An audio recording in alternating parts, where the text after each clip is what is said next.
Gold Tycoon in America in 1850. This video is purely for entertainment and does not infringe on copyrights or laws. The rights to the novel and image belong to the original author. We do not claim ownership. Don't like waiting and want to listen to this fanfic in full now? Subscribe to our Patreon, where you'll find the best fanfics. Chapter 676 Cavalry.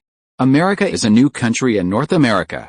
Its ancestors took advantage of the chaos in Europe to open up the wilderness and establish the country. They inherited the Puritan spirit and advocated the Covenant of Freedom. When it was first established, the 13 states swore an oath of blood, abolished the royal power according to the Declaration of Independence, established a constitutional government through popular elections, improved industry and commerce at home, and connected with other countries abroad. Over the past 100 years, the country has gradually become stronger. At the Grande Camp of the Western Army, Liang Zhao was reading the manuscript of Atlas of the United States sent to him by his grandfather Liang Weiming under the kerosene lamp. The whole book was full of words and had about 1,000,000 words. Liang Zhao could vaguely smell some public intellectual's flavor between the lines. Even so, this set of books still had more than enough flaws to cover up the merits.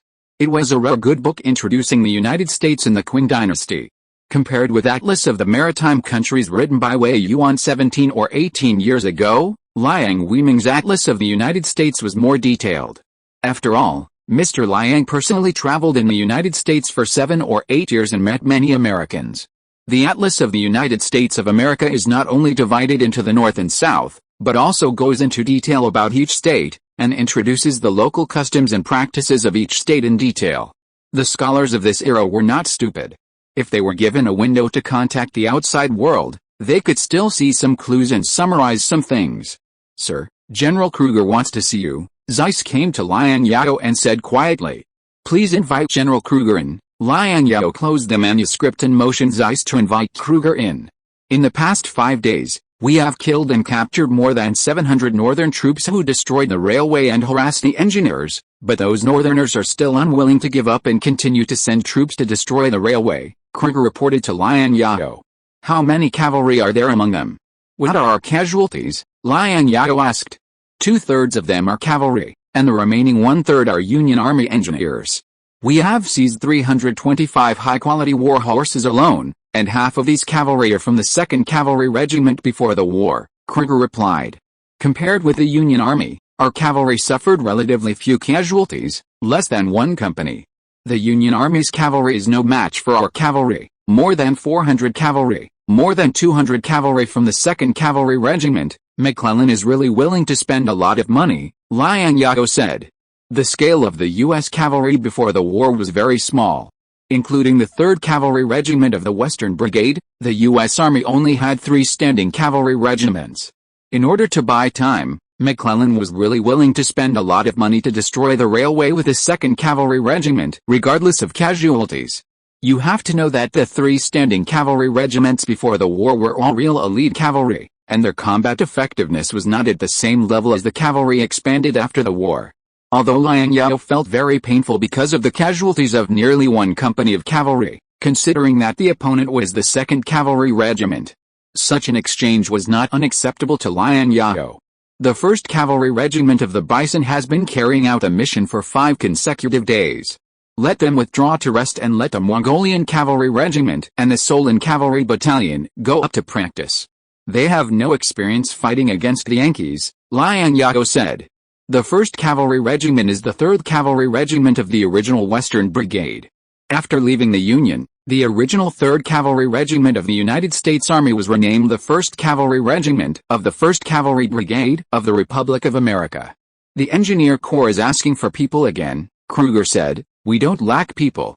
What we lack now are soldiers with experience in building railways and who are workers. The railway workers recruited from major railway companies are already on the way and will arrive in Kearney tomorrow." Liang Zhao looked up and asked, "How long will it take for the Engineer Corps to repair the road?" "According to the report from the Engineer Corps, it will take 12 days, Kruger blurted out. "No. 12 days is enough for McClellan to reorganize several regiments," Liang Zhao shook his head. He was very dissatisfied with his time. 6 days, I will give him 6 days at most. All 1,200 railway workers recruited from the West Coast will be assigned to him for dispatch and command. If the traffic cannot be restored after 6 days, Wu Dukin, the head of the engineering corps, will have to quit. The wild wind from Nebraska blew the smell of scorched earth in his face. The temporary camp of the 3rd Company of the 2nd Cavalry Regiment of the Union Army was filled with the aroma of burnt bean soup. Captain Jonas, the commander of the 3rd Company, squatted by the campfire and was boiling some suspicious brown liquid in a tinplate cup. On the distant horizon, the railroad tracks of the New York Central Railroad Company glowed coldly like snake scales under the scorching sun. The number 15 culvert, which was half destroyed by the Union engineers last night, was still emitting faint black smoke, like a giant python that had been disemboweled. Captain Jonas's mission this time was to blow up the entire number 15 culvert to delay the advance of the Western Army. Logically, this mission should have been completed yesterday. Unfortunately, the 5th Company, which was responsible for blowing up the number 15 culvert, was discovered by the enemy cavalry, and a fierce battle broke out between the two sides near the number 15 culvert. After the fierce battle, only 42 of the 76 men in the 5th Company successfully retreated to Omaha, 16 of whom were injured. Damn it, they're all Indians, all inferior colored people. Why are those Indians in the West so good at fighting? Who says they aren't? When I was serving in South Dakota, one cavalry company could easily wipe out 2 Indian tribes. The Indians were just a group of deer to be slaughtered in front of us. The war with the Indian tribes is more like hunting than a war. The war with the Western Indian Cavalry is the real war. I hope I don't run into those damn Indian cavalry today. Hey, George, I heard that the long rifles in the hands of the Western Indians can fire several shots in a row. Is that true, really? Then aren't these things in our hands just fire sticks in front of them? A group of Union cavalrymen wearing dark blue cavalry smocks talked to each other. But they didn't forget the work in their hands. Some of these northern cavalrymen stuffed salted pork into their mouths, some drank various unknown liquids of different colors, some chewed tobacco leaves to refresh themselves, some stuffed St. Plaques into their breast pockets, and some stuffed a handful of wormwood into the horses' mouths. This was a folk remedy they learned from prostitutes in Omaha. It could prevent old horses from kicking when charging. The 1st Cavalry Regiment of the Western Army was composed of only half Native Americans, but because the proportion of Native Americans was large at the beginning of its establishment, these northern cavalrymen habitually called the 1st Cavalry Regiment of the Western Army the Indian Cavalry. The fatigue and high casualties caused by the high-intensity combat of the 2nd Cavalry Regiment of the Northern Yankees for several days made them low in morale.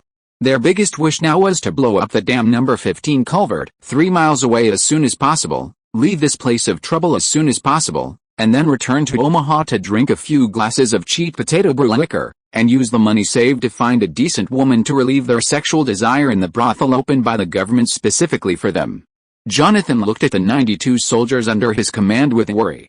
This was the 3rd time that the 3rd Company had carried out the task of destroying the railway. In the first 2 missions, the 3rd Company did not escape unscathed and suffered heavy casualties. Of the 92 soldiers now, 37 were newly recruited soldiers. Jonathan knew that he could not trust these new recruits as much as he trusted the old guys who had served in the cavalry regiment during Fillmore's time. Jonathan prayed to God in his heart at this time, hoping that God would bless them not to encounter the cavalry of the Westerners.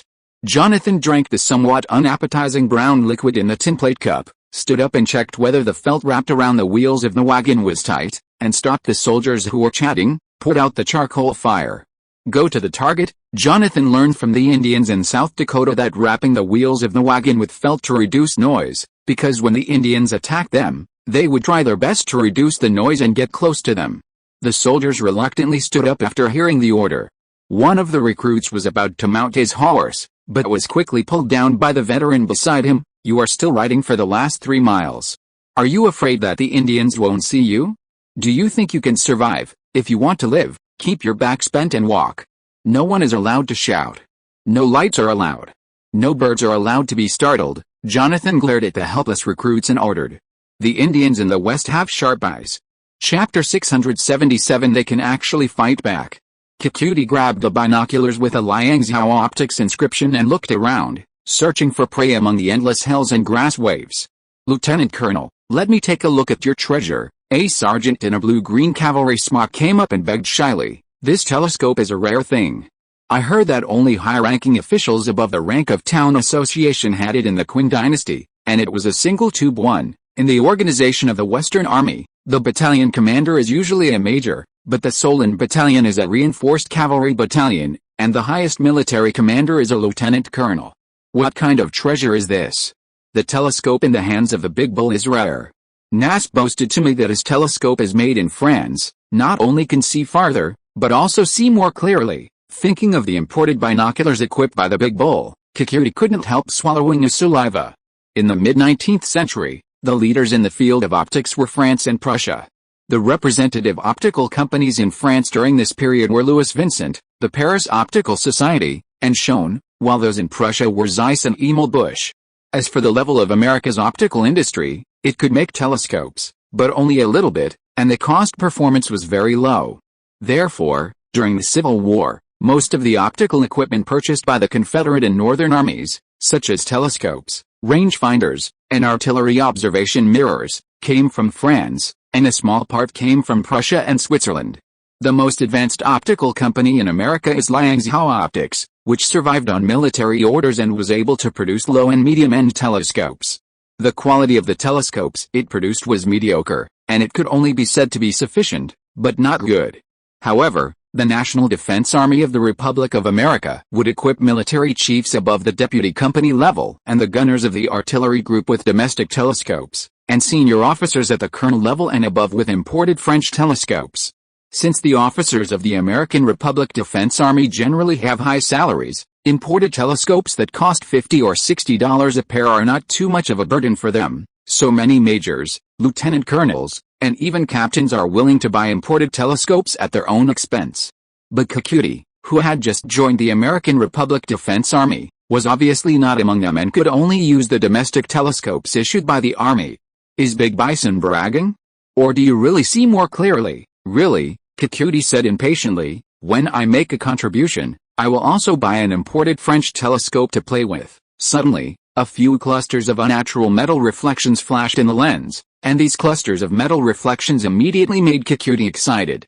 Kikuchi took a deep breath and looked carefully. He found dozens of blue-gray figures and horse heads in the grass waves rolling in the wind.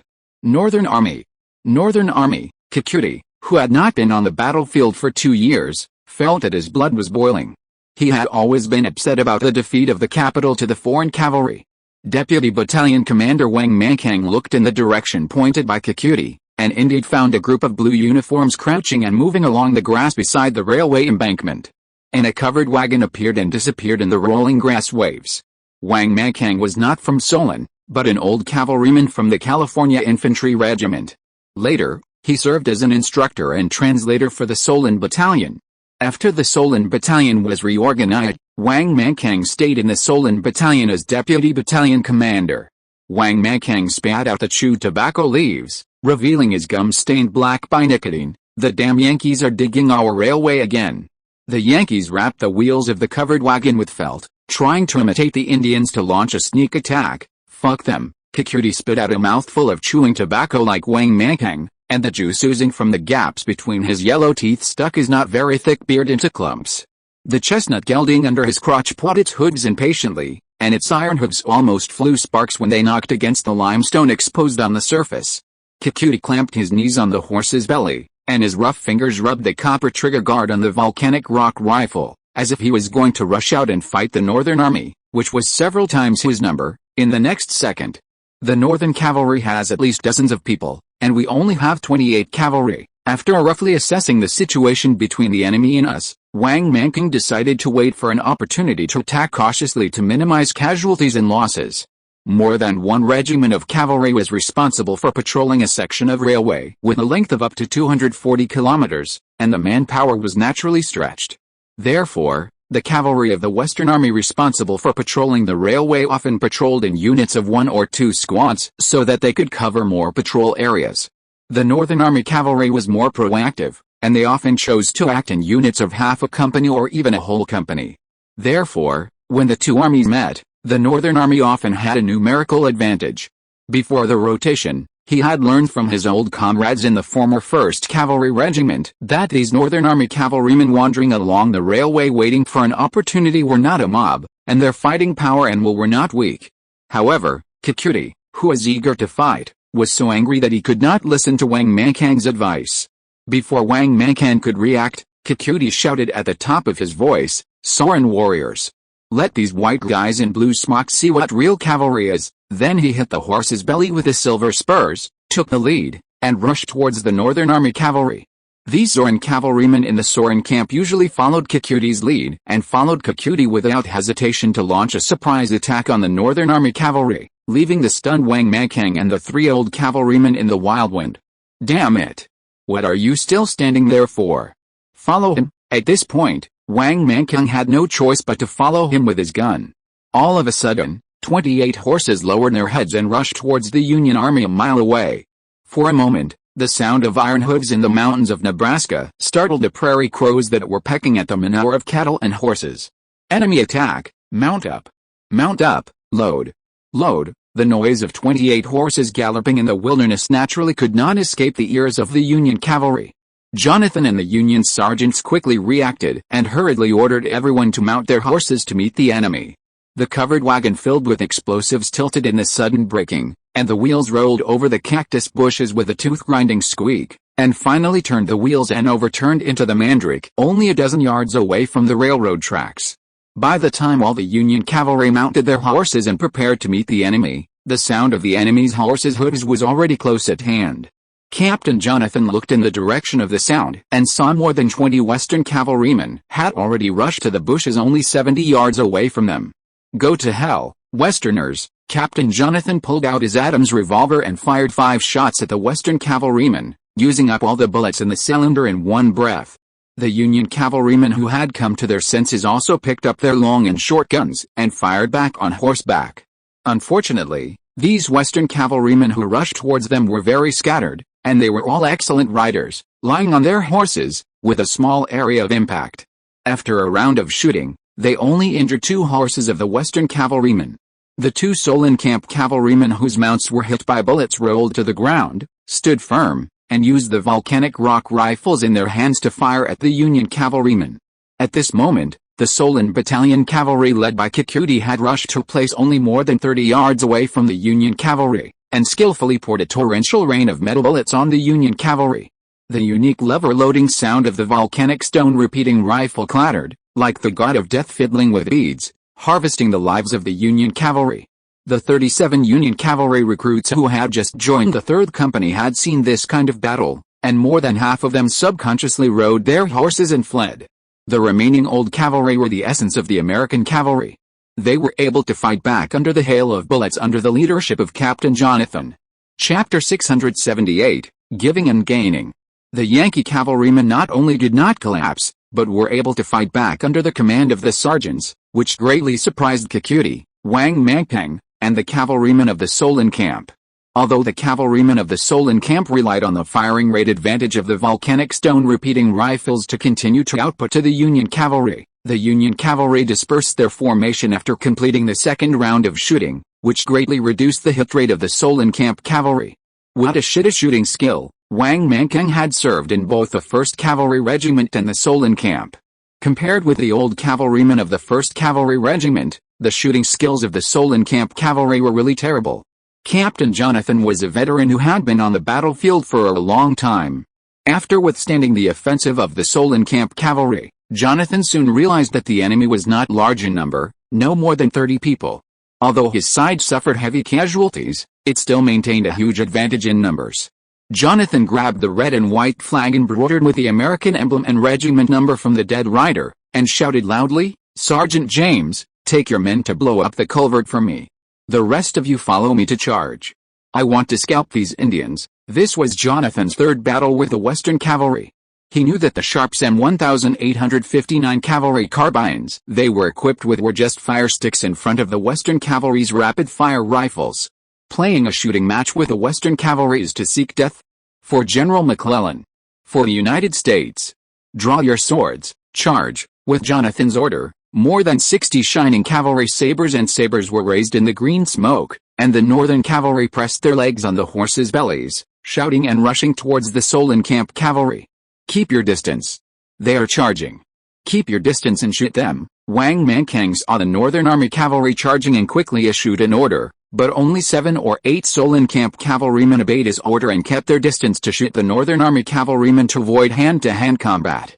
The remaining 18 or 19 Solon-Camp cavalrymen followed Kikuti, who had lost his mind and abandoned his gun and drew his sword, and engaged in hand-to-hand combat with the Northern Army who rushed up. Kikuti was an excellent rider and proficient in the art of fighting on horseback. He took the lead, roared, and swung a sword at a Northern Army cavalryman who rushed in front of him. The sword was so powerful that it directly split the enemy cavalryman's shoulder. The Northern Army cavalryman who was hit immediately bled and lost his combat capability. Seeing his companion being cut off from his horse, a Northern Army sergeant who followed closely behind stabbed Kikuti in the heart with a knife. Kikuti was quick-eyed and quick-handed, and quickly drew his sword to block the Northern Army sergeant's stab, and then took advantage of the situation to cut the Northern Army sergeant's neck with a knife. Kikuti killed 2 Union cavalrymen in a row, and the morale of the Solon-Camp cavalry was greatly shaken. They were not affected by the huge difference in numbers between the two sides, but became more and more courageous. Captain Jonathan soon noticed this brave Western cavalry officer. After using the Prussian slashing technique to chop a Solon warrior off his horse with difficulty, Jonathan directly hit Kikuti and joined hands with another Union rider to entangle Kikuti. Seeing Kikuti in danger, Wang Manking did not care about the Union soldiers who pushed the wagons loaded with explosives into the culvert, and led 7 or 8 cavalrymen around him to break up the Union formation. Wang Manking did not draw his sword, but rushed while using the volcanic rock rifle in his hand to shoot at the Union cavalry who were only a dozen meters or even several meters away. He had no intention of engaging in hand-to-hand combat with the Union cavalry. Soon, the Union cavalry was disrupted by the 7 or 8 cavalrymen commanded by Wang Manking. With an absolute advantage in numbers, they were unable to gain an advantage in close combat. The metal vibrations of more than 80 sabers slashing at the same time, the wailing of injured horses, the sound of rifles, and the friction of blades stuck in the bones being pulled out by brute force, the whole battlefield was filled with a strange buzzing sound. Just as the two sides were fighting, a loud bang erupted from the culvert not far away, and a mushroom cloud wrapped in mandala petals rose into the sky, with a column of black smoke rising. The culvert, which was only half collapsed by the explosion, collapsed completely. Retreat. Seeing that the mission had been completed, Jonathan did not linger in the battle. He covered his left arm that was cut by Kikuti, gathered the remaining soldiers and quickly withdrew from the battlefield. Kikuti was about to continue chasing the Northern cavalry, but was pushed off his horse by Wang Manking. Kikuti, who was pushed off his horse, was furious. Wang Manking. Why the hell did you push me? What? Wang Manking looked at the destroyed railway culvert with a dead face. Kikuti. You wait for the military court. After speaking, Wang Manking no longer paid attention to Kikuti, but took 7 or 8 cavalrymen around him to the culvert and captured 5 Northern Army soldiers who were knocked unconscious by the explosion. Since this was just a small battle, the results were quickly counted. In this battle, 36 Northern Army cavalrymen were killed and 7 Northern Army cavalrymen were captured. 6 people from the Solon camp were killed, and 11 people including Kikuti were injured. Wang Manking obviously could not accept such a result, because these casualties were almost all caused by close combat with the Northern Army cavalry, and their casualties could have been smaller. Of course, what was even more fatal was that despite such a large number of casualties, their mission was not completed, and the Northern Army still successfully destroyed the culvert and the railway. Their main task was to protect the railway, not to annihilate the Northern Army cavalry. Martial court? I killed 4 or 5 Yankee cavalrymen, which was a great achievement. Why should I go to military court? Kikuti was very dissatisfied. Achievement? You still dare to talk about achievement? Have we completed the tasks assigned by our superiors? Why should we use knives to solve problems that can be solved with guns? Wang Manking scolded Kikuti angrily. Kikuti, what I taught you in Camp Pratt, have you gone back to feed the dogs? If you want to die, don't drag your brothers to be buried with you. On the other hand, Jonathan and his more than 40 remaining soldiers ran away without looking back, returned to Camp Omaha, and reported the impressive battle to the commander of the 2nd Cavalry Regiment, Philip St. George Cook. Before the war, the commander of the 2nd Cavalry Regiment was Colonel Albert Sidney Johnston, and the 2nd Cavalry Regiment was formed by Johnston.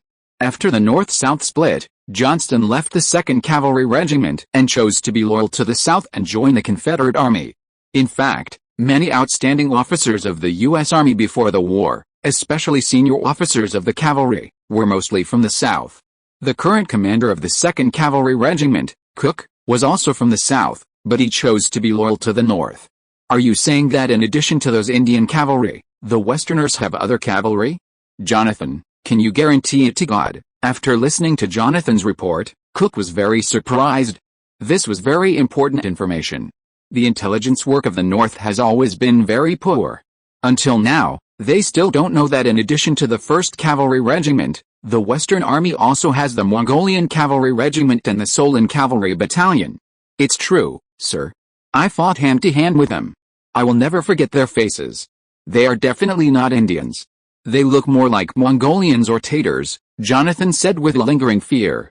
Their officers are extremely brave. My left arm was cut by them.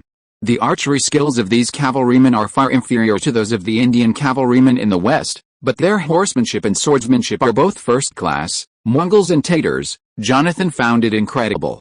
He was skeptical about Jonathan's statement, how do you know they are Mongols or Tatars, not on immigrants? Cook had come into contact with Native Americans and Chinese on the West Coast, although both the Indians and the Chinese on the West Coast had yellow skin.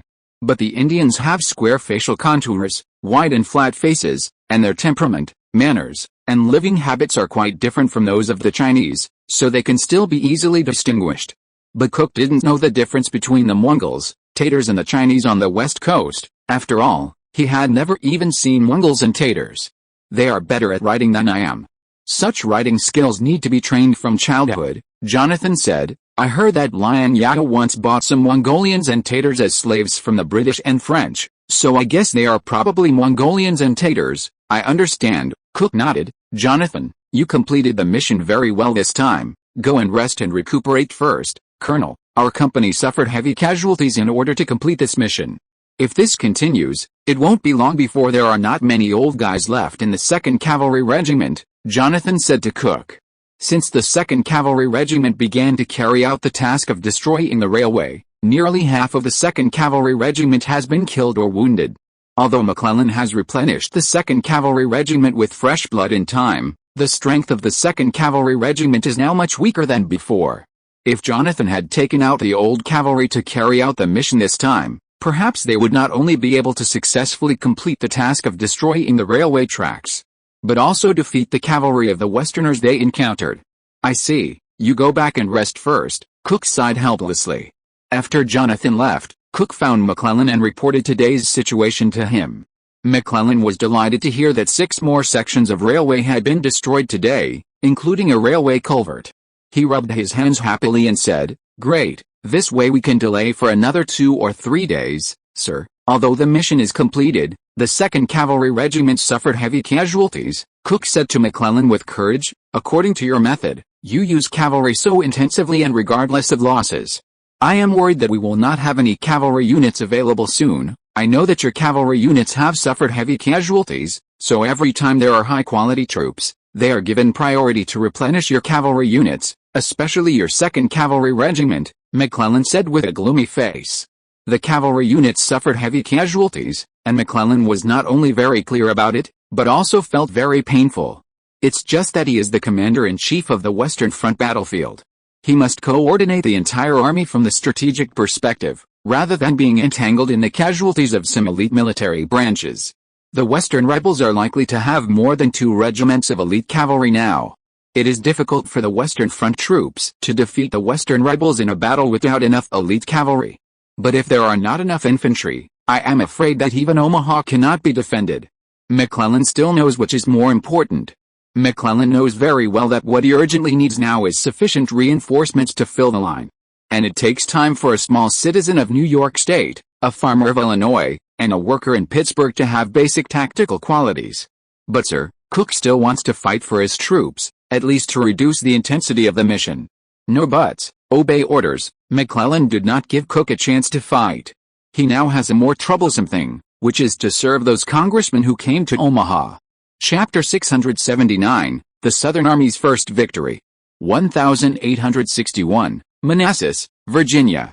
In the past month, this small town less than 25 miles away from the capital of the Northern Union has been the focus of contention between the North and the South on the Eastern Front.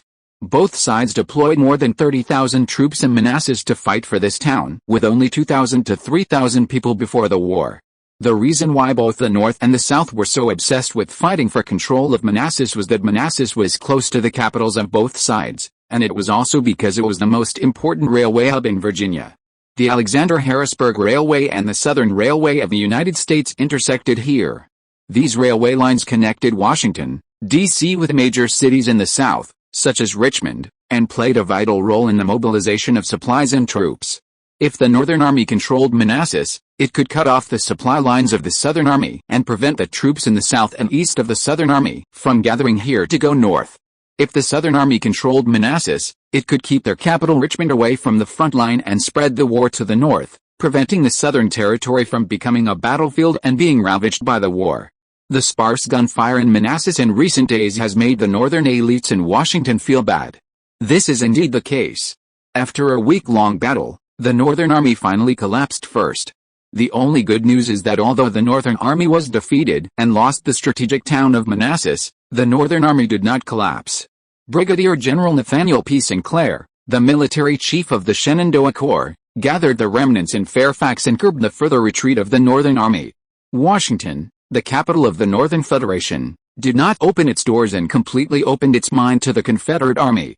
However, in this battle, the main force of the Shenandoah Corps participating in the Battle of Manassas suffered heavy casualties, and it was a foregone conclusion that it would not be able to participate in high-intensity battles in the future.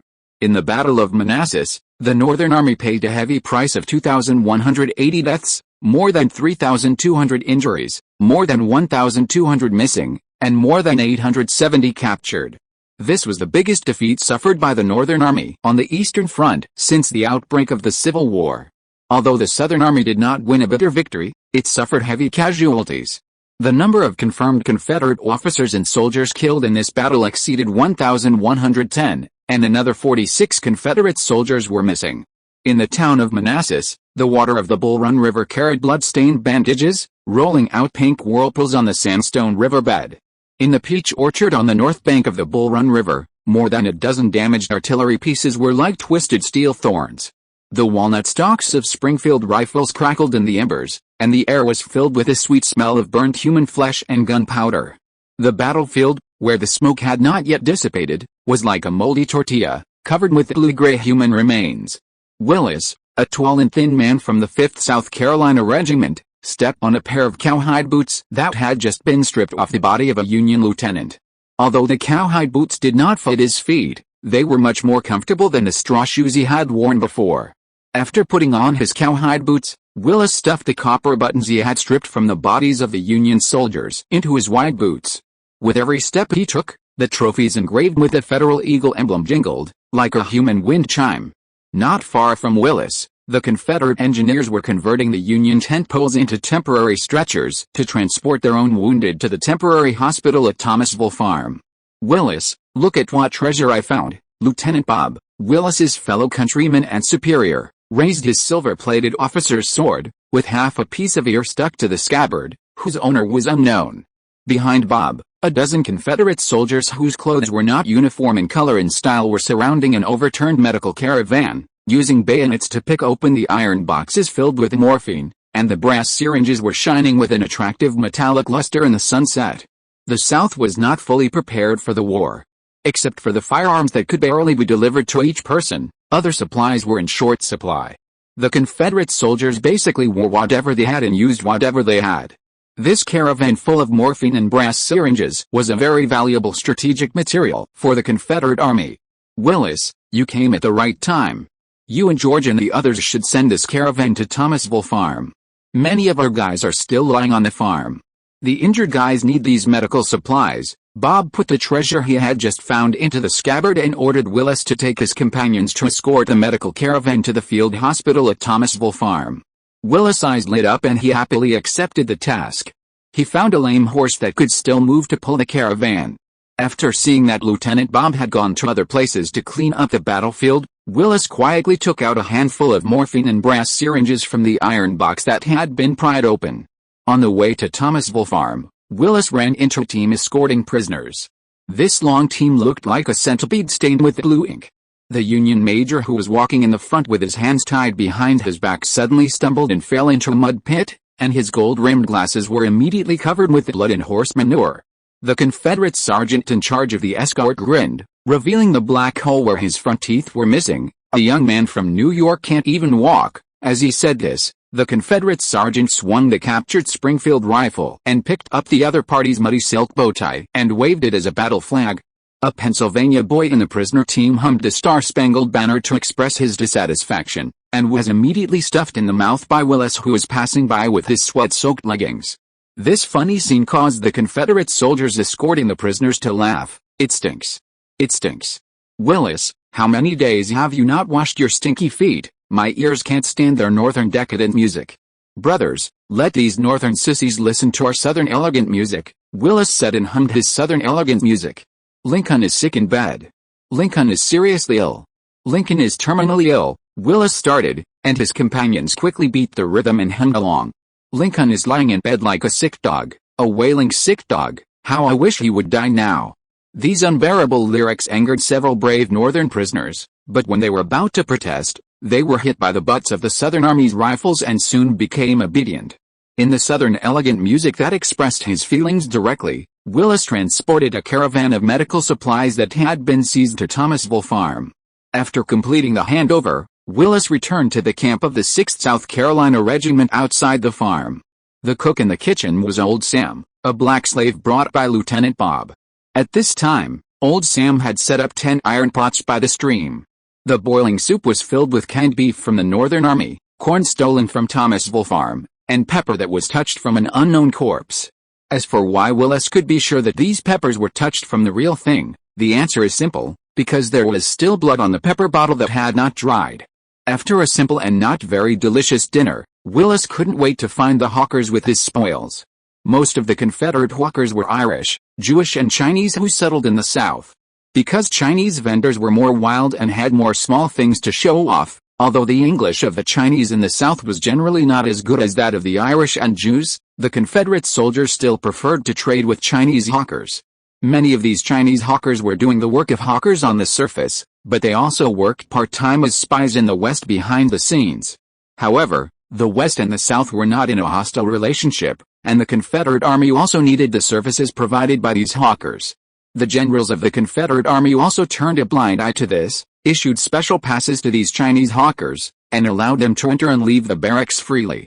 The fundamental reason why hawkers can exist is that the logistics system of the Army itself is not perfect, and hawkers are needed to supplement the soldiers to provide food, daily necessities, luxury goods, and services such as haircuts and shaving that the Army cannot provide. Hawkers are not only common in the Southern Army, but also in the Northern Army. In the Battle of Manassas, Willis's regiment even caught a Jewish hawker who was a postman for the Northern Army and delivered military intelligence. "Sergeant Willis, what good things have you found today?" A Chinese hawker with a Cantonese accent came up and enthusiastically invited Willis to sit in his stall and provided Willis with a cup of steaming hot tea for free. "Hong, you have a good memory. I just came here with you, and you still remember my name." Willis didn't expect that this Chinese hawker still remembered his name. After drinking tea, Willis looked around and saw that there was no one else around him, so he lowered his voice and asked, "Do you dare to accept contraband?" "That depends on what contraband each rider provides," Hong Dealey smiled. Willis showed Hong Dealey mysteriously the morphine he had taken from the medical caravan. Hong Dealey picked up an ampoule and looked at it carefully. The ampoule is a hand-blown thin-walled glass tube with a standard length of about 3 inches, 7.6 cm, and a diameter of 0.5 inches, 1.27 cm, containing 10 grains, about 0.65 grams, of morphine hydrochloride solution.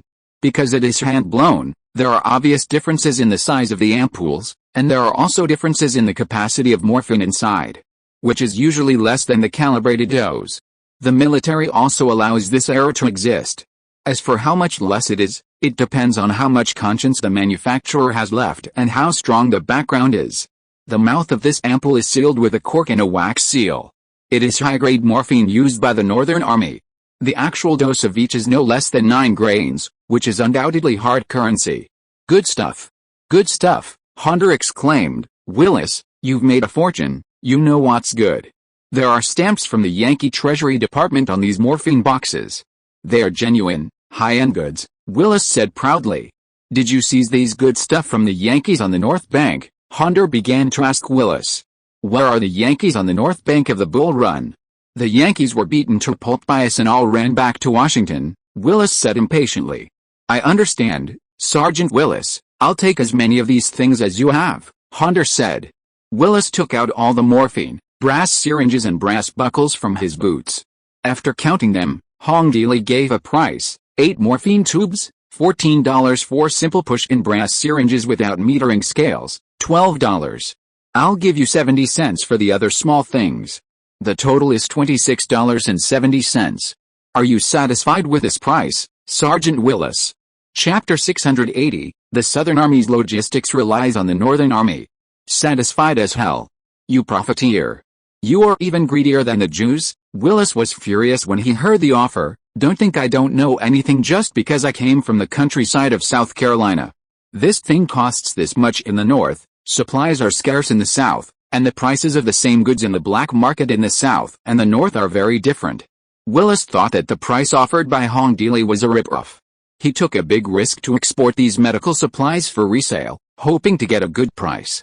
Obviously, the price offered by Hong Deely did not meet Willis' psychological expectations. But a brass syringe in the North can have 6 needles, and your syringe only has 1 needle. Hong Deely calmed Willis's emotions. Besides, Sergeant Willis, I'm talking about the Western Republic dollar, not the federal dollar. You pay with a Republic dollar. Hearing that Hong Deely was talking about the Western Republic dollar, Willis turned his face faster than turning a book. Mr. Hong, I'm deeply sorry for my previous offensive words. You are really a conscientious businessman. At present, North America is divided into 3 countries, each with its own currency. The least valuable currency is the Confederation dollar just issued by the Southern Confederacy, which even the Southerners themselves are not willing to use. The most stable and valuable currency is the dollar of the Western American Republic, which the Easterners call the Republic dollar or the red note. The value of the federal dollar is also relatively stable, but due to the chaotic currency system of the Federal Republic before the war, the mints in various states used inferior goods as good ones and minted a large number of inferior coins. As early as 5 or 6 years ago, the exchange rate between the U.S. dollars issued by the West Coast and the federal dollar was no longer 1:1. Now the exchange rate between the Republic dollar and the federal dollar has reached 1:1.8. Hong Deely took out a stack of red banknotes and counted them and handed them to Willis. Willis happily accepted the use of red banknotes for transactions, because these banknotes can be smoothly exchanged for equivalent metal coins in any bank opened by Western capital. And it is more convenient to carry. Give it to my sister-in-law after returning home and triumph to make her happy. Next time you have something good, don't forget me, Sergeant Willis. After completing the transaction, Hong Deely found a finely woven red rope bracelet and gave it to Willis as a gift. I will definitely not forget you. You are the most honest businessman I have ever met, Mr. Hong. Willis was very happy to accept Hong Deely's gift. He was already planning to return home and triumph 2 months later, take the money earned on the battlefield, borrow some from relatives and friends, and buy a black slave to work on his small plantation. In this way, his wife can also be more relaxed, and their lives will get better and better. The state legislator who came to his town to give a speech told him personally that the reason why the people of South Carolina had such a hard time was because the damn Yankees raised tariffs, making it difficult for them to sell cotton. As long as they defeated the Yankees, their cotton could be sold to Europe at a higher price, and they would no longer have to be exploited by those parasites in the North. This was also the spiritual motivation for Willis to respond to the call without hesitation and join the army to march north. After Willis left, Hong Deely hurriedly closed his stall and prepared to go to the nearest telegraph office. However, before Hong Deely's stall was closed, 3 or 5 Confederate soldiers came to buy Vaseline. Hong Deely had to stop closing his stall and sold them 3 bottles of Vaseline. Young men have a great time tonight.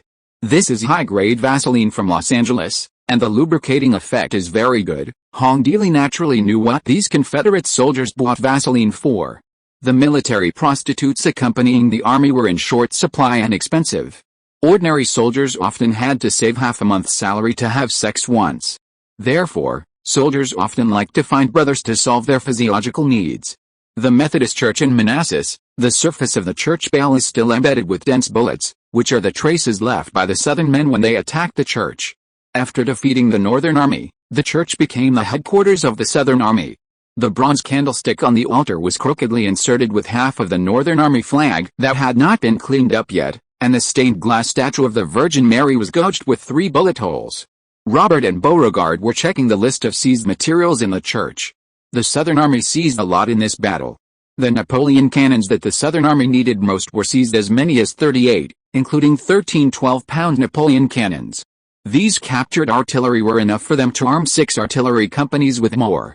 There were also 5,670 usable rifles seized, most of which were Springfield rifles, and a small number, 820, were British rifles sold to the North by British arms dealers. In addition, 34 Union ammunition wagons, about 60 tons, were seized. In addition to ammunition, these ammunition wagons also had gunpowder barrels and lead bullet molds. In terms of medical supplies, 12 medical wagons were seized. After counting, the medical supplies that were not damaged included 830 ounces of morphine, 240 sets of surgical instruments, and 4,600 rolls of bandages. In terms of transportation, 84 horse-drawn carriages were also seized, including the private staff car of Nathaniel P. Sinclair, the commander-in-chief of the Shenandoah Army. There was even a complete battle map of the Union Army in the car. 16 military flags were seized, and even the silk flag of the elite 11th New York Volunteer Infantry Regiment was seized intact. In terms of food, 130 tons of refined flour, 12 tons of pickled beef, and 2.5 tons of precious coffee beans and tea were seized. These seized supplies were enough for the Confederate Army to use for a full 2 weeks, and Robert no longer had to worry about supplies in the short term. 38 guns. Beauregard's voice was as hoarse as sandpaper scraping against rust. This is equivalent to the output of our Richmond arsenal in 1 quarter. Robert's boot heels rolled over the broken glass and the cracks of the floor tiles. It was the chalice that was broken when the Union Army fled. Moonlight poured into the church from the gap in the dome where the bell tower was gone, illuminating the blue uniforms piled in the corner. In the corner of the church, the Confederate soldiers were sorting the spoils, and the scraping sound of the brass eagle emblem being roughly pried off by the dagger was endless. Although the South produced cotton, there were not many textile mills, and the supply of bedding was not abundant. These captured Union uniforms only needed to be dyed and replaced with new buttons, and they could be issued to their soldiers as uniforms. I just went to the warehouse and found that there were more than a dozen dresses. They actually brought ball gowns to the battlefield. They really don't take us seriously. The Confederate staff officer accompanying Beauregard shook the half bottle of whiskey he had just found and said jokingly. The captured officers also said that a week ago they held a dance in this church with a dozen congressmen to celebrate the capture of Manassas. Look, there's still a half bottle of whiskey that has not been finished. What about the 8 captured Northern congressmen and their families? Beauregard asked Robert Lee. Those guys in the Northern Congress really treat the war as a joke, thinking that the war is a circus. Beauregard had expected to capture senior officers of the Northern Army, but it was beyond their expectations to capture so many Northern congressmen and their families. These people will be our bargaining chips in the future. Send them to Richmond and let President Davis deal with them. Robert was not interested in these captured Northern congressmen. Now that the Southern Army has sufficient soldiers and food, there is no trouble with material shortages. He is working on the next battle plan. Robert carefully examined the gift given to them by the Shenandoah Army, which was the battle map of the Northern Army. After pondering for a few minutes, Robert tapped the town of Fairfax on the map and said, "Now those gathered in Fairfax town are the remnants of the Shenandoah Army. This is a once-in-a-lifetime opportunity. Robert, you want to attack Washington?" Beauregard frowned. Behind the town of Fairfax is Washington, the capital of the Yankees. If you're listening to this novel on a channel other than Fanfic World, it means they downloaded and uploaded it without effort. We cordially invite you to visit our channel, Mundo Fanfic Novelis. There you'll find the original version of this story, and you can explore many other novels of various genres. We're waiting for you to immerse yourself in a world of incredible novels. Chapter 681: The Southern Army's Decision. If we can capture Washington, the capital of the North, in one fell swoop, it would be the best. If not, we can settle for the next best thing and wipe out the remnants of the Shenandoah Army, which can also force Lincoln to the negotiation table to negotiate with us. Robert Lee took out a pocket watch and a bloody suicide note from his pocket. There was only one line of crooked words on the suicide note: "Tell Mary, I smell the scent of cedar." "What is this?" Beauregard glanced at the last words on the suicide note and felt confused. "I found this pocket watch and suicide note in the church. Its owner is a major from Maine and also my student," Robert Lee said. "I have been to Maine, which is a beautiful place full of cedars." Perhaps the last moment before his death, what lingered in his mind was the smell of his hometown. At this time, Robert Lee did not have the idea of capturing Washington. His idea was very simple, so simple that it was a bit naive. He wanted to use war to promote peace, and quickly force the North to the negotiation table to sign a humiliating treaty through a decisive victory, so that the North would recognize the established fact of the independence of the South and end the war. If the war could be ended soon, our Southern men would have shed less blood. Beauregard's face did not show much joy from having just won a victory. Although there is a common saying among the Southern Army that one South can defeat 5 Norths, and after the Battle of Manassas, there was even a saying that one South can defeat 10 Norths. But this saying is more popular among the middle and lower level Southern officers and soldiers. Beauregard still has a relatively deep understanding of the huge gap between the North and the South. The South cannot compete in terms of national strength, consumption, and manpower. A quick victory, allowing foreign forces to intervene and mediate, and forcing the North to submit is the best solution for the South. Yes, although we won the Battle of Manassas, more than 1,000 good Southern men are still buried here forever, Robert Lee said. Alfred Putnam's cavalry had almost no losses. "I am worried that if our Virginia army goes north to Fairfax, Alfred Putnam's cavalry will cut off our logistics route," Beauregard expressed his concerns. "The railway from Manassas to Fairfax was blown up 5 days ago. If we choose to attack Fairfax from the north now, we can only march on foot. There are 2 main cavalry units in the north. One is the Frontier Cavalry Corps commanded by Colonel Cook on the Western Front.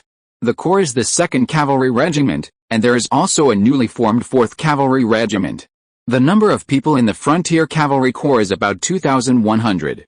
The other is the cavalry unit of Alfred Putnam, which belongs to the Shenandoah Army. The corps is the 1st Cavalry Regiment, the 5th Cavalry Regiment, the 6th Cavalry Regiment, and there is also a militia cavalry regiment that has not yet been officially awarded a number. The total number is about 4,400. Putnam is a mediocre person. He is more cautious than you in using troops. In the Battle of Manassas, we basically eliminated the infantry of the Shenandoah Army, and Putnam's cavalry suffered almost no losses," Robert Lee said with regret. During the Battle of Manassas, he had been looking for an opportunity to destroy the Union cavalry. But Putnam was too cowardly and had few opportunities to come into contact with the Union cavalry. If Putnam's cavalry had not been destroyed, or even severely damaged, the risk of marching into Fairfax would be much smaller now. "You mean I'm mediocre too?" Beauregard said self-deprecatingly. "That's not what I meant. There's nothing wrong with being cautious. But when it's time to attack decisively, you must not hesitate. Putnam is too indecisive and has no adventurous spirit at all," Robert said. "If you were Putnam, it would be hard to say who would win or lose in the Battle of Manassas. I heard that the Western Army is making rapid progress. It's only been a short time since they approached Omaha," Beauregard said. "The Yankees have a cavalry, and we also have cavalry. With Stuart here, it won't be easy for Putnam to cut off our logistics. If Liang Zhao's Western Army can defeat McClellan in Omaha, and we can then march to the gates of Washington, it is not impossible to end the war before winter. So, Beauregard, do you agree with my proposal to continue northward?" Robert Lee was very happy. Before this, he was still worried that going northward was too risky and Beauregard would not agree to this proposal. "You just said that we should be adventurous. When we should strike decisively, we must not hesitate and miss the opportunity," Beauregard laughed. Beauregard's idea was the same as Robert Lee's. He hoped to end this damn war as soon as possible. Thanks to the railway workers mobilized from various railway companies in the West Coast region to repair the railway from Omaha to Grande, which was destroyed by the Northern Army cavalry engineers, was finally repaired as scheduled. Although McClellan still did not give up and sent cavalry to harass the railway day and night, the Northern Army, whose combat effectiveness was greatly reduced, was no longer the opponent of the Western cavalry, and the effect achieved was very limited. Because their speed of destroying the railway could not keep up with the speed of repair by the Western Army engineers and Western railway workers, McClellan's plan to destroy the Pacific Ladder Railway to delay the Western Army's eastward advance was completely bankrupt. On the contrary, the Western Army's piecemeal attack over the past 20 days has accumulated a lot, killing and capturing nearly 1,000 Northern Army cavalry and engineers, and achieved considerable results. In July 1861, Liang Zhao arrived at Horn, a small town along the Pacific Railway, only 30 kilometers away from Omaha, on his loyal armored train. Horn was built because of the Pacific Railway. Before the construction of the Pacific Railway, it was just a small frontier village with a population of less than 300 people. Now it is a large town with a population of more than 2,000 people. The name of this town reminds Liang Zhao of an old friend who was angered to death by him. It is estimated that the grass on the grave of this respected old friend is already 3 feet high. Omaha is the most important railway hub in the central frontier area. As long as Omaha is taken, Minneapolis, the largest city in Minnesota, can be taken to the north, Kansas City can be taken to the south, and Des Moines, Iowa can be taken to the east. Liang Zhao pointed to Omaha on the sand table. The rise and fall of the Republic depends on this battle. I hope you will return victorious. I am waiting for your good news in Horn. Liang Zhao was not exaggerating. Although the results of the previous battle at the Kearney Fortress Group were gratifying, they did not shake the foundation of the North. Washington did not react much, but continued to focus their strategic focus on the Eastern Front. In the Battle of the Kearney Fortress Group, the Western Army only won a battle at best.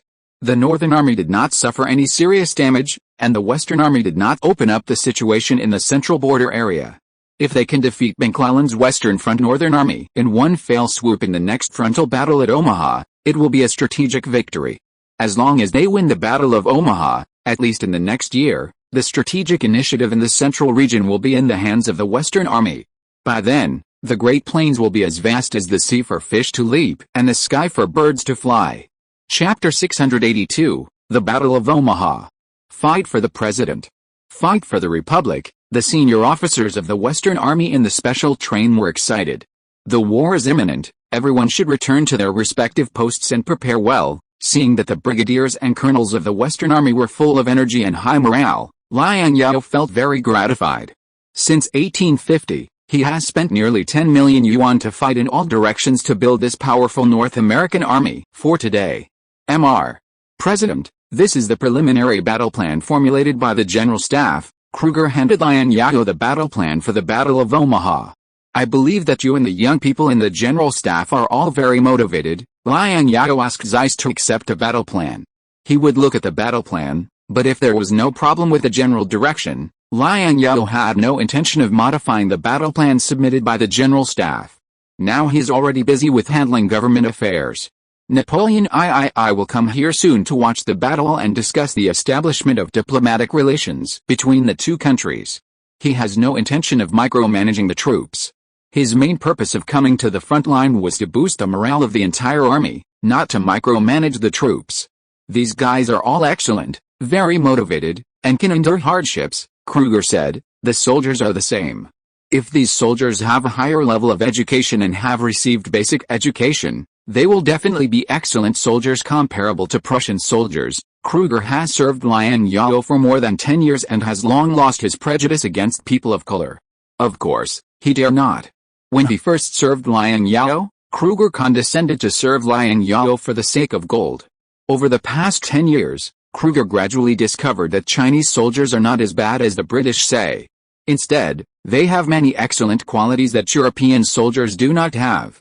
The only thing that makes Kruger feel sorry for these soldiers is that their cultural level is low. If their literacy rate is higher, the upper limit of this army will be higher. So, my soldiers are not good enough. Liang Zhao smiled. Kruger was right. More than 75% of the soldiers in the Western Army are first-generation immigrants, and the illiteracy rate is very high. Although there are literacy classes in the Army to help illiterate soldiers learn to read and improve their cultural level, the literacy rate of the entire Army is only about 45% so far. The second-generation immigrants who were born and raised in the United States have received compulsory education in the Republic of America since childhood, and their literacy rate is very high, reaching more than 93%. However, the number of second-generation immigrants is still relatively small, and these high-quality soldiers are basically used by the Navy, machine gun units, and artillery units, which have relatively high cultural requirements. Many of the infantry, which account for the majority of the population, are still first-generation immigrants. As Engels said in Anti-During, modern war is first and foremost a war of clerks. The literacy rate of the army is not only related to the efficiency of command transmission, but also a bloody yardstick of the degree of modernization of the country. Obviously, Liang Zhao's army has not yet reached this yardstick.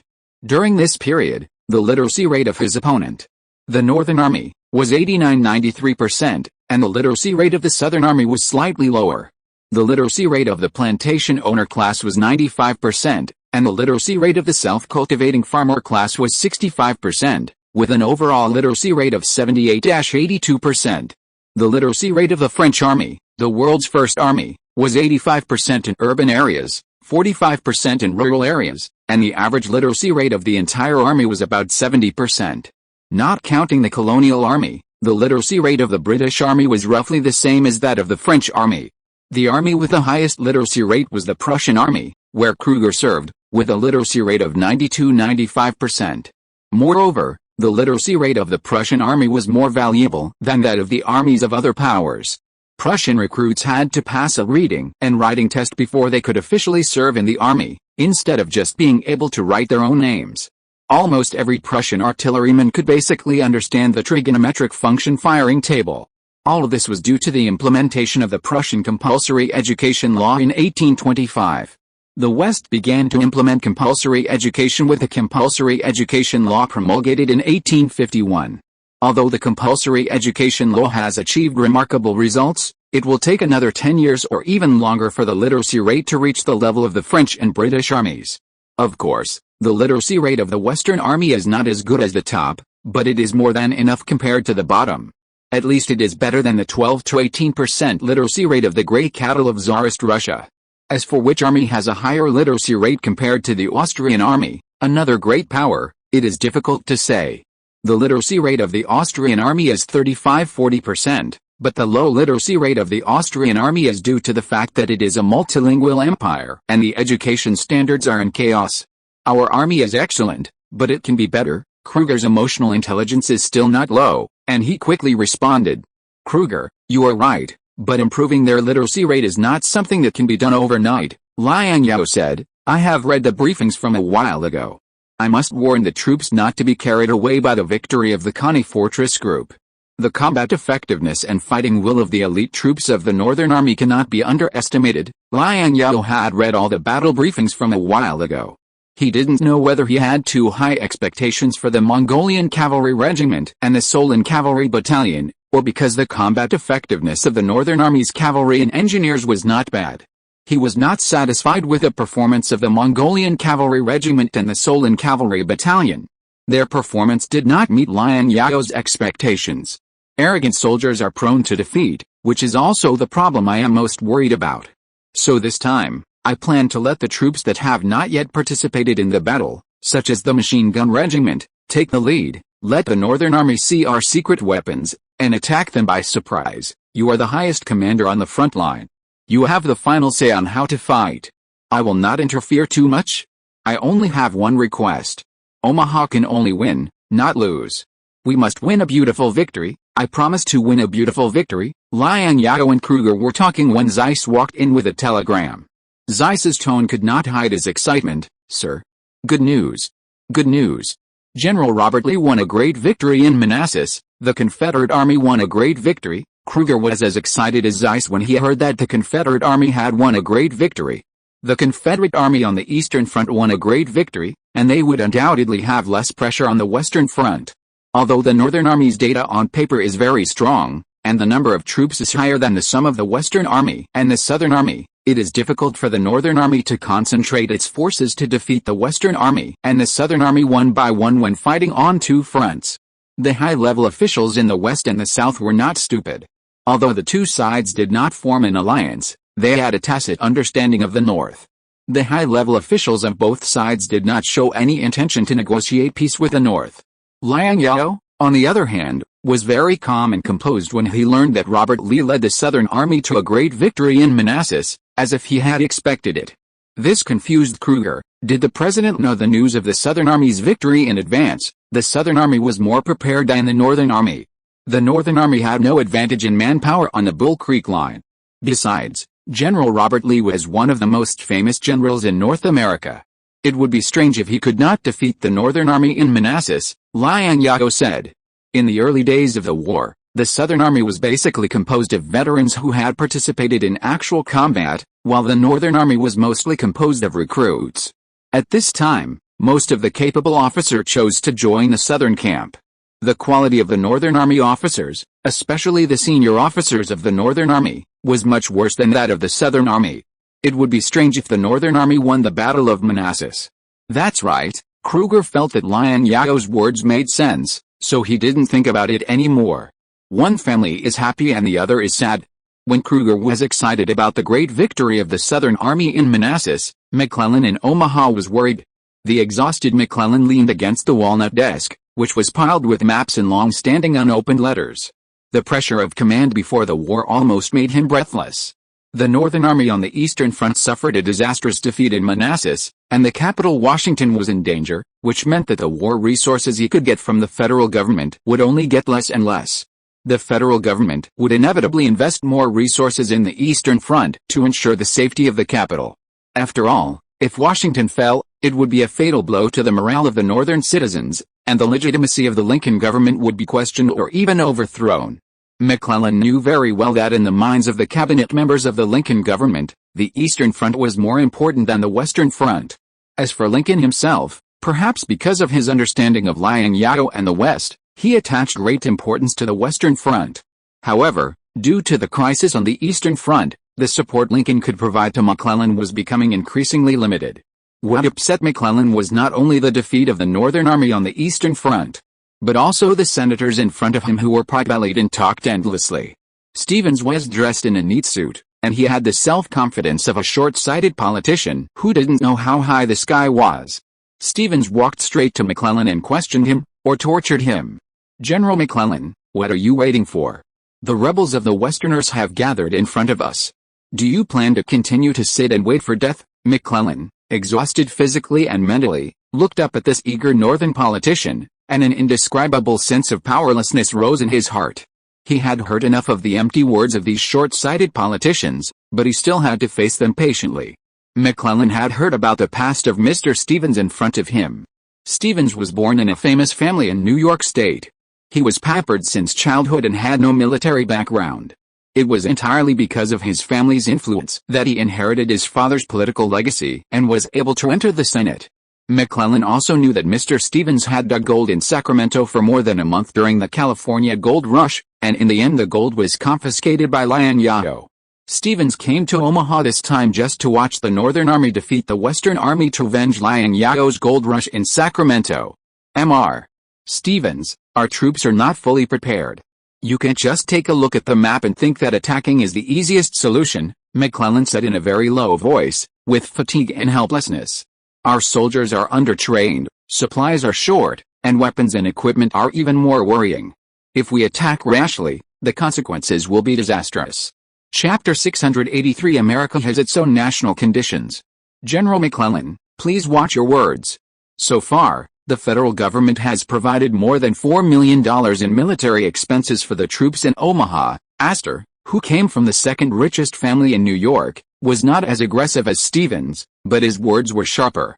How can you brazenly say that our soldiers are undertrained, short of supplies, and have poor weapons and equipment? Did the money allocated to you by the federal government be put into practice? Did you use it for other purposes? Astor's hat was put on, which frightened McClellan so much that he broke into cold sweat and felt a chill on his back. He thought to himself, where did you spend the $4 million? The federal government did approve $4 million in military expenses for the Western Front troops, and most of these military expenses did go to the Western Front troops. McClellan did not deny this. But the United States has its own national conditions. In view of the capitalist system with American characteristics, the logistics system of the American Army is not perfect, and the American government has never had the experience and ability to provide logistics supplies for nearly 200,000 troops. With the outbreak of the Civil War, the size of the Army expanded rapidly, and the federal government was unable to quickly establish an efficient logistics supply chain. Therefore, the Northern Army now relies heavily on private contractors to provide food, clothing, weapons, ammunition and transportation services for the Army. Although the federal government allocated $4 million to the Northern Army on the Western Front, it seems a lot, but in fact, this $4 million can generate $2.2 million in purchasing power. McClellan wanted to greet all the insects present. The market wholesale price of the best Boston refined flour is $51 per ton, and the purchase price after bidding is $112 per ton. The price of a pound of high-quality coffee in the market is about 22 cents, and the purchase price given by the military-designated high-quality supplier is 57 cents per pound. There are too many to list. Not to mention that these materials are basically purchased from the East, and these materials are transported from the East to Omaha, and transportation companies and railway companies have to intervene. The transportation costs are naturally very amazing. I don't care about your equipment or your training, Livingston interrupted. His tone was very impatient. General McClellan, you are a soldier. I think you know that now we urgently need a victory to inspire our people. The pressure from Washington is increasing, and the voices in the political arena are deafening. You can't delay any longer. McClellan clenched his hands into fists, and his knuckles turned white. If these guys were not people he could not easily provoke now, McClellan would have wanted to beat them up right now. He tried to persuade them to stay calm and restrained. Mr. Livingston, you say it easily, but can you understand the fear of the soldiers on the front line? Can you understand the mood of those young people facing life and death after each order is issued? They are now facing a well-equipped and well-trained modern army, not an Indian tribe. Yes, we need victory, I admit. But it is not easy to win from the Westerners. Livingston stood straight, his eyes were scorching, and his attitude was still very stubborn. Obviously, McClellan's words did not move him, and did not resonate with him at all. Fear? McClellan, you are a soldier, aren't you trained for this moment? If you can't even bear this little sacrifice, what's the point of taxpayers supporting you? I am really ashamed of your cowardice. McClellan took a deep breath, and endless disappointment flashed in his eyes. Mr. Livingston, war is not a simple game. I have to remind you that if we act rashly, the Yankee army will likely destroy our fragile front and the entire battle situation will be reversed in an instant. If our army holds on to Omaha, we still have hope of remaining undefeated. McClellan remained patient. We have enough soldiers, but these guys still lack training and experience. Taking the initiative to attack now will send these guys to their deaths.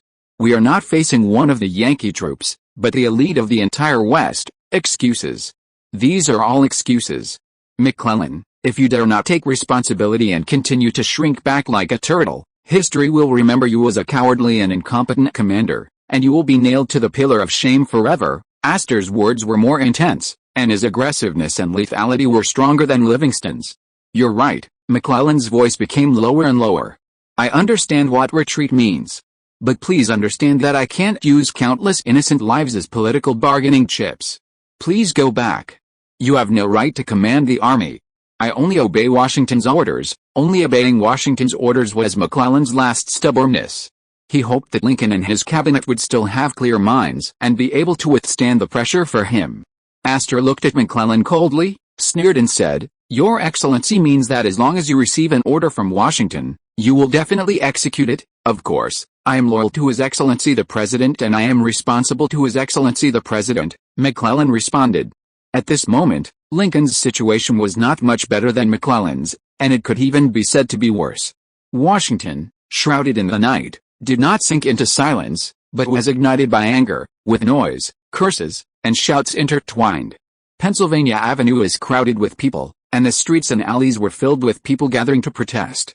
The men in Washington clenched their fists and waved newspapers.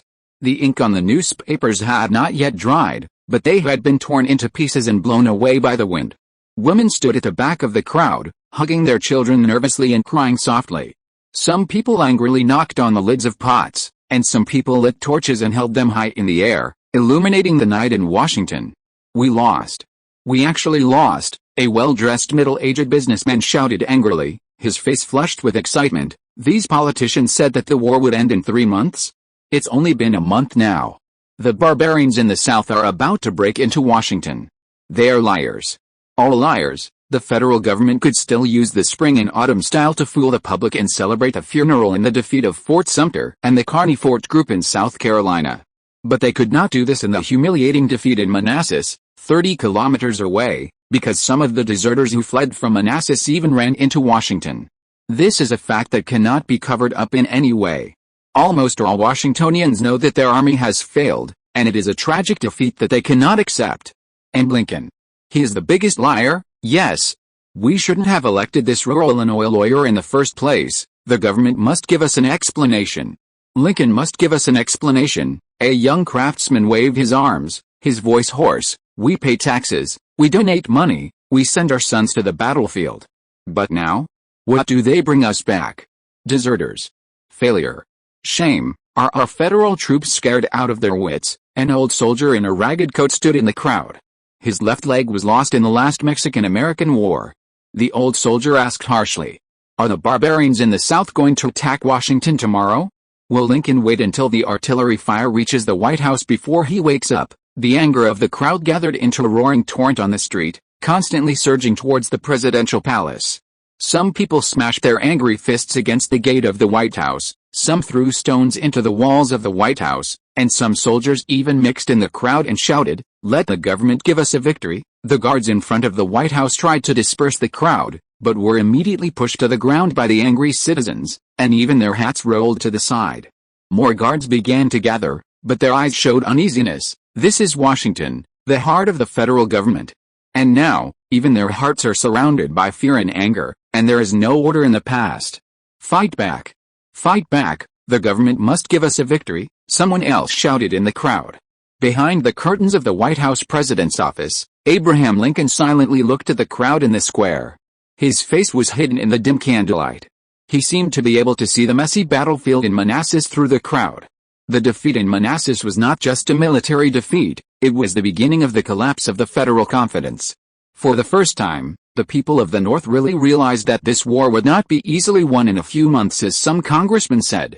"They don't understand," Lincoln muttered to himself, his slender fingers tapping the table unconsciously. "The army needs time, the country needs patience, and the people need more patience." Secretary of State Seward, who was under the same roof, looked gloomy, as if he had just been doused with cold water.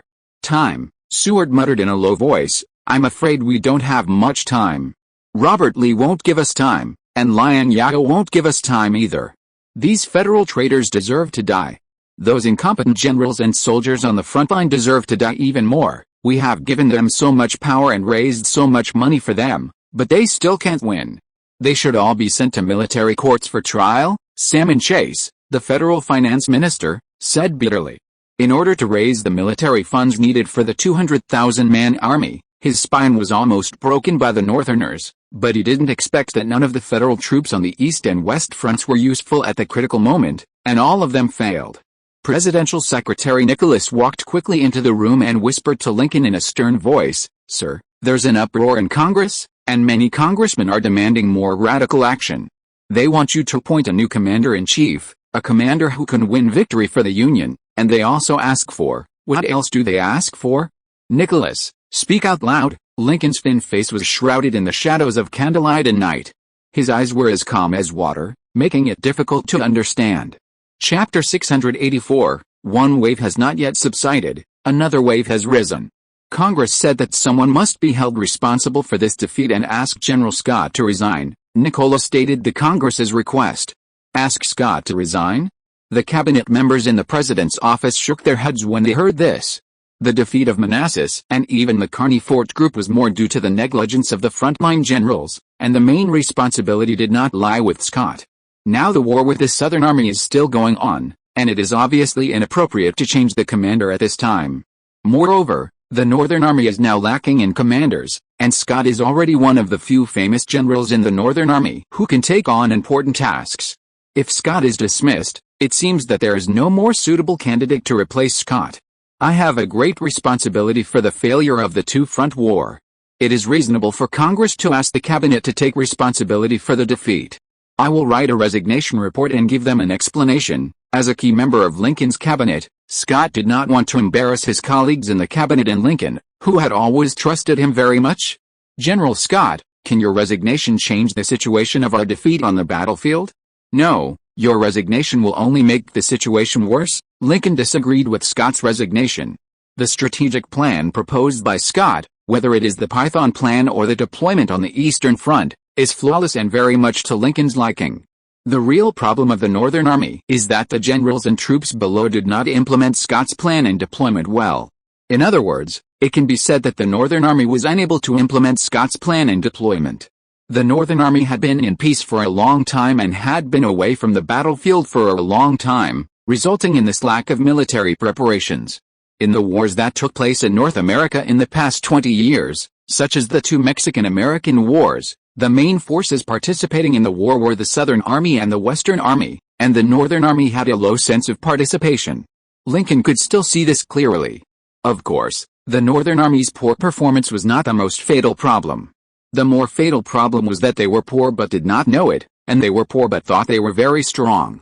The theory of quick victory in the North before the war was the product of this underestimation of the enemy. I hope these two consecutive defeats can wake up the Northern Army soldiers, Lincoln thought to himself. Mr. President, the reaction from Congress is very intense.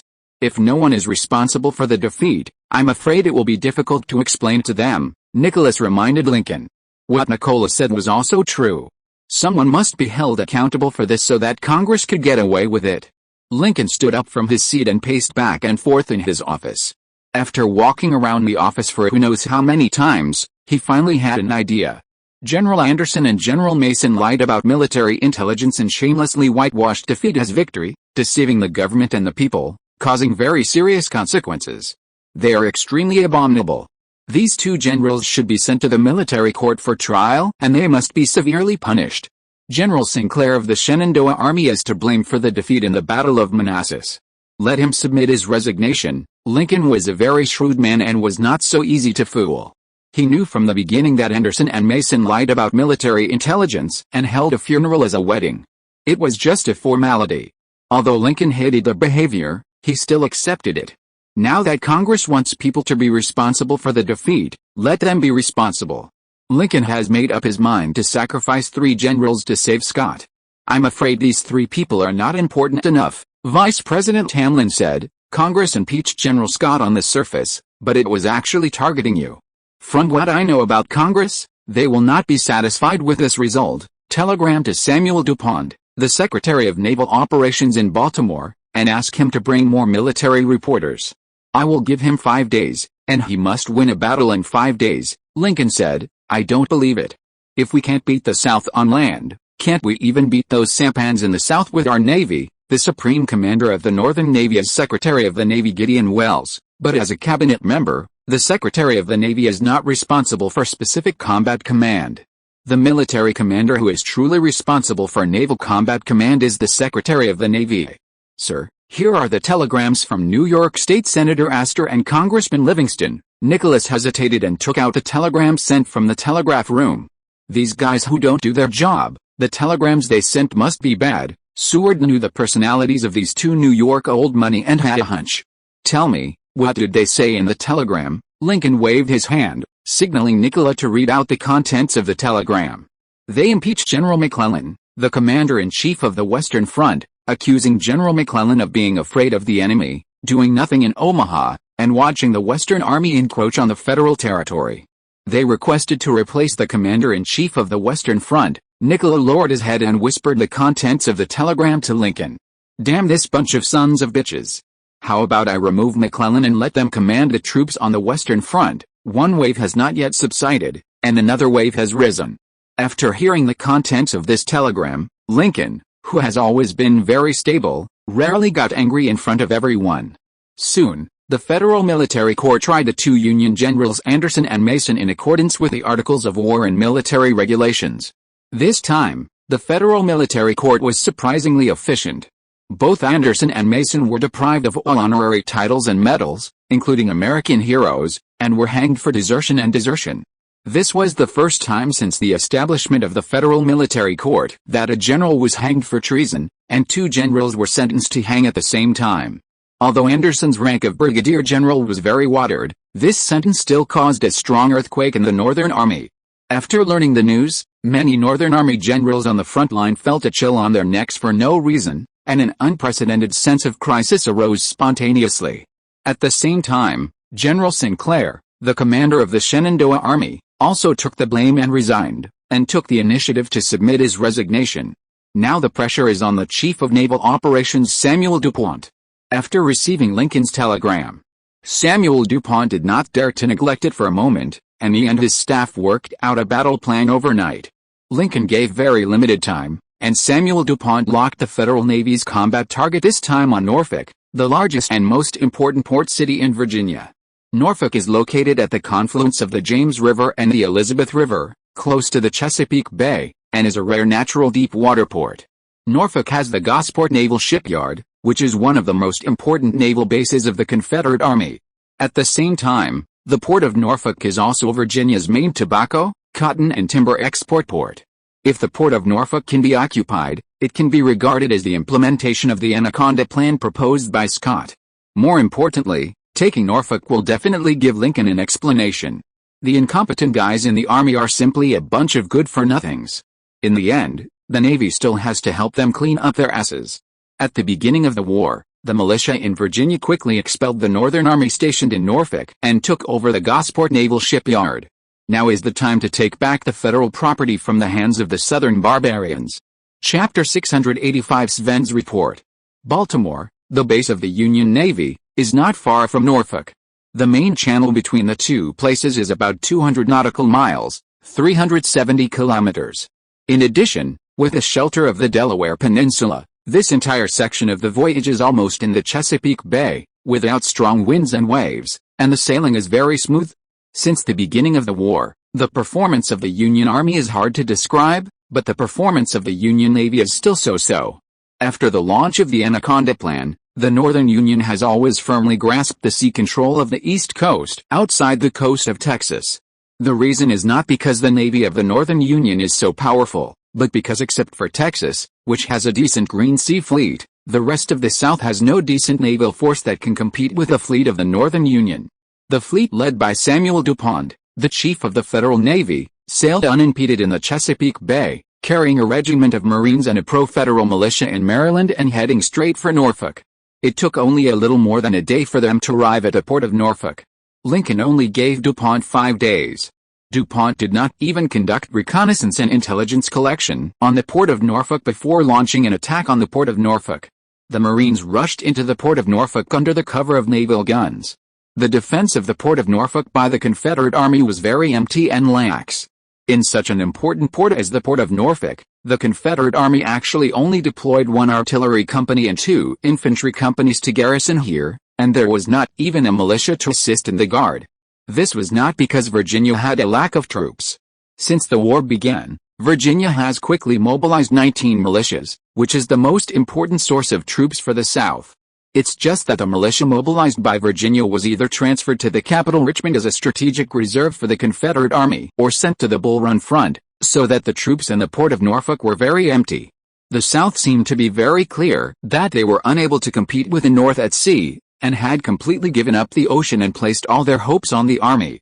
Samuel DuPont's Marines took only half a day to occupy the Gosport Naval Shipyard, and a day later they occupied most of the Norfolk city. 2 months later, the Stars and Stripes were raised again at the Gosport Naval Shipyard. DuPont and the Marines hurriedly took photos and checked in, fearing that Norfolk would fall into the hands of the enemy again the next day and there would be no chance to take additional photos.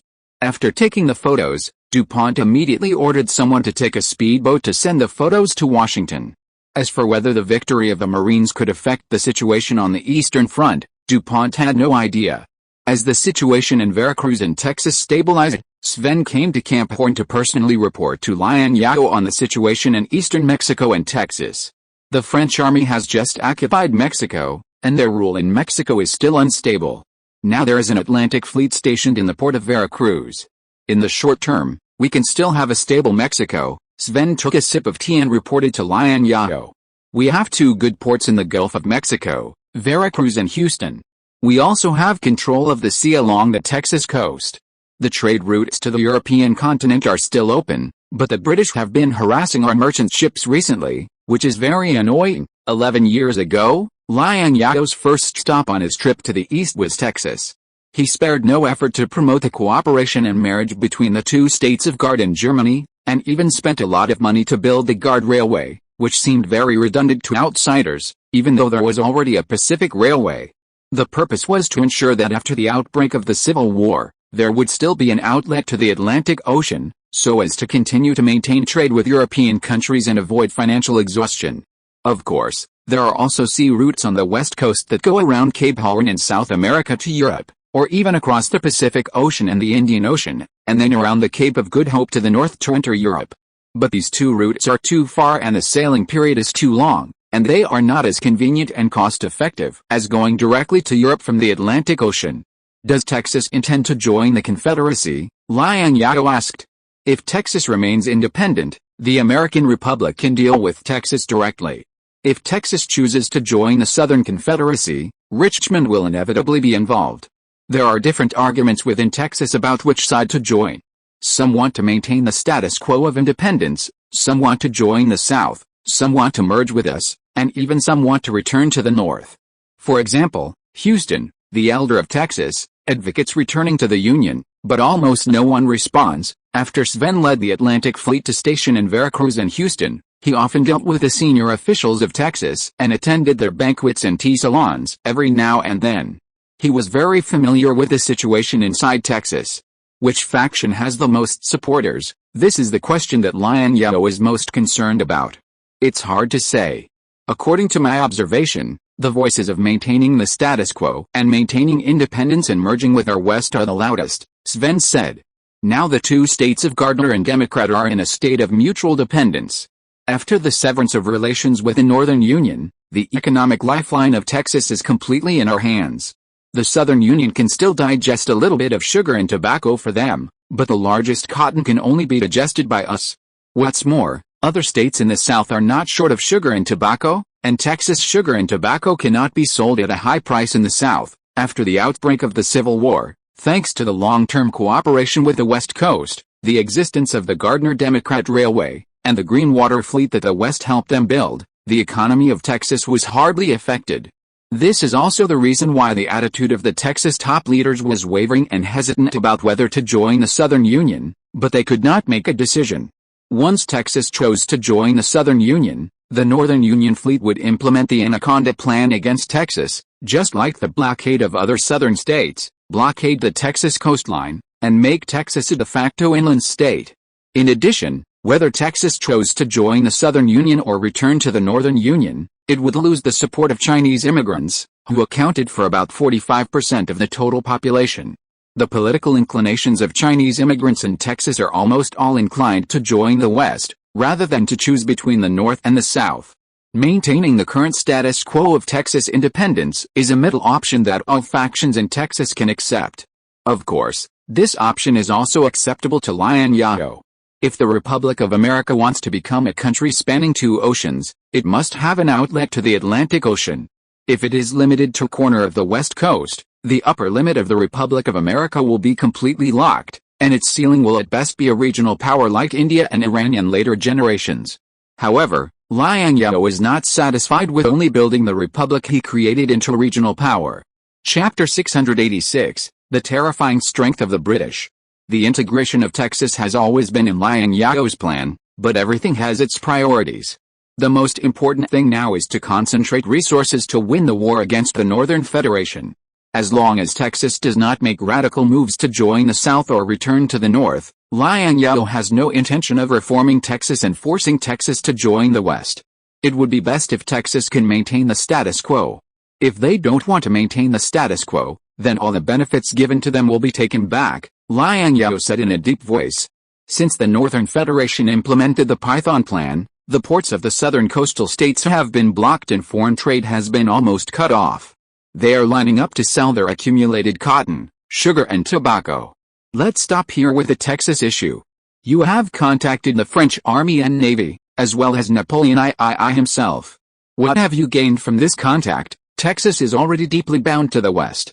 Liang Zhao has many ways to deal with Texas, and military means are only the last one.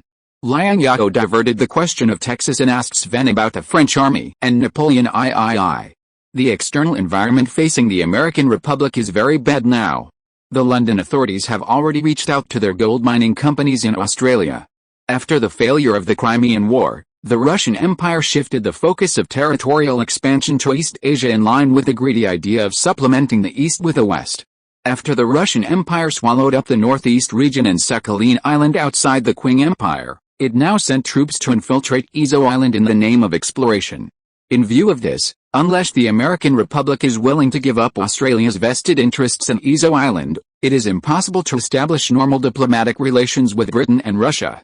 As for other European powers, Austria is busy with its own affairs, Germany has not yet been unified, and Prussia's diplomatic focus is still on the European continent. Even if it establishes diplomatic relations with Prussia, Prussia is unable to intervene in American affairs, and the help it can provide to the American Republic is very limited. Spain and the Netherlands are yesterday's flowers, and have long been on the decline. Among the European powers, only France is interested in American affairs and has the spare energy to meddle in American affairs. The French army is strong, especially their warships, which impressed me. Their flagship, the Glory, is a real ironclad giant ship. It's a pity that we still can't build such a large ironclad ship. If Jeremiah was in Veracruz at that time, let him go on the Glory to sea, maybe he could see something. Speaking of this contact with the French army and the French Emperor, Sven first thought of the French warships he saw in the port of Veracruz. The first ironclad ship was built by Liang Zhao with the power of the entire west coast after he acquired Vanderbilt's shipyard. When their first ironclad ship, the Giant Wave, was launched, it amazed the world and attracted the attention of the two old powers, Britain and France. However, they did not maintain such a technological advantage for too long.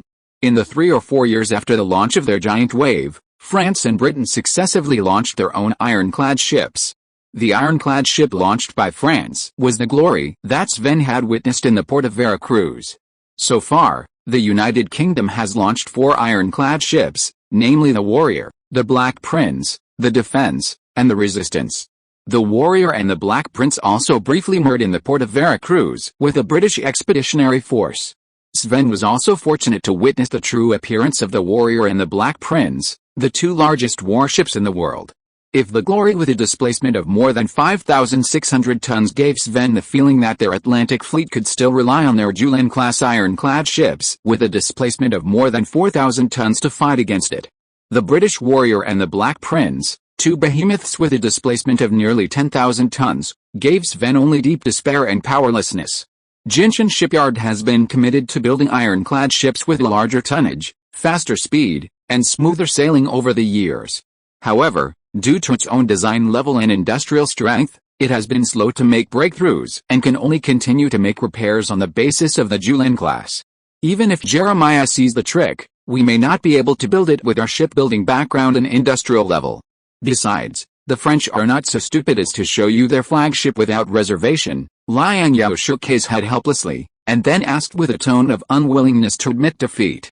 Compared with the French Glory, are our ironclad ships really useless? Jeremiah is the leading shipbuilding expert in North America, and even the entire Americas. The Julian-class ironclad ship is Jeremiah's work and was designed by Jeremiah. The fact that Jinshan Shipyard has been unable to make any breakthroughs in recent years can also be understood as they have emptied the entire American shipbuilding technology reserves when designing and building the Julian-class ironclad ship. Let Jeremiah go aboard the Glory to take a look. With Jeremiah's level, he can certainly see some tricks. But being able to see the doorway does not mean that they can build it. To put it bluntly, even if the French send the drawings of the Glory intact to the Jinshan Shipyard, with the level of the Jinshan Shipyard and the supporting industries in the West Coast region, they may not be able to build the Glory. Let alone the reciprocating steam engine on the Glory with a power of up to 2,700 horsepower, no large steam engine manufacturer in the entire West Coast region can build it. The British and the French were able to build a higher-level ironclad ship than the Julian class in a short period of time based on the photos of the Julian class, because Britain and France themselves have a very strong shipbuilding foundation and industrial base. Compared to our Julian class, the Glory has a larger tonnage and a more stable hull when sailing, but their supporting weapon systems are not as good as our Julian class. The layout of the Glory's guns is slightly outdated. The 36 164mm front-loading smoothbore guns it is equipped with all adopt the traditional side gun layout, which has limited firing range and low loading efficiency. And the French guns are equipped with less range and accuracy than our Sacramento guns. Sven recalled the scene he saw in the port of Veracruz at that time, while taking out the photos taken by Collins from his bag. I also watched the British Warrior from a distance. The British ironclad ship seemed to have an all-iron hull. If it is true, then the technology used by our Julian class and the French Glory is outdated. Liang Zhao looked at the photo Sven handed over very seriously. In the photo, the hull of the Warrior was pitch black, and there was no trace of iron plates wrapped around the wooden hull. The Julian class and the Glory are essentially modified versions of traditional wooden battleships, with only wrought iron armor covering the wooden hull. The disadvantages of wooden hulls are obvious. They are prone to rot and insect infestation after long-term use, and the maintenance cost is extremely high. Liang Zhao also knows the disadvantages of wooden hulls. The reason why he did not choose a full iron hull when building the Julian class was that he could not produce a high-horsepower marine reciprocating steam engine, so he had to compromise. Is the speed of the Warrior fast? Liang Zhao asked with a frown. Fast? According to my observation, the speed of the Warrior is at least about 2 knots faster than the Glory. Sven obviously did his homework and answered without thinking. The tonnage of the Warrior is almost twice that of the Glory, and her speed is actually about 2 knots faster than the Glory, which means that the steam engine power on the Warrior has reached a terrifying 5,000 to 6,000 horsepower. Even though he had been mentally prepared, Liang Zhao was still shocked by the terrifying strength of the British after a simple calculation. It took him 11 years and the whole United States to replace the Julian class with a domestic heart with a power of just over 2,100 horsepower, while the British could easily produce large marine steam engines with power 2 or 3 times that of theirs. Perhaps this is the foundation of the British Empire. If we want our Navy to have the ability to fight back against the British in the next 10 years, cooperation with the French and complementary technologies are the only options. Sven's face was no longer smiling as before, and he said solemnly, I have communicated with Jeremiah, and Jeremiah also believes that we may not be able to build a more advanced warship than the Julian class with our own capabilities. Sven not only hopes that this visit of Napoleon III to the United States will facilitate the establishment of formal diplomatic relations between the two countries, but also hopes that the navies of the two countries can cooperate in depth to narrow the gap with the British Royal Navy and not be too passive. Chapter 687 Water Battle. The city of Omaha is located north of the confluence of the Platte River and the Missouri River. Omaha was built in the Pacific Railway and is also the most important telegraph line hub in the Great Plains. Benefiting from the sudden rise of the West Coast, by 1861, Omaha had rapidly developed into a large frontier city with a population of nearly 20,000. After reaching the suburbs of Omaha, the Western Army did not rush to launch a fierce attack on Omaha, but took steady steps and first dug trenches and fortifications in the western suburbs of Omaha. Seeing that the Western Army was digging trenches and building fortifications under their noses, and the Northern Army was doing nothing, the congressmen who came all the way to Omaha to watch the battle were furious. Astor, Livingston and others personally came to McClellan's headquarters to put pressure on McClellan. They asked McClellan to take the initiative to attack and strike the arrogance of the Western Army. McClellan, as always, maintained his strategic determination and did not adopt these layman's suggestions. In the process of destroying the Pacific Railway, the Western Cavalry suffered heavy casualties. Although the Western Cavalry still maintains its organization, the veterans have been reduced in number. Now McClellan's 2 cavalry regiments have lost the ability to perform high-intensity tasks, and McClellan is well aware of this. He would not be stupid enough to let his only 2 remaining cavalry regiments directly attack the fortifications of the Western Army infantry before the formal battle began. McClellan put on a dead pig fearless of boiling water, and no matter how Astor and Livingston and others pressured and urged, or even threatened, he was not moved at all. He has made up his mind to shrink in Omaha and fight a beautiful defensive battle. McClellan did not just defend Omaha. In order to maintain smooth traffic with the Northern Army's detachment in northern Kansas and ensure the safety of Omaha's rear, McClellan sent his newly formed inland fleet, the Missouri Fleet, into the Platte River to compete with the Western Army for control of the Platte River waterway. On the Western Army side, Kruger, the commander-in-chief in charge of this battle, also hoped to transport troops to the east of the Missouri River through the Platte River waterway to disrupt the Union Army's logistics and transportation lines, and to achieve a roundabout outflanking of the main force of the Union Army in Omaha to reduce the pressure on the main attacking force. The two commanders had the same idea.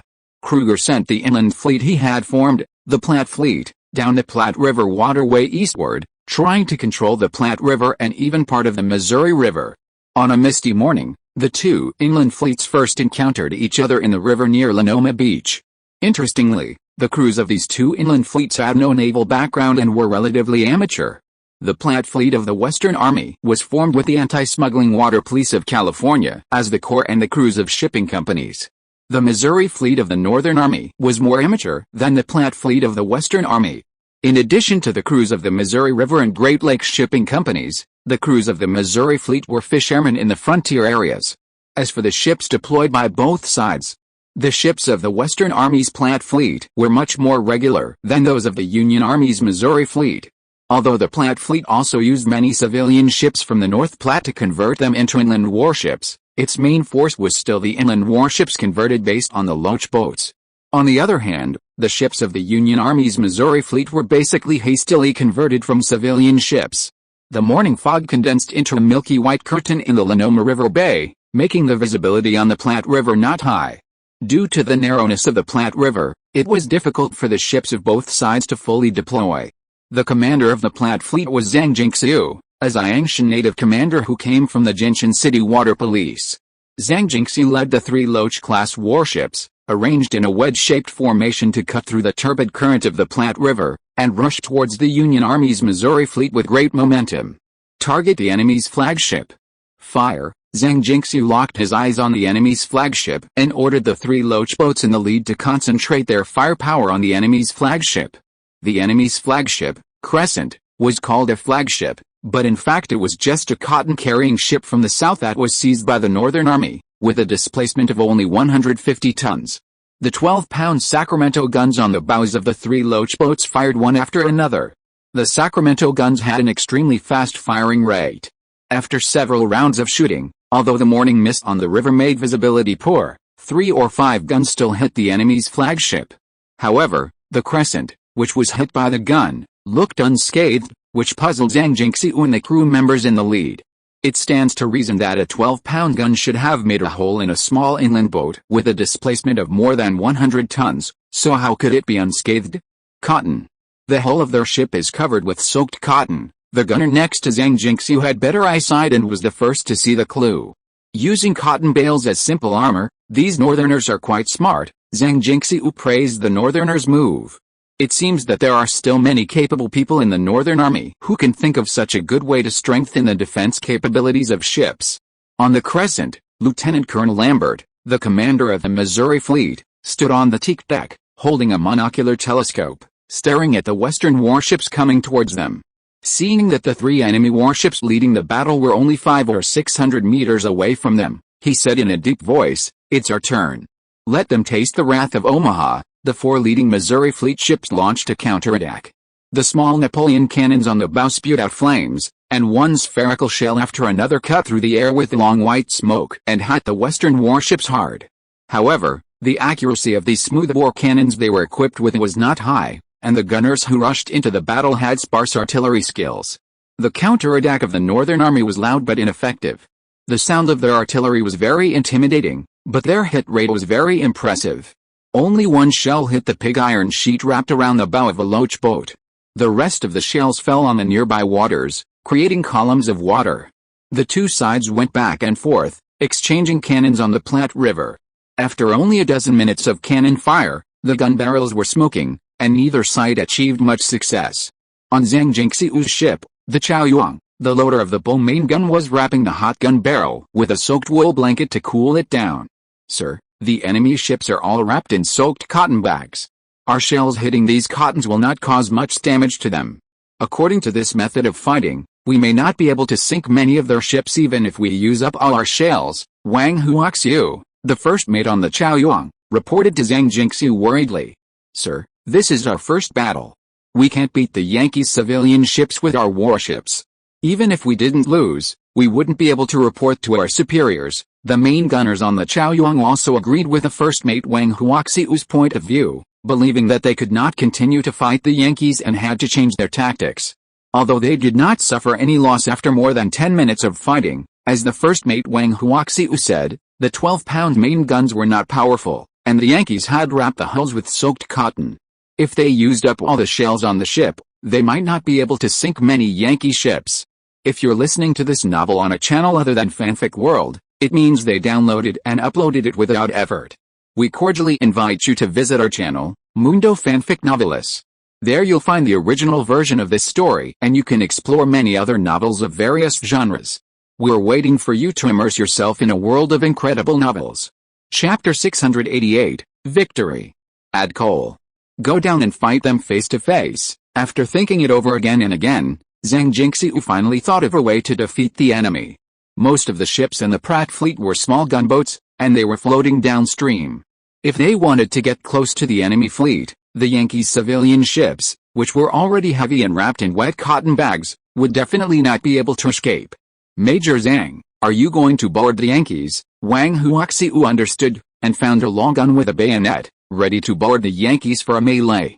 Come on, you're not going to help them. Zhang Jingxiu knocked Wang Huaxiu's forehead hard and scolded him, with the guns and cannons in our hands, can those Yankees withstand the shotgun shells we fired at them? Do we need to board them and fight them hand to hand? Besides, we have rockets on board. There's no need to fight the Yankees with knives and axes. I understand. The gunner of the main gun reacted immediately. If we can't sink their ship, just shoot all the people on board. Under Zhang Jingxiu's order, the Western Army gunboats burned coal and ran at full power, rushing towards the Missouri fleet of the Northern Army 400 meters, 300 meters, 200 meters.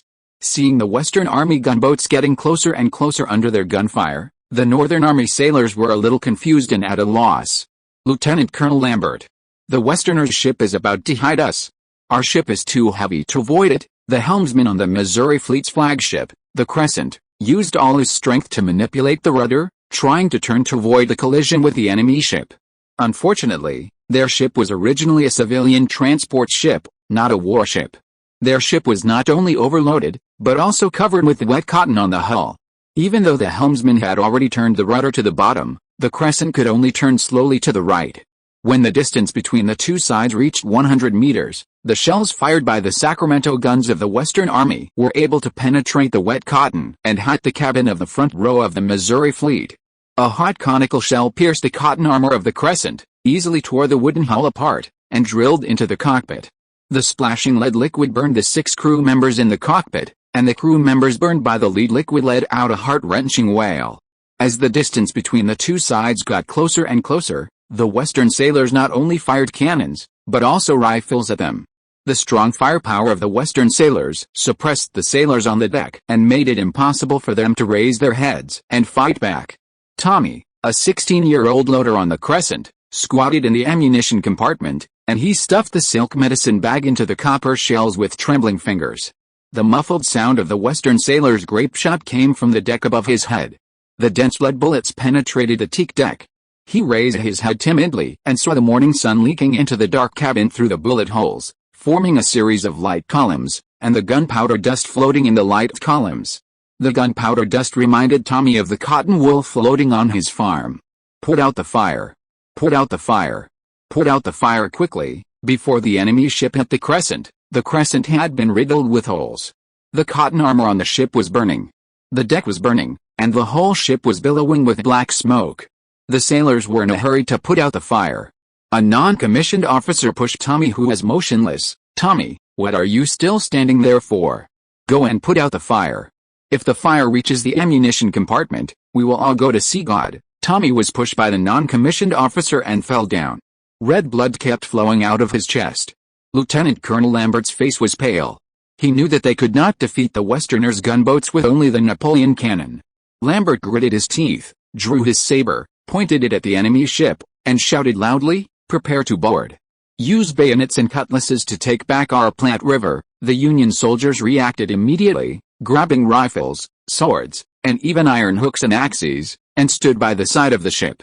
Several soldiers dragged wooden boards and tried to wait for the Westerners' gunboats to approach and then put them between the two ships to facilitate boarding the Westerners' gunboats. But the Western Army did not intend to engage them in a boarding battle. The terrified Union soldiers stood on the deck and saw the Western Army crew holding up their rifles and firing fierce volleys at them. After only a burst of volleys, more than a dozen Union soldiers were hit by bullets. The Northern sailors who were shot screamed and fell into the river, splashing blood. After the volleys ended, the Western Army crew on the gunboat lifted out a thick and long object from the ammunition compartment and placed it on the launcher to aim at them. Rocket. This is their rocket. A Union soldier who escaped from the Kearny Fort group back to Omaha quickly recognized that this was a rocket equipped by the Western Army and jumped into the Platte River without hesitation to escape. The fact was exactly as the Union soldier expected. As soon as he jumped into the river, the rockets equipped on the Western Army gunboat ignited and fired in unison, making a sharp whistle and flew towards their ship, and exploded on the deck. Although the accuracy of the Sacramento rocket, which was improved from the Congreve rocket, was still very low, the Western Army's gunboats were only 20 to 30 meters away from the Union Army's ships. The distance made up for the disadvantage of the rocket's accuracy. Although a small number of rockets still deviated from the intended target and shot into the water, most of the rockets still accurately hit the Union Army's ships. The rocket exploded on the deck, the hot shrapnel flew everywhere, the wooden boards were torn, and the burning flames instantly engulfed a small boat of 70 to 80 tons. A Union sailor on the Crescent was blown away by the explosion and fell heavily on the deck. He looked at his burning sleeves in horror and let out a heart-wrenching scream. Soon, another rocket pierced the sail of the Crescent, and the hot flames engulfed the white canvas. Thick smoke rolled, and the wind helped the fire. The sail was like a huge fire net burning. The Loach-class gunboats are small boats with a displacement of 80 to 200 tons. They cannot carry heavy rockets, but can only carry small rockets with 32 or 64 pounds of charge. Even so, the power of these rockets is much stronger than the 12-pound main guns on the gunboats. Basically, these civilian boats of the Yankees will lose their combat effectiveness even if they do not sink after being hit by 2 or 3 rockets. Lambert barely stood firm and saw the rockets fired by the enemy ships constantly igniting his own ships. He was so angry that he cursed, "These damn Westerners are like evil spirits from hell." He looked around and saw that his flagship Crescent had completely lost its ability to move. More than a dozen ships in front of the fleet had been damaged to varying degrees, and the ships in the rear fled in panic. The Missouri fleet had no chance of a comeback. Lambert waved his hands with tears in his eyes and shouted, "Retreat, chase! Don't let these Yankees run away." How could Zhang Jingxiu, who had won the first battle, give up this opportunity to catch the drowning dog? Without hesitation, he ordered the pursuit of the remnants of the Union fleet. Relying on the excellent maneuverability of the Loach-class gunboats, they chased the remnants of the Union Army all the way until the Union fleet arrived, and then they reluctantly withdrew their troops. This naval battle ended with a great victory for the Western Army's Pratt fleet. At the cost of 2 gunboats being sunk and 4 gunboats being seriously injured, the Pratt fleet sank 11 ships of various types, including the Missouri fleet's flagship Crescent, and captured 13 ships. After McClellan learned that the Missouri fleet was defeated in the battle for the Platte River, he decisively ordered the sinking of the remaining ships at the confluence of the Platte River and the Missouri River to block the waterway and prevent Western ships from entering the Missouri River. At the same time, a heavy artillery regiment equipped with Parrott heavy artillery was sent to block the river and bombard the Western sailors who were clearing the river. Under fire from Union heavy artillery, the Pratt fleet failed to expand its victory and achieve its intended combat objective of entering the Missouri River. It could only retreat in disappointment and move out of the range of Union heavy artillery, waiting for the arrival of its own heavy artillery before considering clearing the river. Chapter 689, Northern Army. As the main frontline troops gained a foothold in the western suburbs of Omaha, further compressing the scope of the Northern Army's activities, Liang Zhao's headquarters also moved from Horn Village to Waterloo Railway Station, which was closer to the front line. Deputy Commander Elvis thought that the name of this railway station was unlucky, and Liang Zhao would meet Emperor Napoleon III here soon, so he suggested that Liang Zhao change the name of the railway station. Liang Zhao himself didn't care much about this. The Americas were deeply influenced by the European colonial powers, and many place names were basically copied from European place names, with an outrageous repetition rate. There are 28 places called London in North America, and 41 places called Manchester. The same is true in Latin America, where there are 17 towns called Santa Fe. It is not accidental that the railway station under Liang Zhao's feet is called Waterloo, but it is just the naming habit of the Yankees. If he insists on changing the name, it will prove that he is guilty and will only have a counterproductive effect. "Sir, we failed to open up the Platte and Missouri channels.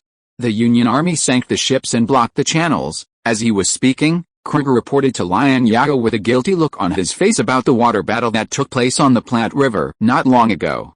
The Great Plains is vast and sparsely populated, and it looks like a large area. In fact, there are not many places that can become battlefields. The battles that broke out between them and the Union Army on the Western Front under McClellan were basically centered on the competition for control of transportation lines and transportation hubs, such as railways, waterways, and roads to ensure smooth logistics. For example, the focus of the next battle between the two sides, Omaha City, is the most important railway hub in the entire Central Frontier region and the intersection of the Platte and Missouri channels. It is a battleground for military strategists in the Central region. McClellan's reaction is quite fast, and he is also a man of courage. McClellan's reaction made Liang Zhao look at him with admiration. There are still useful people among the Union generals. Don't be too depressed. At least we now control the entire Platte waterway and cut off the direct connection between the Union Army's detachment in northern Kansas, the main brigade, and Omaha. Liang Zhao turned his back to look at the large-scale map hanging on the wall. The main brigade, which was alone in northern Kansas, could not establish direct contact with Omaha. If the main brigade wanted to get supplies, it could only take the transportation line of Kansas City. Although Kansas City was nominally under the control of the Union Army, the city, or the entire Kansas region, had been fighting against the federal government for 6 years. The 6-year Kansas Civil War made the people in Kansas have a deep hatred for the federal army. The federal army stationed in Kansas City actually had little control over Kansas City. It was much more difficult for the main brigade to get supplies from Kansas City than from Omaha. Your Excellency has foresight. As long as we cut off the connection between the main brigade and Omaha, we can let the Mexican militia and the 2 infantry regiments of the 103rd Brigade reduce the main brigade space until the main brigade is completely surrounded and annihilated.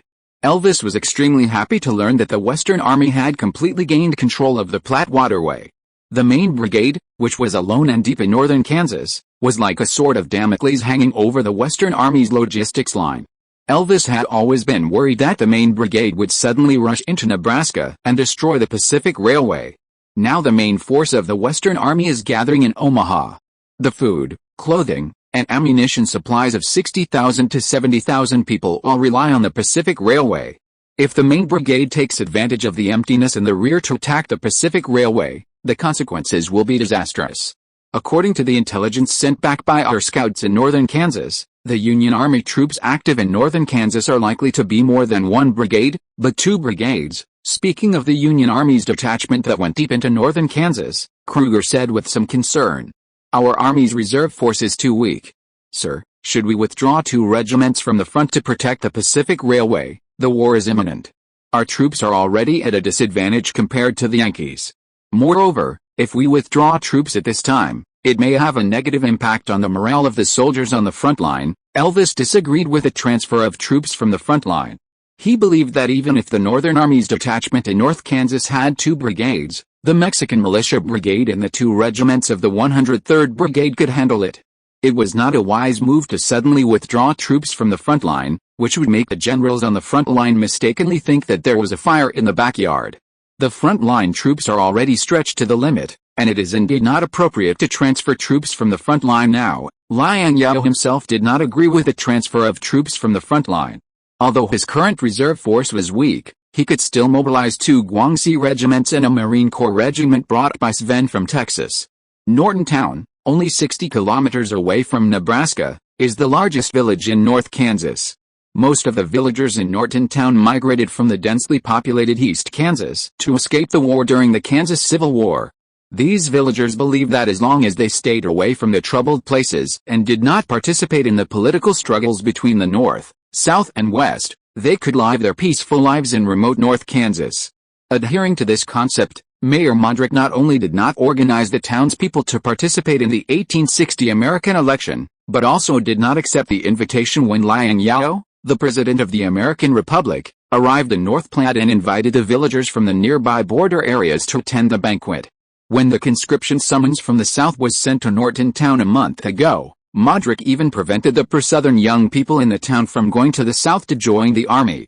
All Modrick did was to maintain absolute neutrality, so as not to give people a reason to talk and let Norton Town be involved in the war.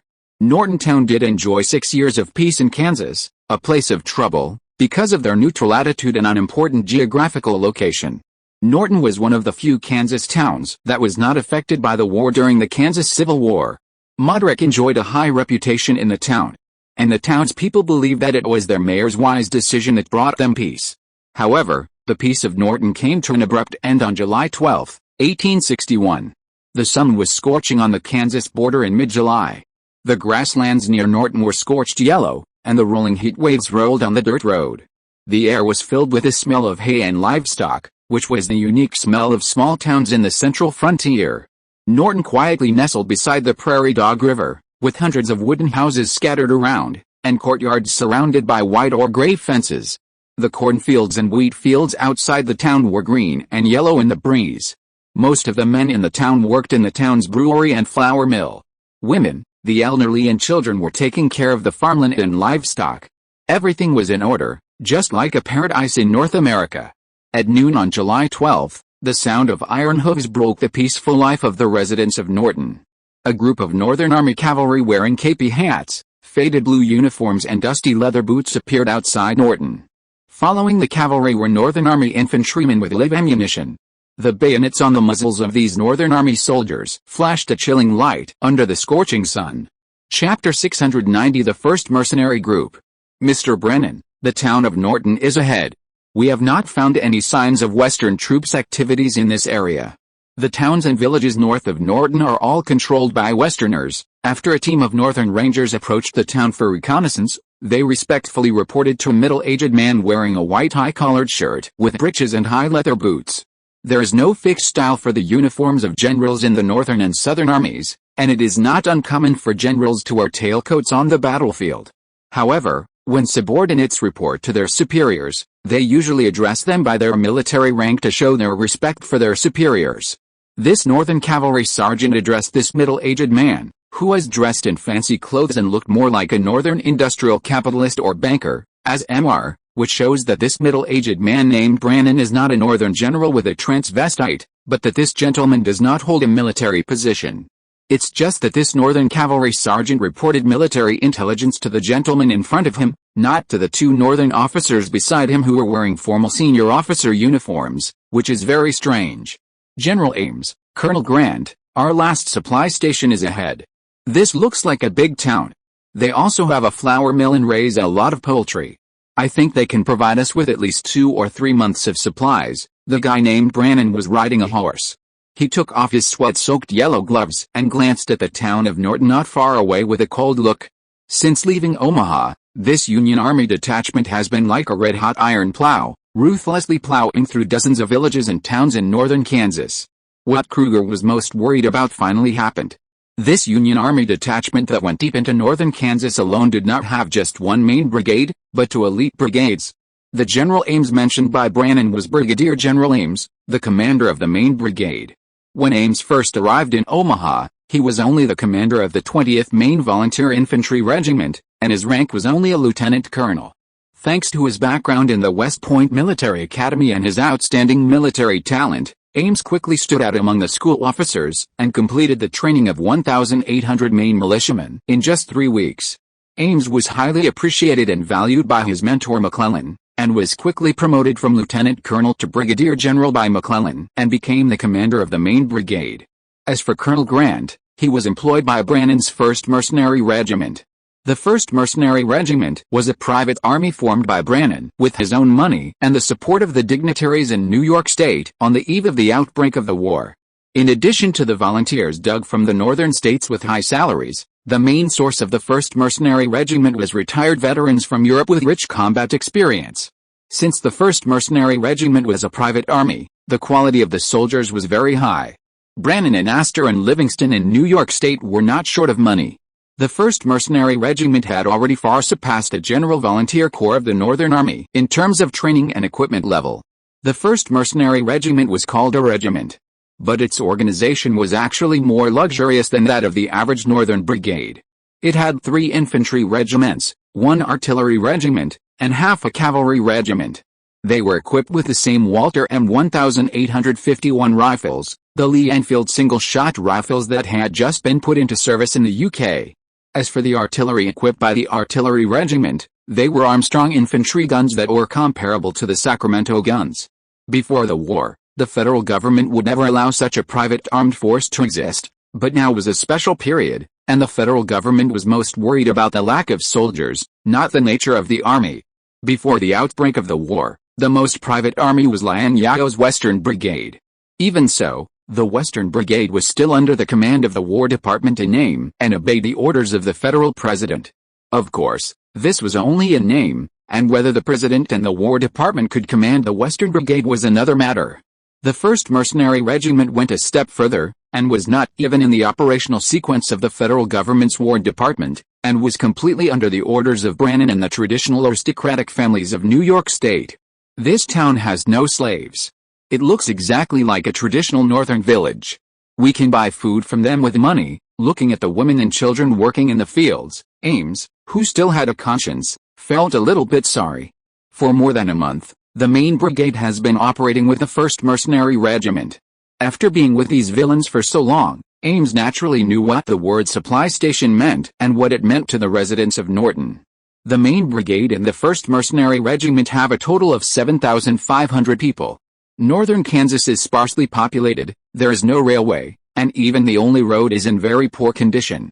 The pitiful supplies brought by the baggage team from Omaha alone cannot guarantee the consumption of 7,500 mouths and 1,400 horses. To make matters worse, according to the latest news, the inland fleet of the Westerners defeated their inland fleet on the Platte River, and Omaha lost control of the Platte River waterway. Next, they can only get supplies from Kansas City, where the situation is unstable. Over the past month, they have been using the method of local food to solve the thorny logistical problems. The so-called local food means directly loading settlements to obtain a one-time large amount of supplies, just like the barbaric nomadic tribes in the Middle Ages. The 7,500-man army of the main brigade and the 1st Mercenary Regiment was able to maintain its complete organization and come to the town of Horton by relying on the villages and towns in northern Kansas. However, the villages and towns where Ames and his team had been local food were all slave villages and towns, so Ames did not feel too guilty about local food. However, the village in front of him seemed to have no black slaves, and it was no different from the ordinary villages and towns in his hometown of Maine. Ames was moved with compassion.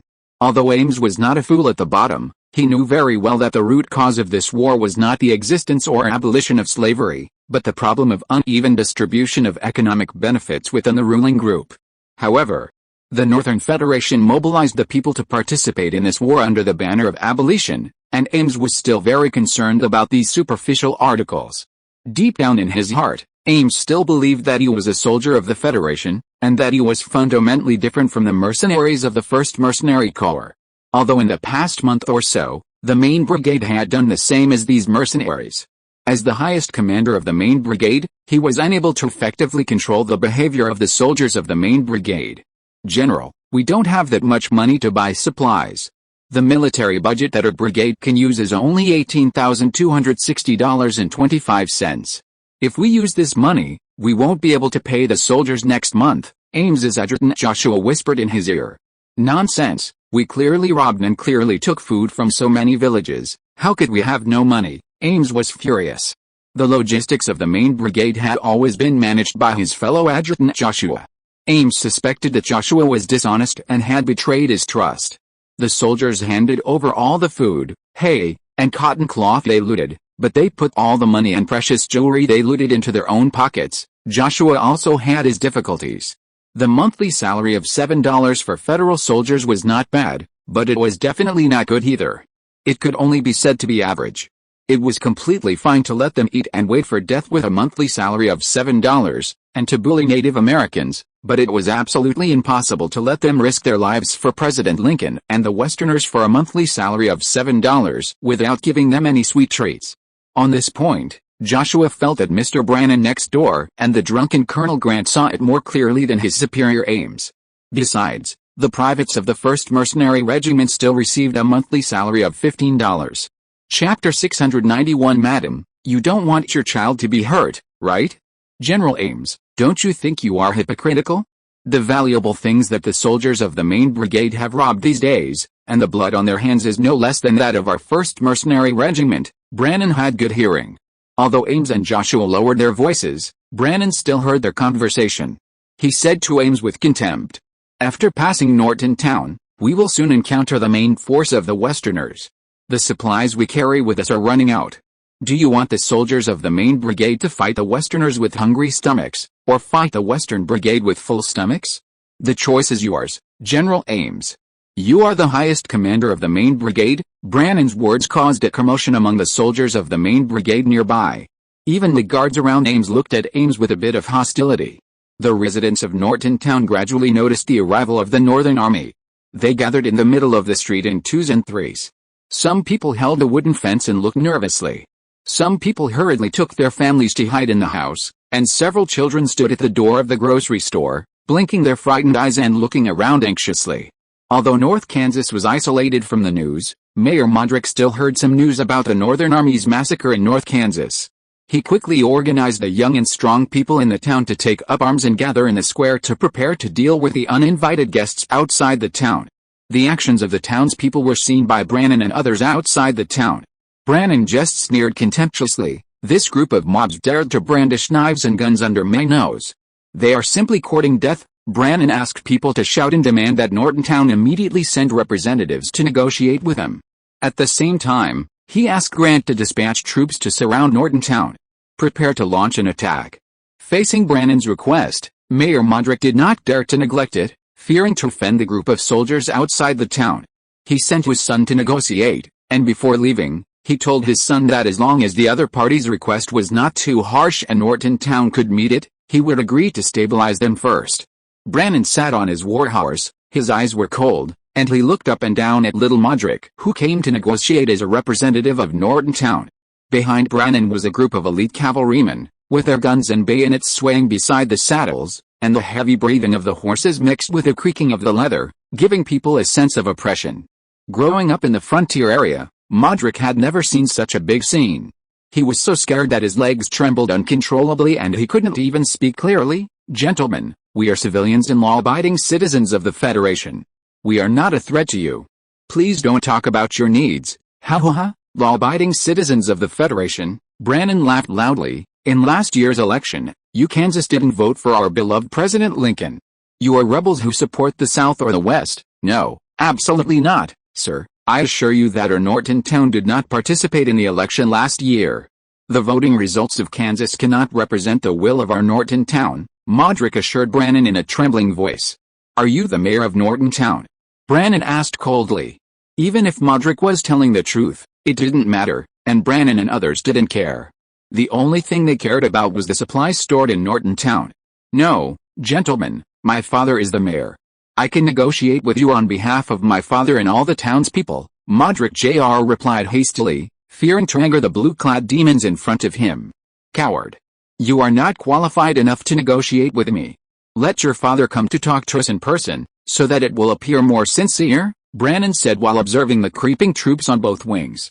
In the town, the men were so scared that their faces turned pale, the women hugged their children tightly, and the old people prayed in a low voice for God's blessing.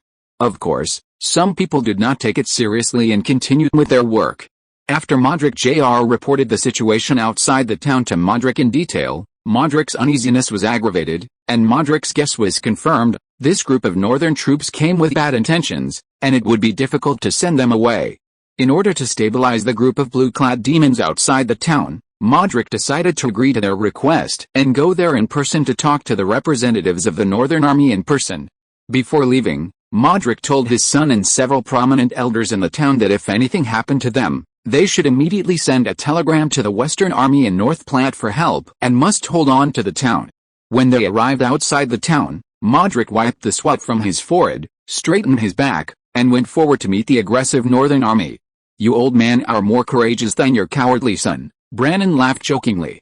"I wonder what the officers are doing in our remote place." Modrick looked up and asked. Brannon put his right hand on the handle of the revolver at his waist and said solemnly, "We received news that your town of Norton is harboring rebels, so we came to search." Modrick glared at him and argued, "There are no soldiers in Norton, only farmers and children. My townspeople have not joined any army. Generals, I think war should not involve innocent people." Old man. So noisy. I said yes, and there is. Brannon scratched his ears, pulled out the revolver at his waist, pulled the trigger at Modric, and immediately issued a cold order. Tell Colonel Grant to open the way for the artillery attack. Let the brothers practice with these blind frontiersmen first. Not long after Brannon's order was issued, the artillery on the hill north of the town quickly fired into the town. Although the residents of the American frontier area are full of martial virtues, these civilians holding outdated light weapons are still just civilians. They have no power to resist the well-equipped and well-trained modern professional army. After 3 rounds of bombardment, the men in the town who had just been holding weapons, full of enthusiasm, and shouting that they would fight the invaders to the death were already scared and fled. Fortunately, in order to save ammunition, the Union artillery only fired 3 short rounds before stopping the bombardment. The sound of artillery stopped, and just when the residents of Norton thought they could take a breath, dense horse hoof sounds and shouts came from outside the town. A few brave townspeople looked out and saw a group of Union cavalry rushing down from the low hills in the south, as if God had accidentally overturned a barrel of indigo dye. Then came the infantry, with bayonets fixed and arrayed, stepping on the sound of drums and pressing towards Norton. The sound of horse hooves came in the dust, and when Brannon's cavalry cut through the horizon and rushed into the town, 12-year-old Liz was squatting in the shadow of her barn at the entrance of the town, peeling bean pods. As a little girl born and raised in the frontier, she had no experience, let alone military and politics. She didn't know what it meant for these people wearing blue smocks and riding horses to rush into the town. The crisp sound of green beans jumping into the tin basin was suddenly crushed by the iron hooves. Liz looked up and saw a surging blue tide. My God, how many horses were there? 50? 80? Or more than 100? She had never seen so many horses before. These horses added up to more than the horses in their entire town. As the Union cavalry got closer and closer to Liz's house, Liz could almost see their faces. The faces under the cape were blurred by the heat wave. They waved sabers, and the tips of the sabers were poking the scorching sun, which made people's eyes sore. Liz's father Josiah rushed out of the blacksmith's room, holding the hammer for shoeing the mule in his hand. The smell of molten iron mixed with sweat suddenly pierced her nostrils. Hurry into the cellar, Liz. Take your brother into the cellar. The old blacksmith's roar was stuck in his throat, and the tail was cut off by the scraping sound of the boit. After the frightened Liz came to her senses, she threw away the unpeeled bean pods in her hand, hugged her brother and went into the cellar in the backyard. The resistance in Norton Town was very weak. Only a few brave young men fired machine guns at the blue-clad villains near the church, but they were quickly shot dead by the alert blue-clad villains. Drive all the men to the square, a cavalry officer issued a cold order. The cavalry drove all the men in sight to the square like sheepdogs. Following the cavalry into Norton Town were the infantry. They kicked the doors of houses one by one in groups to search. Their movements were as skillful as the cavalry, like emotionless machines, mechanically repeating the actions they had done before. Look at this town, it's quite wealthy. Benjamin, a second lieutenant of the main brigade infantry who led the looting, grinned, revealing a few yellow and black teeth. Guys, let's do it. The owner of the house was a widow named Sarah. She suddenly stood up and stood in front of the soldiers. Please, don't take our things, madam, we are just requisitioning. You have to thank the Federal Army for keeping you alive. Benjamin looked up and down at the pretty widow, and then looked at the 2 children behind the widow with ill intent. Madam, my men are very rude. You don't want your children to be hurt, do you? After that, Benjamin carried the widow on his back and strode up to the bedroom on the 2nd floor without saying a word. While going upstairs, he did not forget to remind his soldiers, hey, be more gentlemanly and be gentle to the little ones. The soldiers agreed perfunctorily and began to act unceremoniously. Some smashed the cupboards, some pried open the drawers, and some rummaged through the suitcases. They had a clear division of labor and cooperated very tacitly. They cleared out the fine silverware, porcelain plates, and tableware, and stuffed the salted meats, flour, canned goods, and spices in the kitchen into the sacks they had prepared in advance. A young soldier opened the cellar and saw the neatly arranged food reserves inside. He whistled excitedly, hey, guys. This family really knows how to live. We don't have to worry about food for the next month. He quickly grabbed a bag of fine flour and put it on his shoulder. His companion behind him took a jar of cider and took a big sip from the jar. In the bedroom upstairs, Lieutenant Benjamin, who had finished his work, began to search the dressing table. He opened a silver jewelry box, which contained several gemstone rings, a gold pocket watch, and a pearl necklace. He whistled and put everything in his pocket. Benjamin, in a good mood, walked to the stairs with a big laugh, shook his pocket watch and showed off to his men. "This thing is worth much more than our military pay, sir. How does a widow taste?" The soldier sipped cider with a lewd smile on his face. "Not as good as our yellow-flowered girl in Maine, but much better than those vulgar women who follow the army. The key is fresh and exciting. This is my first time to taste the taste of a widow." Benjamin whistled happily and put the gold pocket watch in his jacket pocket.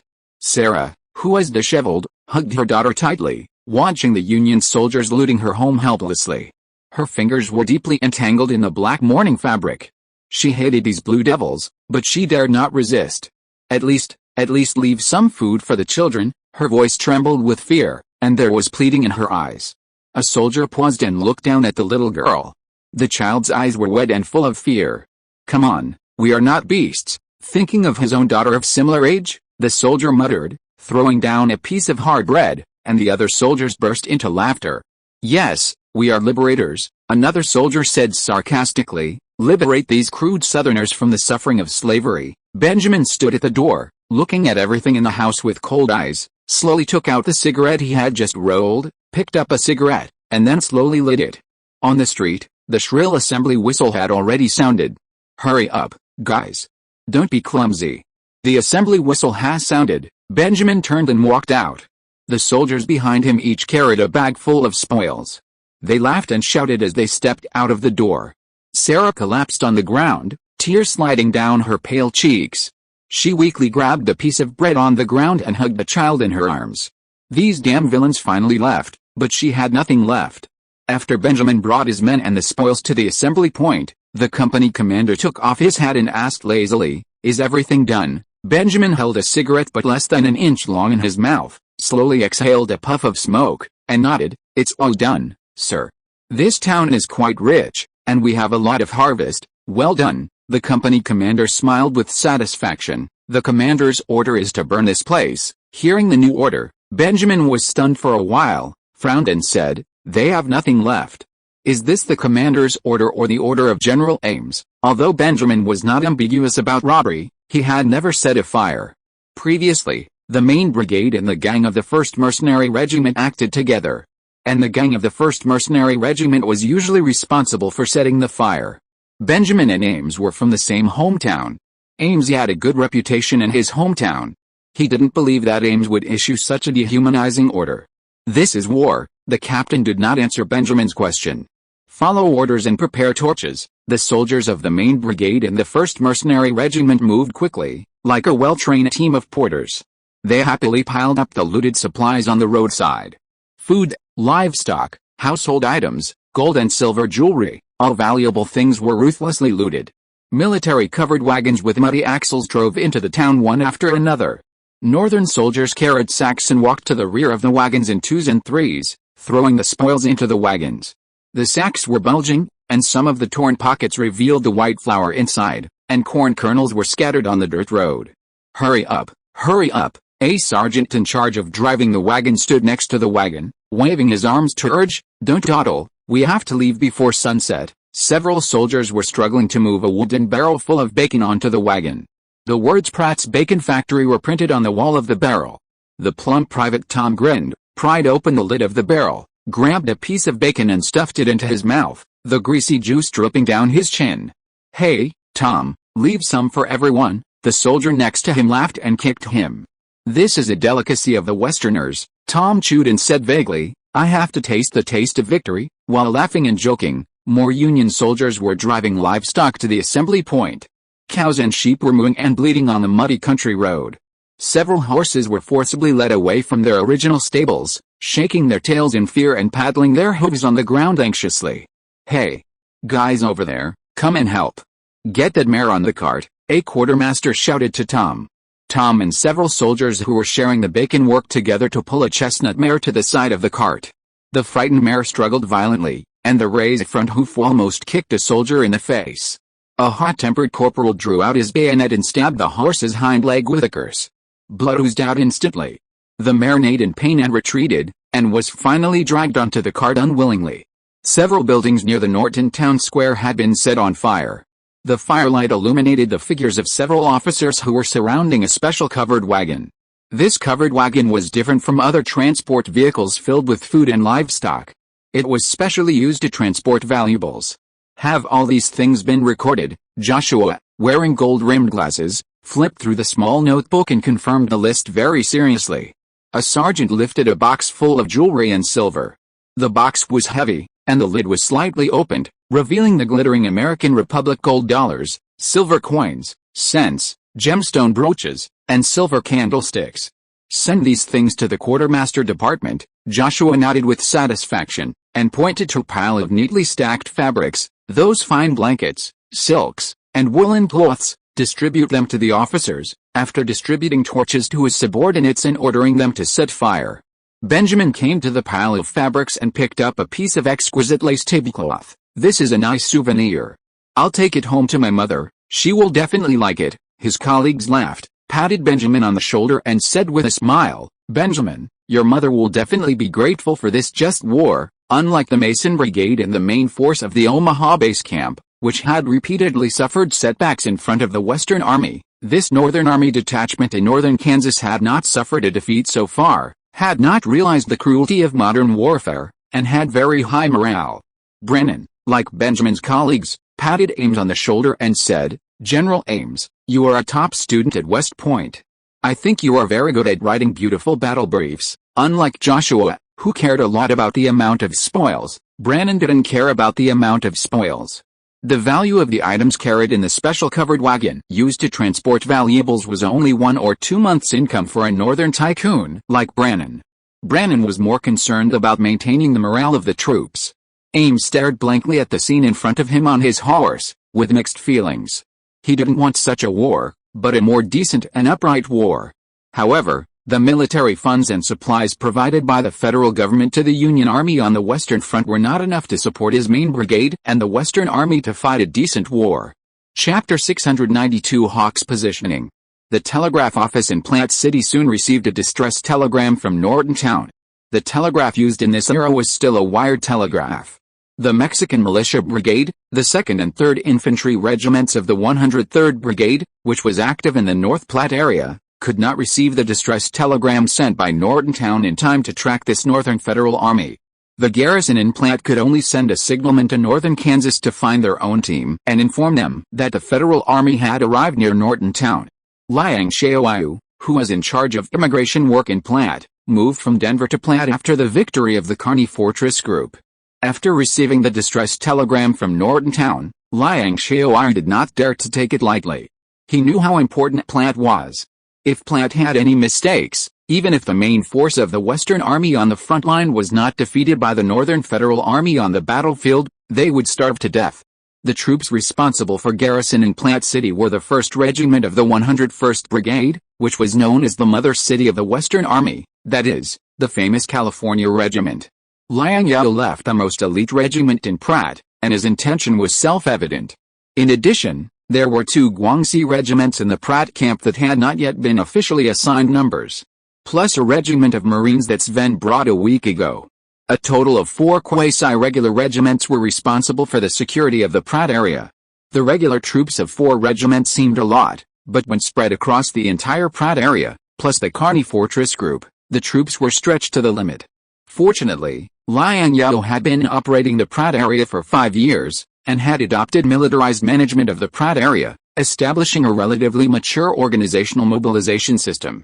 Adult males in each village and community could serve as civilians in their spare time and soldiers in wartime, greatly reducing the pressure on the regular troops. Due to the special strategic area of the Pratt area, Pratt had even achieved telegraph access to every village, a feat that even California, the most developed state in the West, had not been able to accomplish until now. Liang Zhao telegraphed all villages and communities to remain alert, continue to stockpile supplies, dig trenches, and build fortifications in case of emergency. Once any trace of the Northern Army was found, it should be reported immediately without error. Violators would be severely punished. Before Pratt's signalman found the Mexican Militia Brigade, Hawk at the junction of Kansas and Nebraska followed the activity track of the Northern Union Army's reconnaissance cavalry and the billowing smoke in Norton Town to find Norton Town. When Hawk assembled the Mexican militia brigade and arrived in Norton Town, it was already the third morning after the Northern Union Army withdrew from Norton Town. The sun rose slowly from the east as usual, but this once peaceful and tranquil town had long been unrecognizable, becoming dead silent and lifeless. The light from the morning sun could not dispel the burning smell in the air. The whole town had become a ruin, with wisps of green smoke still rising from the ruins, and the air was filled with a pungent smell of burning wood and cloth. The streets were covered with the black ashes. The once bustling shops, taverns, and blacksmith shops were now ruins. The wooden poles that were once used to hang signs were now only a charred stump, standing alone on the corner. The town's church, which once stood in the central square, now only had a charred building frame. The bell tower had collapsed, and the bronze bell had fallen into the rubble, covered with ashes with residual heat. The stone slabs on the street were blackened by the fire. The originally white walls of the houses were now blackened by smoke. The glass of the windows had long been shattered, and the remaining window frames were twisted and deformed, as if they opened their mouths in pain, telling the atrocities of the Northern Union Army 4 days ago. The Yankees of the main brigade are really a bunch of beasts. After witnessing the masterpiece of the Northern Union Army, Hawk's adjutant Liang Zhao didn't know what words to use to describe these inhuman beasts. They were able to be ruthless to their compatriots of the same skin color as themselves. Liang Zhao didn't dare to think about what the consequences would be if these beasts were allowed to enter the core ruling area of the West. Hawk, who was over 40 years old and had rich life experience, behaved relatively calmly. He just asked the photographers accompanying the army to take pictures to record the atrocities of the Northern Army to accumulate materials for the war of public opinion. Liang Zhao was one of the first graduates of the Virginia Military Academy trained by Liang Zhao. After returning from school, he only spent 4 years in the Army and went from captain to colonel. The 5 years he studied abroad at the Virginia Military Academy were the most tense period between the North and the South. His classmates and instructors were basically Southerners. Under the influence of what they saw and heard, Liang Zhao must have sympathized with the South and hated the North in terms of personal feelings. "Leave the town, this is not a place for people to stay," Hawk said, covering his mouth and nose. The Yankees did things very thoroughly. The town was full of slaughtered bodies. These bodies were not processed at all and were completely exposed to the air. It was mid-July, the hottest season in Kansas. The bodies decayed very quickly, and the smell was unbearable. On the way out of the town, the soldier in charge of searching the town told Hawk that the Yankees had thrown bodies into all the wells in the town before they withdrew, and the water sources had been completely polluted. The soldiers who had just returned from the flour mill also brought bad news. They did not find even a bag of extra flour in the flour mill.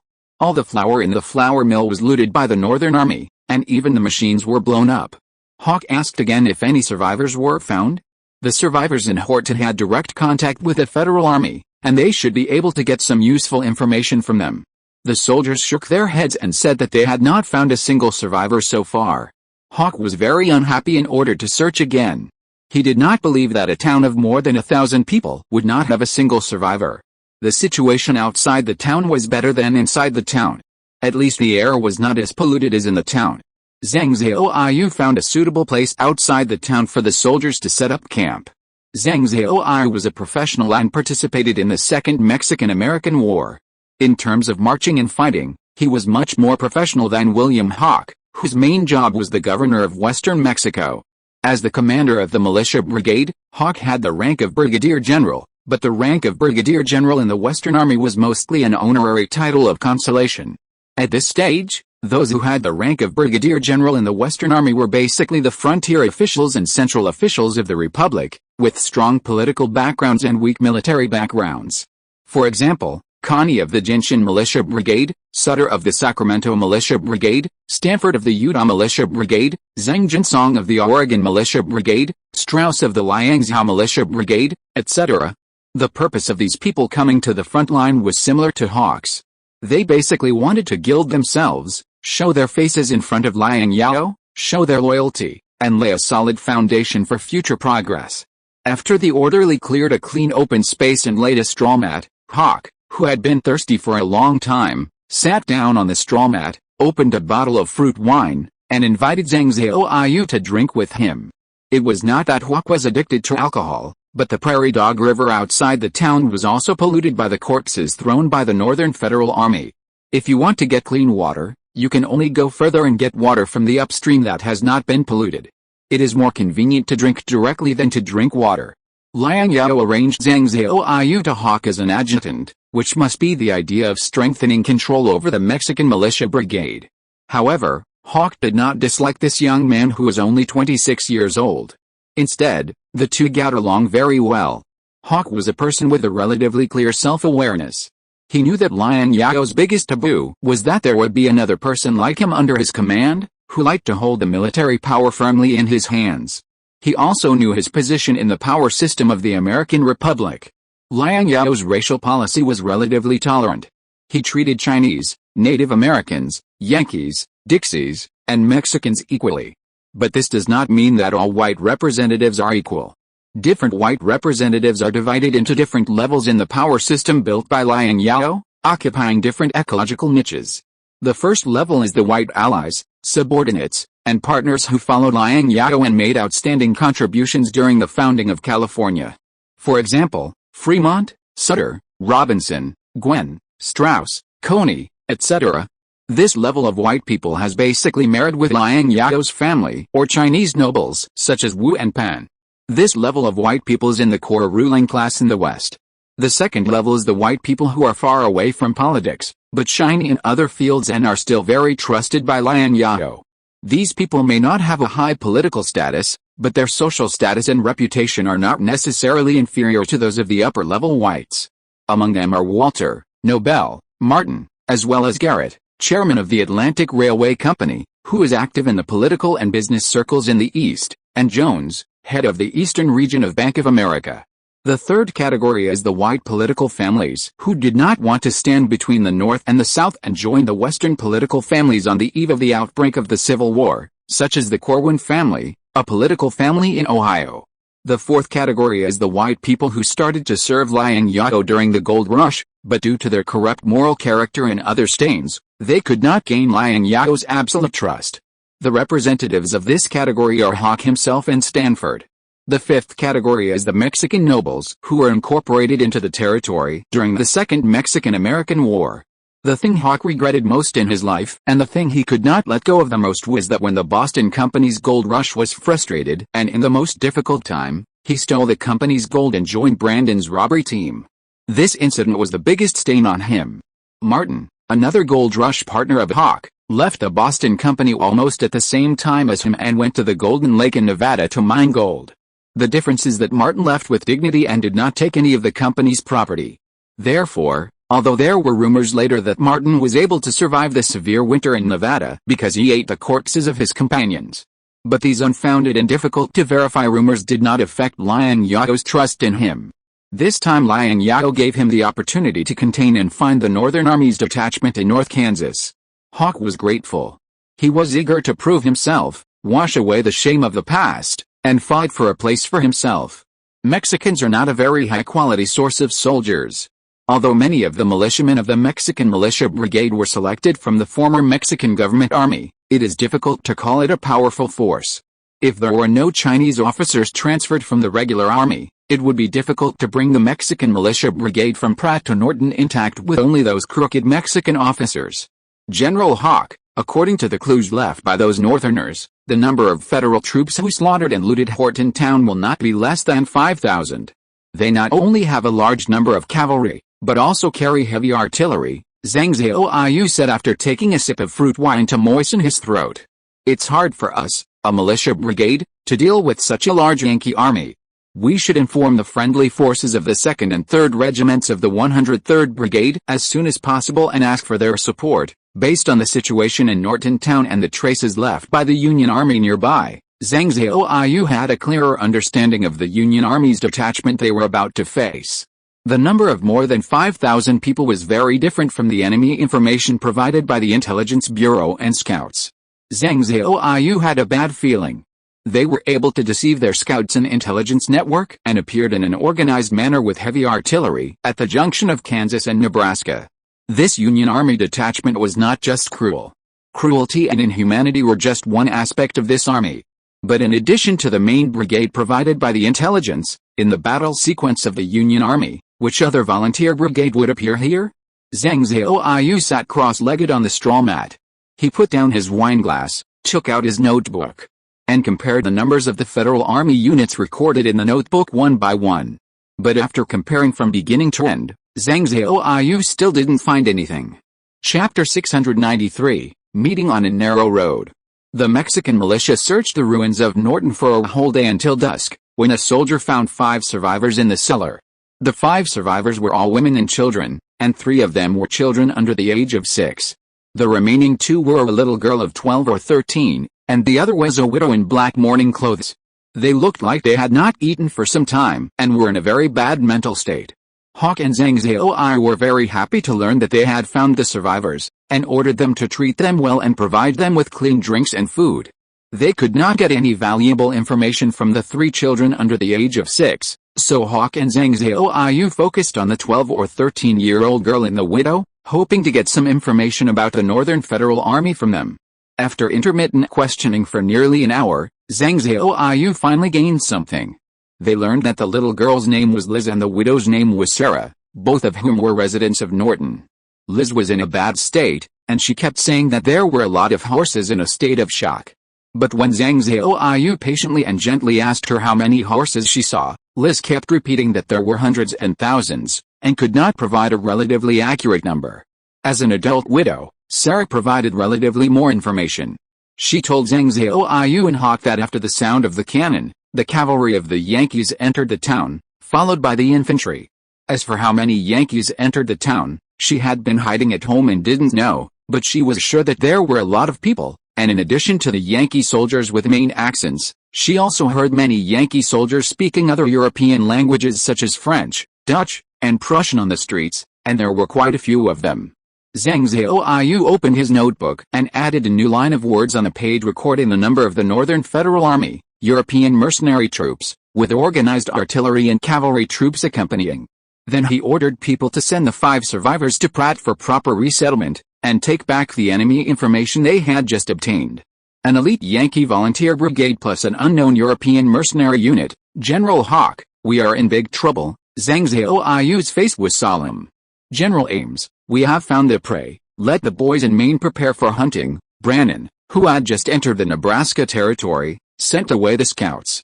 He was as excited as a Kansas hound who had just smelled the scent of a white-tailed deer. Damn, we almost passed them by. Oh? Is it the regular troops of the Western Yankees? Ames's face was bright. He was eager to fight, full of anticipation, and his excitement was no less than Brannan. They had left Omaha for more than a month, and finally had the opportunity to have a real war with the Yankee troops. The war situation is not favorable to the Union now. Whether it is the Eastern Front or the Western Front, the performance of the Union Army is very bad. They urgently need a real victory to wash away the shame. If Ames could win this battle, he would not only win the favor of President Lincoln, but also the annoying voices in the Army who questioned that he was promoted to brigadier general through McClellan's personal relationship would disappear. Unfortunately, no. This is a force mainly composed of white people. With more than 2,000 people. According to the information I have, they should be a militia brigade, most likely a Mexican militia brigade. Brannan seemed to know the organization of the Western Army very well, and he said it like a treasure. They are now in Norton Town, about 50 miles away from us. The enemy has more than 2,000 people, and they are militia. 7,000 against more than 2,000, and they have just plundered Norton Town, with sufficient supplies and high morale. Ames felt that this was a sure win. Joshua, give the order. The entire main brigade will march south. Ames gave the order to turn around and march without hesitation. On the evening of July 20, 1861, the wilderness of northern Kansas was unusually hot. The hot wind blew up waves of dry dust. The grassland was silent, with only the occasional cries of small animals in the distance. The Mexican militia brigade, which turned northeast and was preparing to join the 2 regiments of the 103rd Brigade, unexpectedly encountered the main force of the Northern Union Army in northern Kansas. What Hawk and Liang Zhao were most worried about still happened. The exhausted soldiers of the Mexican militia brigade learned from the scouts that there were a large number of Northern Union troops ahead, and the marching team inevitably became chaotic. Keep the formation. Hawk's eyes were as sharp as a hawk, Scanning with soldiers. The Chinese officers in the team severely reprimanded the deserting Mexican soldiers and tried their best to keep the team together. The Yankees have a lot of cavalry, and we are surrounded by prairie. If you want to live, listen to my orders. Liang Zhao glared at the Mexican soldiers who were ready to move. After observing the surrounding terrain, he quickly issued orders and began to organize the defense line. Everyone, dig shelters along the low hills under your feet, and the infantry will protect the artillery. The reconnaissance company will keep reconnaissance, monitor the enemy's movements, and report at any time. He decided to rely on the low earthen mounds under his feet. The Western soldiers took advantage of the sky before it was completely dark and quickly built a simple position behind stones, bushes and irregular terrain. The soldiers in the front row searched for stones everywhere under the command of their Chinese officers, preparing to build a waist-high stone wall.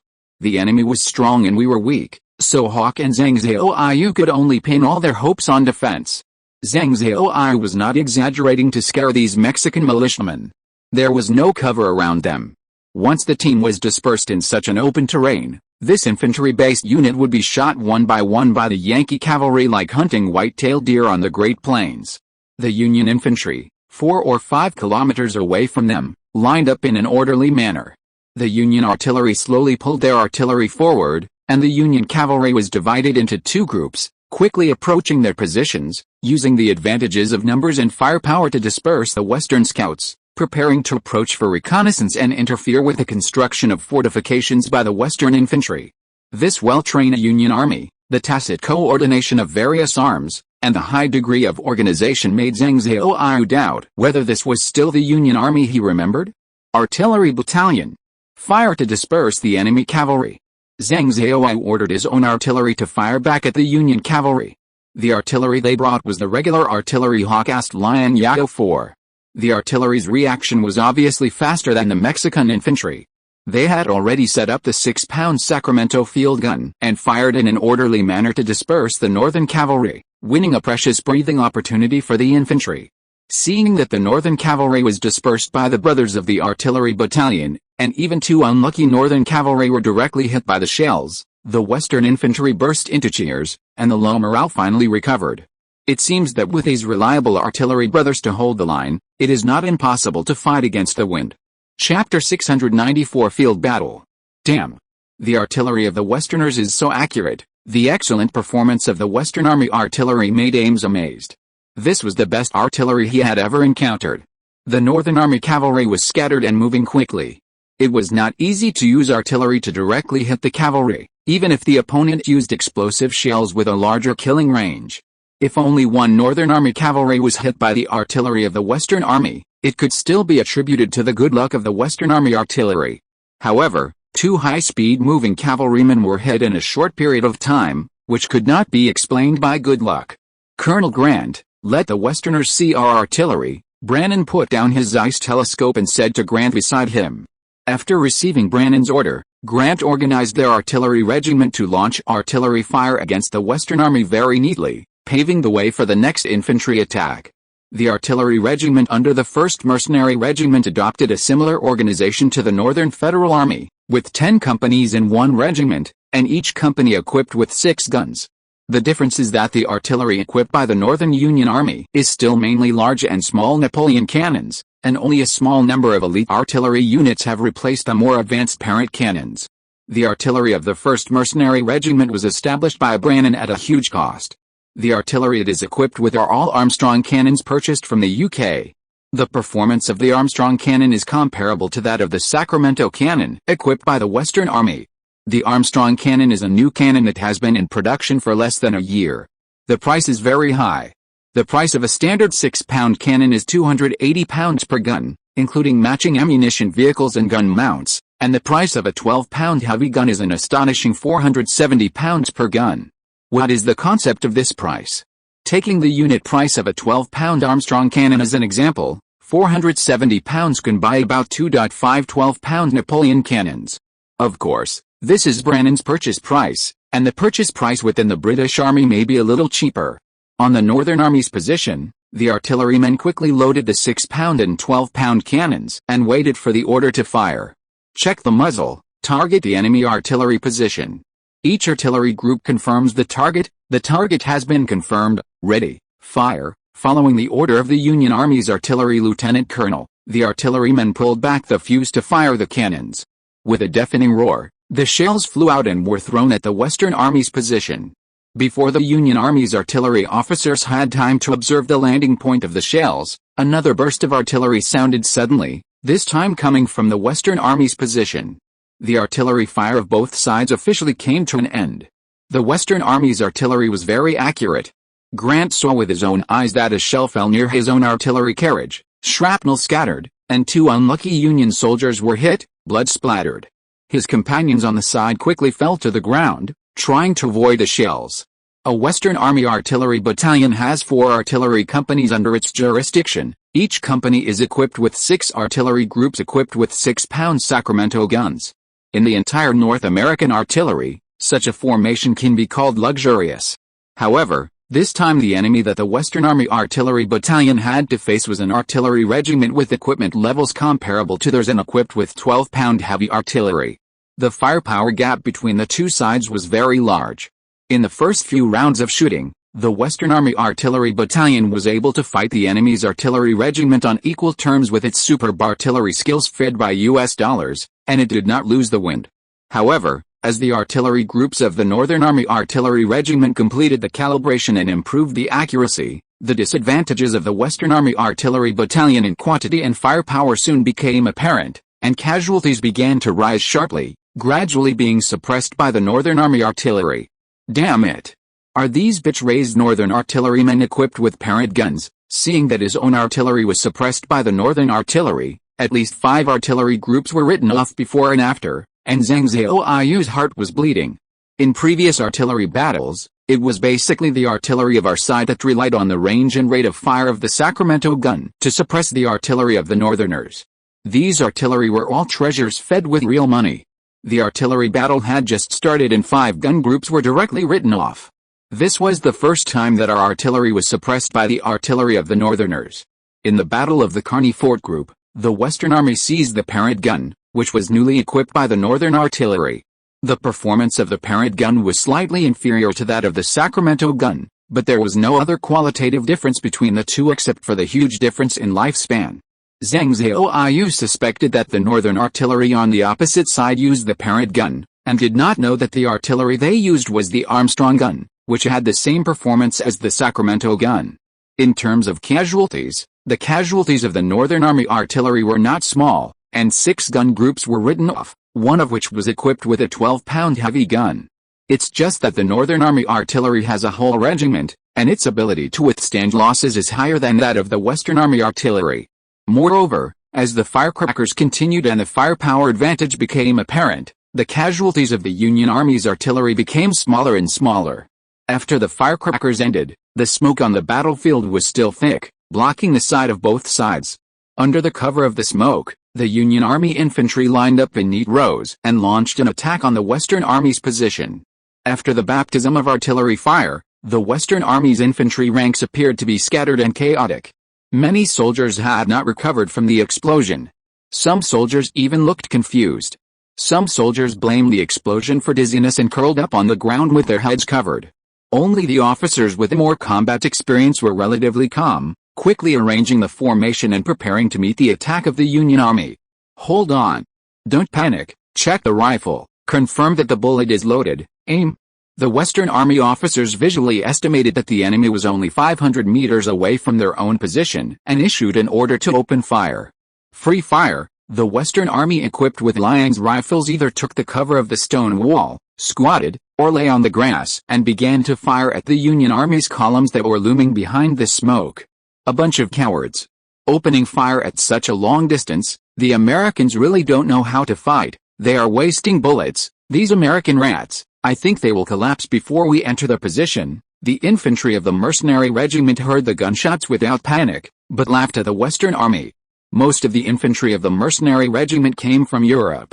They were veterans who had participated in high-intensity wars and had rich practical experience. During this period, the main exchange of fire distances on the European battlefield was usually between 200 and 300 meters. This distance can not only ensure the lethality of rifles, but also minimize accidental injuries. In the eyes of these mercenaries from Europe, only the mob in the colonies would not be able to help but open fire at a distance of 500 meters. But soon, they couldn't laugh anymore, because the Northern Army soldiers began to fall down one after another after being shot and lost their combat effectiveness. A fallen Scottish sergeant looked down at the blood hole on his chest, his face full of incredible expressions. Just before he fell, he was still laughing at the cowardice of the Americans. If you're listening to this novel on a channel other than Fanfic World, it means they downloaded and uploaded it without effort. We cordially invite you to visit our channel, Mundo Fanfic Novelis. There you'll find the original version of this story and you can explore many other novels of various genres. We're waiting for you to immerse yourself in a world of incredible novels. Chapter 695, Strengthening McClellan. The equipment gap between the main brigade and the European Mercenary Corps was huge. The main brigade's standard weapons were mainly old M1841 and M1842 rifles, while the standard weapons of the 1st Mercenary Corps were mainly M1851 and British Enfield rifles. Influenced by the performance of weapons and the commander's tactical concepts, the formations of the two troops were quite different. The formation of the main brigade was relatively dense, while the formation of the 1st Mercenary Corps was even sparser than that of the matchlock era. Therefore, although both were advancing under the hail of bullets from the Western Army, the casualties of the main brigade were much higher than those of the 1st Mercenary Corps. My God! What kind of weapons did the Westerners use? They can still have such a high hit rate at a distance of 500 yards, 457 meters, seeing that his own soldiers were constantly being knocked down. Ames was amazed. At present, the effective range of the mainstream standard rifles equipped by the Northern Federal Army is generally around 200 yards, about 183 meters, and the effective range of rifled guns can reach 300 yards. It was incredible to Ames that the Western Army's rifles could achieve such a high hit rate at a distance of about 500 yards. Listening to the gunshots, the Western Army's rifles not only had a long range and high accuracy, but also had a terrifyingly fast firing rate. Just as Ames was impressed by the advanced Western Army's rifles, Liang Zhao was very dissatisfied with the performance of these soldiers from Western Mexico. It was indeed too bullying to compare them with the Western Army's regular army, but compared with the Gentian Militia Brigade, Sacramento Militia Brigade, and Los Angeles Militia Brigade, which were also militias, the Mexican Militia Brigade's shooting skills were not a little bit worse, and the firing rate was also much slower. The opponent was worthy of being the elite of the Northern Federal Army, and was able to push the formation forward for more than 200 meters without collapsing despite considerable casualties. Scattered line. Disperse. Seeing that the casualties were too great, the Northern Army commander ordered the soldiers to open up a larger distance to reduce casualties in order to reduce casualties. The Union infantry of the 1st Mercenary Regiment raised their guns and fired when they were about 250 meters away from the Western Army's position, while the infantry of the main brigade continued to advance to the beat of drums. As the Union infantry began to fight back, the Western Army also began to suffer casualties. Fortunately, as the defending side, most of the Western Army had shelters to protect themselves. The Western Army without shelters fired in a squatting or lying position, and the body's area of receiving bullets was small. Therefore, although there were casualties, they were within the tolerable range. Even so, the formation of the Mexican Militia Brigade was still loose, and a few veterans from the former Mexican government army had even made plans to escape in the face of the battle, and from time to time they glanced at the officer closest to them and observed the officer's face.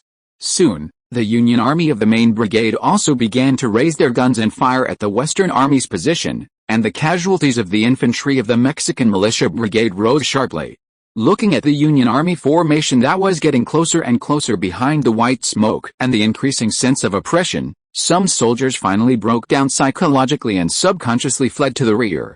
The officers who found that something was wrong shot dozens of deserters before they could stabilize their positions. Looking at the Yankee infantry getting closer and closer to their positions, Hawk and Liang Zhao knew that it was impossible to rely on these Mexican militias to fight with bayonets to kill the elite Yankee infantry. In a hurry, both of them thought of the artillery battalion. The artillery battalion was a regular army and had a much stronger ability to withstand pressure than these Mexican militias. The two asked the artillery battalion to push up the field artillery to shoot shotgun shells.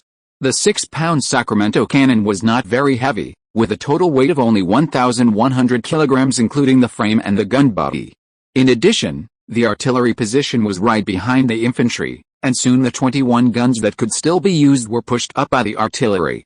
When the artillery pushed the guns up, the frontline Northern Army was only 30 to 40 meters away from the Western Army's position. At this distance, soldiers with good eyesight could even see the ferocious and fierce faces of the Yankee soldiers. Charge! Charge! In the last 30 or 40 meters, the Northern Army's infantrymen ran forward with bayonets gleaming and howling like crazy. This charge directly broke the courage of ordinary infantrymen. For a moment, more than a quarter of the Western Army's infantrymen retreated uncontrollably, and more soldiers retreated. The Western Army's defense line was already in the process of collapse. If only a few soldiers fled, the Western Army's officers could still deter and control the situation by shooting deserters. But if more than a quarter of the infantrymen fled, this method would be useless. At the critical moment, it was the artillerymen from the regular army who were calm and able to withstand the pressure. The logistics personnel of the artillery battalion leaned against the stone wall and fired at the Northern Army infantrymen who were close at hand in an orderly manner. Every time they pulled the trigger, a Northerner in blue fell down. Fire! The Western Army's gunners almost waited until the Northern Army soldiers were close to them before pulling the fuse. With 21 loud noises, countless tiny metal balls and iron sand splashed towards the Northern Army like raindrops, directly knocking down a large number of Northern Army soldiers who were rushing in front. The casualties of the Northern Army in the front row were not small. The round of shotgun shells from the artillery battalion directly broke the morale of the Northern Army in the front row. The Northern Army in the front row also fled backwards uncontrollably. Some panicked Northern Army soldiers even disrupted the friendly army formations that had not collapsed in the rear. Seeing the Northern Army disintegrate, the morale of the Western Army recovered. The infantry still on the position continued to fire to cover the artillery reloading. Some of the scattered soldiers also returned to the position in twos and threes. The Northern Army gradually retreated, and the tense Hawk and Liang Zhao were relieved and breathed a sigh of relief. Although the process was very thrilling, in the end, the excellent performance of the artillery battalion barely withstood the attack of the Northerners, and the result was still good. The Western Army, which had survived the disaster, cheered like boiling water, and the infantry looked at the artillery with gratitude and admiration. The Northern Army, which wanted to take down the Western Army in one go, was furious and pulled out the artillery to bombard the Western Army's positions. The Northern Army invested more than 2 regiments in the first charge, and at least 300 or 400 people were killed or wounded. It would definitely take some time to organize the next round of attack. Taking advantage of this gap, the Western Army soldiers carried the wounded to the field hospital in the rear and handed them over to the military doctors for treatment.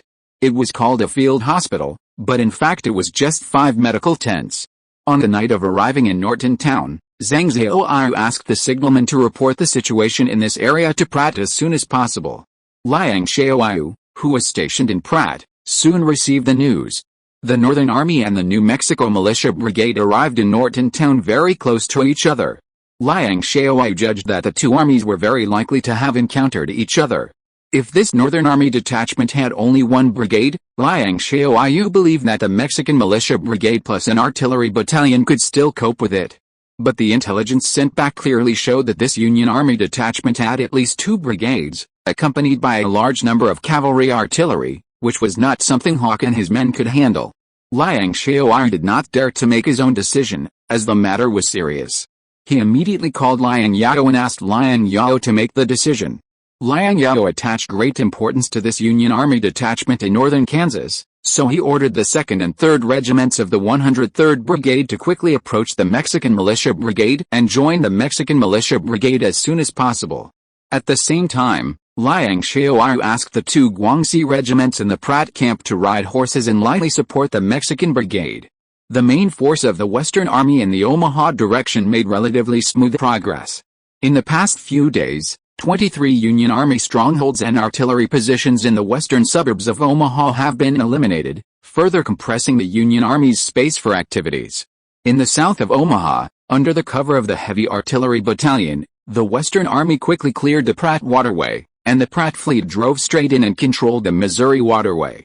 The 2nd Infantry Regiment of the 101st Brigade crossed the Missouri River immediately and quickly occupied Glenwood, the largest town southeast of Omaha, and successfully gained a foothold on the east bank of the Missouri River. The Western Army hoped to have a large-scale field battle with the main force of the Northern Army in Omaha to quickly decide the outcome. McClellan also saw the Western Army's intentions. No matter how the Western Army provoked and humiliated the Federal Army and himself, McClellan was still like a turtle, hiding in the city of Omaha and holding on.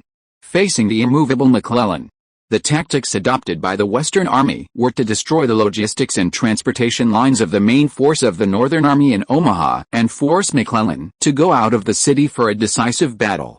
After gaining a solid foothold on the east bank of the Missouri River, the 1st Cavalry Regiment crossed the river to destroy the railway from Des Moines to Omaha.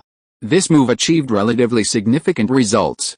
No train loaded with fresh food had entered the Omaha train station for a whole week.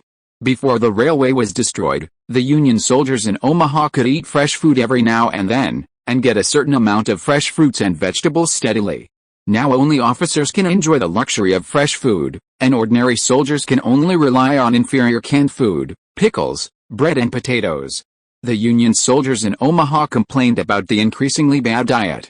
If it were the Queen soldiers on the other side of the ocean, they would have enough refined flour every day, 2 cans of meat, salt and sugar, and a certain amount of coffee, tea and tobacco rations. They could treat the officials above as their own fathers, and fight the long-haired people in Xinjiang without hesitation. But this is America, and the living standards of small landlords in rural areas of Queen during this period were not necessarily higher than those of American civilians.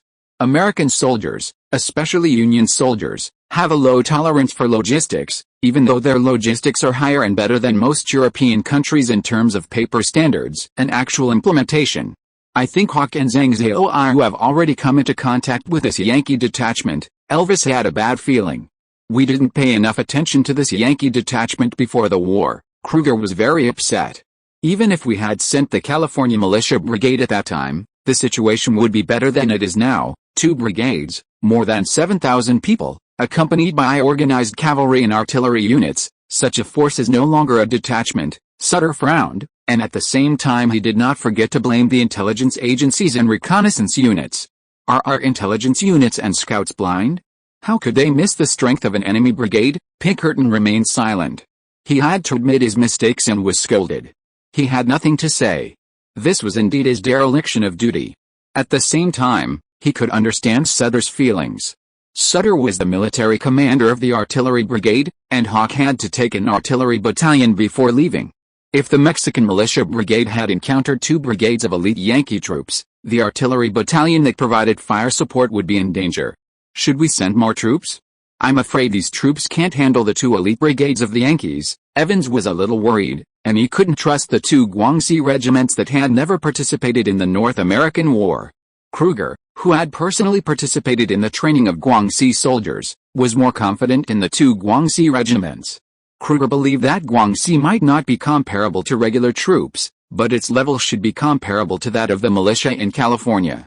As for the real level, it can only be tested through actual combat. The 2 federal brigades in northern Kansas do not have a safe and stable logistics channel. They are marching on foot.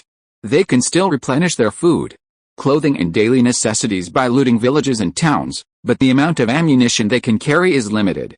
I think their ammunition can only support a short-term large-scale battle at most. Although Liang Zhao was a little nervous about this unexpected bad news, he quickly calmed down and made a judgment after analysis.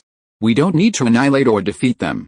As long as our large forces encounter them and use up their ammunition, even if they enter the Platte area, they won't cause much trouble. Although Liang Zhao said this, he still hoped that his troops could defeat or even annihilate this Northern Army unit that had bypassed the rear of the main force of the Western Army. Everyone thought that Liang Zhao made sense, and their hearts gradually calmed down. Moreover, sudden division of troops during wartime is a taboo in military strategy, so they no longer mentioned the issue of sending reinforcements to northern Kansas. They did not have high expectations for the Mexican militia brigade. It was normal that they could not defeat 2 elite volunteer brigades in the north. But if the Mexican militia brigade, the 2 Guangxi regiments, and the 2 infantry regiments of the 103rd Brigade could unite their forces, they would still have a relatively large chance of winning. Although we have cut off the railway from Des Moines to Omaha, the supplies stored in Omaha are enough for the defenders to support them for 4 or 5 months. With McClellan's character, He will not move unless these supplies are used up. After discussing the issue of the Northern Army's detachment, Kruger shifted the topic to the most critical Omaha battlefield. 4 or 5 months is too long, we can't wait. Elvis and Kruger had differences in other aspects, but on this issue, his views were consistent with Kruger's. They both advocated a decisive battle with the Northern Army, a decisive battle, and a quick victory. The longer the time drags on, the more unfavorable the situation will be for them. Can we put pressure on McClellan from other aspects and force him to send troops to fight us? Sutter held his chin and said thoughtfully.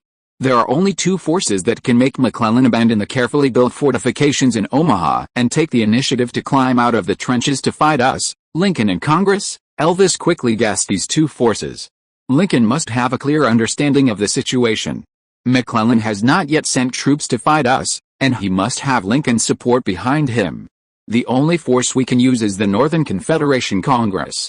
We must find a way to let the Northern Confederation Congress strengthen McClellan, Elvis analyzed. We can buy off the representatives of the Northern Confederation Congress, but it is difficult to buy off the senators. Senators are not short of money, and they have higher pursuits. Sutter frowned. But the weight of the representatives is not enough. Lincoln is not Fillmore. He is a very strong president with a very clear position. He can suppress the House of Representatives and will not compromise with the House of Representatives. Lincoln may not be able to suppress the Senate, but we can't buy off the senators either. It's better to use this money to support our Southern friends. Liang Zhao pointed to Bull Creek on the map and said, "The Confederate Army and the Union Army are fighting fiercely at Bull Run. According to the information sent back by the intelligence, the Confederate Army is currently in the upper hand, and the Union Army has already shown signs of defeat. The worse the Union Army loses at Bull Run, the greater the pressure from Congress and Lincoln, and their pressure will eventually be transmitted to McClellan's shoulders. The countdown to the Union Army's total defeat at Bull Run has begun. He can't wait for 4 or 5 months, but he can still wait for half a month. As long as the Union Army on the Eastern Front collapses, Liang Zhao is not worried that McClellan, the turtle, will not move. The question he is more concerned about now is whether Robert Lee can directly enter Washington this time. If the Confederate Army can enter Washington, it will be a good show. If Robert Lee can take Washington, the Lincoln government and the Union Army will be in chaos. Not to mention Omaha, he dares to fight all the way to Illinois, the birthplace of Lincoln. On the contrary, if Robert Lee is not strong enough and fails to take Washington, his strategy will have to be formulated more conservatively accordingly. Chapter 696, Breaking the Promise. The battlefield at the junction of northern Kansas and Nebraska. Another battle ended, and the air was filled with a pungent smell of gunpowder and blood. The noisy shouts and gunfire stopped temporarily. The bodies of the generals of both sides were scattered almost everywhere in front of the Western Army's position. The bodies wearing gray, green and blue uniforms were mixed together. These soldiers were all blurred and their limbs were twisted. In front of a cannon, dozens of soldiers' bodies were lying, almost piled up into a pile of corpses. These bodies were all torn by shotgun shells, and their faces could no longer be recognized. Their muscles and bones were exposed, and the blood had gradually merged with the soil, forming mottled blood stains. Liang Zhao knelt on the ground, supporting his knees with his hands. He could hardly bear the purgatory-like scene in front of him. A second lieutenant who died to cover him fell beside him. The second lieutenant was hit in the face by shrapnel, his eyeballs fell off, and blood coagulated on the torn face. The skin and flesh were twisted. Liang Zhao stared blankly at the second lieutenant who was also from Chaozhou. Tears silently flowed down his blood-stained face and dripped onto the scarlet grass. "Our ammunition is about to run out." Hawk, whose shoulder and right leg were injured, came to Liang Zhao with the help of his personal soldiers. He raised his wrist and glanced at the hands on his watch despite the pain. "According to the Yankees' habit, in 2 hours, they will bombard our position again." After 2 consecutive days of fighting, Hawk has figured out the enemy's habits. Although many soldiers have fled, many soldiers stayed in the position because they had nowhere to run. But at this point in the battle, Hawk no longer had any complaints about these soldiers brought from western Mexico. They have done a good job and performed beyond their level. As for the artillery battalion they rely on the most, nearly half of them have been killed or wounded. "General Hawk, you lead the brothers to break out. I will stay behind to cover you." Liang Zhao wiped the tears from his face and said, "Take the brothers to break out and leave a batch of fire for the Mexican brigade." After fighting bloody battles in a trench for 2 days and 2 nights, and experiencing the test of life and death together, Liang Zhao no longer had prejudices against these militiamen from western Mexico, and regarded himself as a member of this collective. Although he was very reluctant when he was transferred from the regular army to the Mexican militia brigade. The food they carried and the water collected in the Prairie Dog River were sufficient, so they didn't have to worry about food and water for the time being.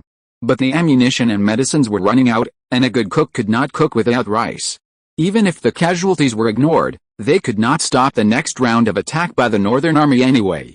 At present, the attack of the Northern Yankees has just ended and needs to be repaired. Sacrificing some people to cover the other part of the soldiers to break out is their only choice.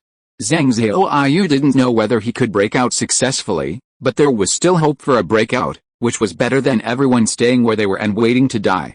Do you think I can still walk in this state? Hawk shook his head.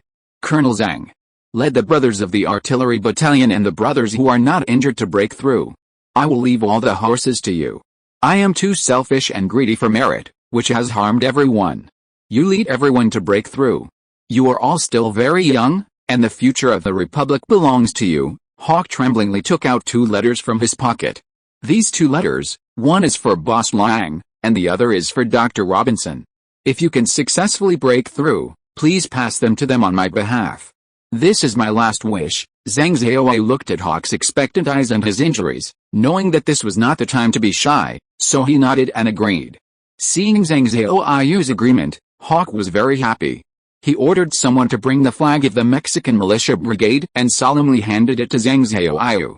Colonel Zhang, the Mexican brigade is entrusted to you. Half an hour later, Liang Zhao led the remaining soldiers to break through under the cover of the dim sky. Seeing this, the Northern Army launched a fierce attack on the Western Army's position. Hawk used his last bit of strength to lead his personal soldiers and the remaining soldiers who could still move to delay the Northern Army's attack.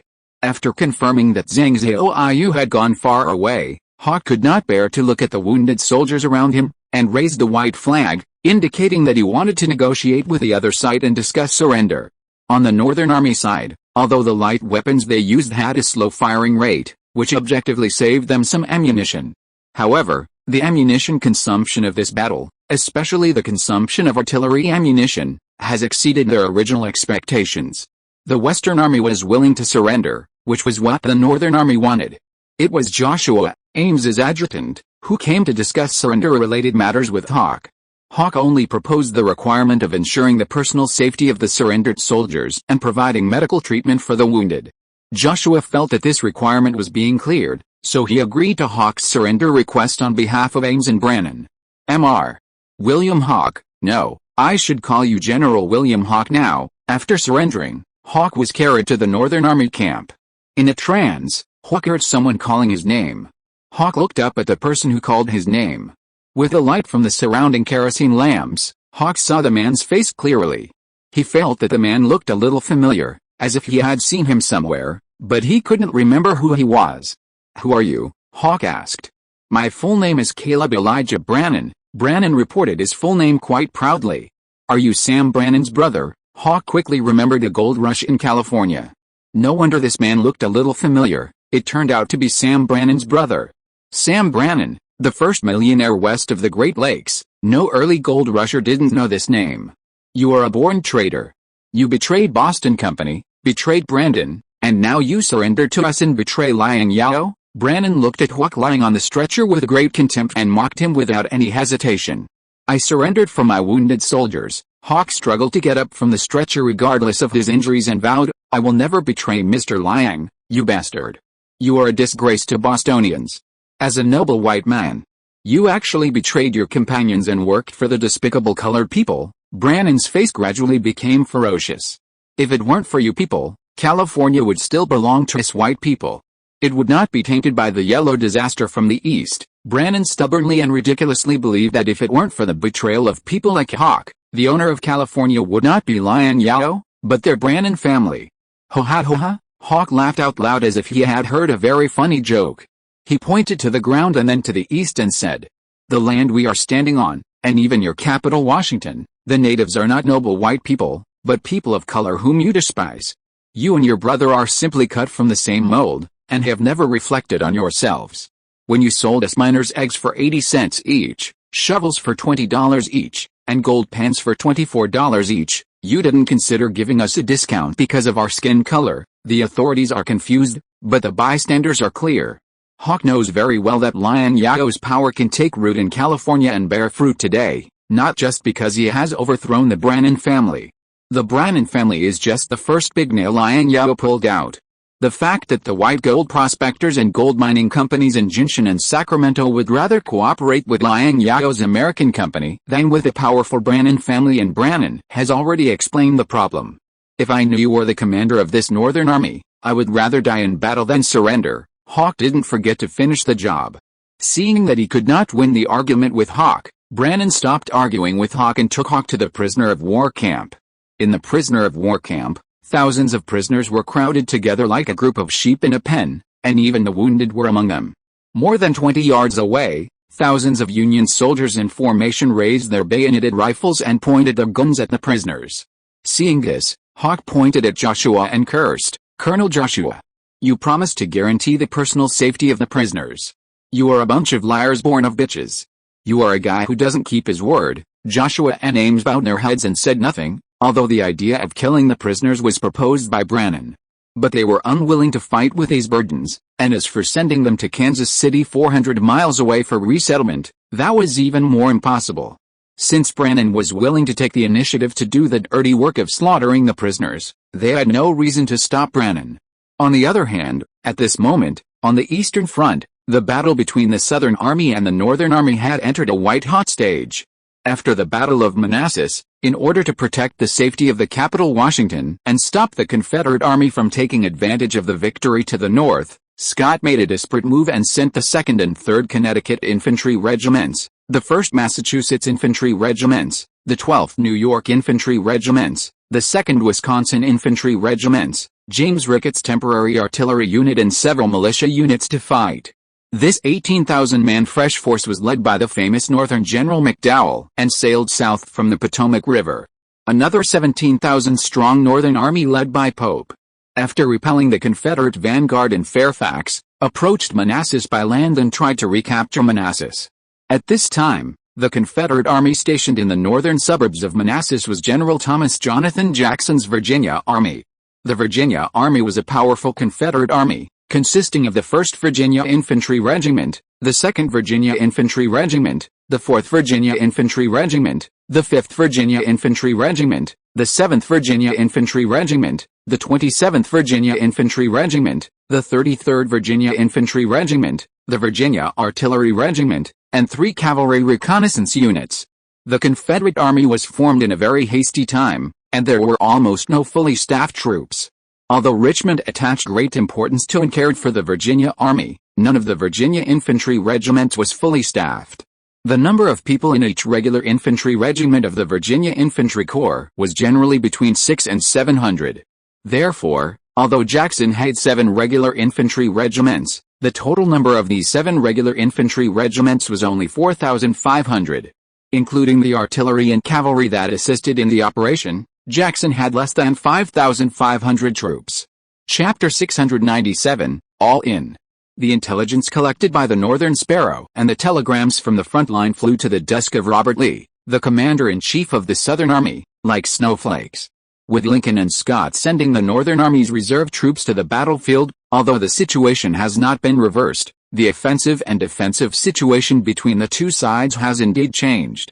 Crazy. Crazy. Lincoln and Scott are just gamblers. This is Robert Lee's evaluation of Lincoln and Scott's actions after analyzing the intelligence. Lincoln and Scott left no way out. If the Northern Army loses this battle, the capital of the North, Washington, will not be without defense, but without soldiers to defend. Robert Lee calmly analyzed the current enemy in our situation in front of the sand table. After the Battle of Manassas, the main force of the Southern Army, led by Beauregard, advanced to Arlington County, 5 or 6 miles southwest of Washington.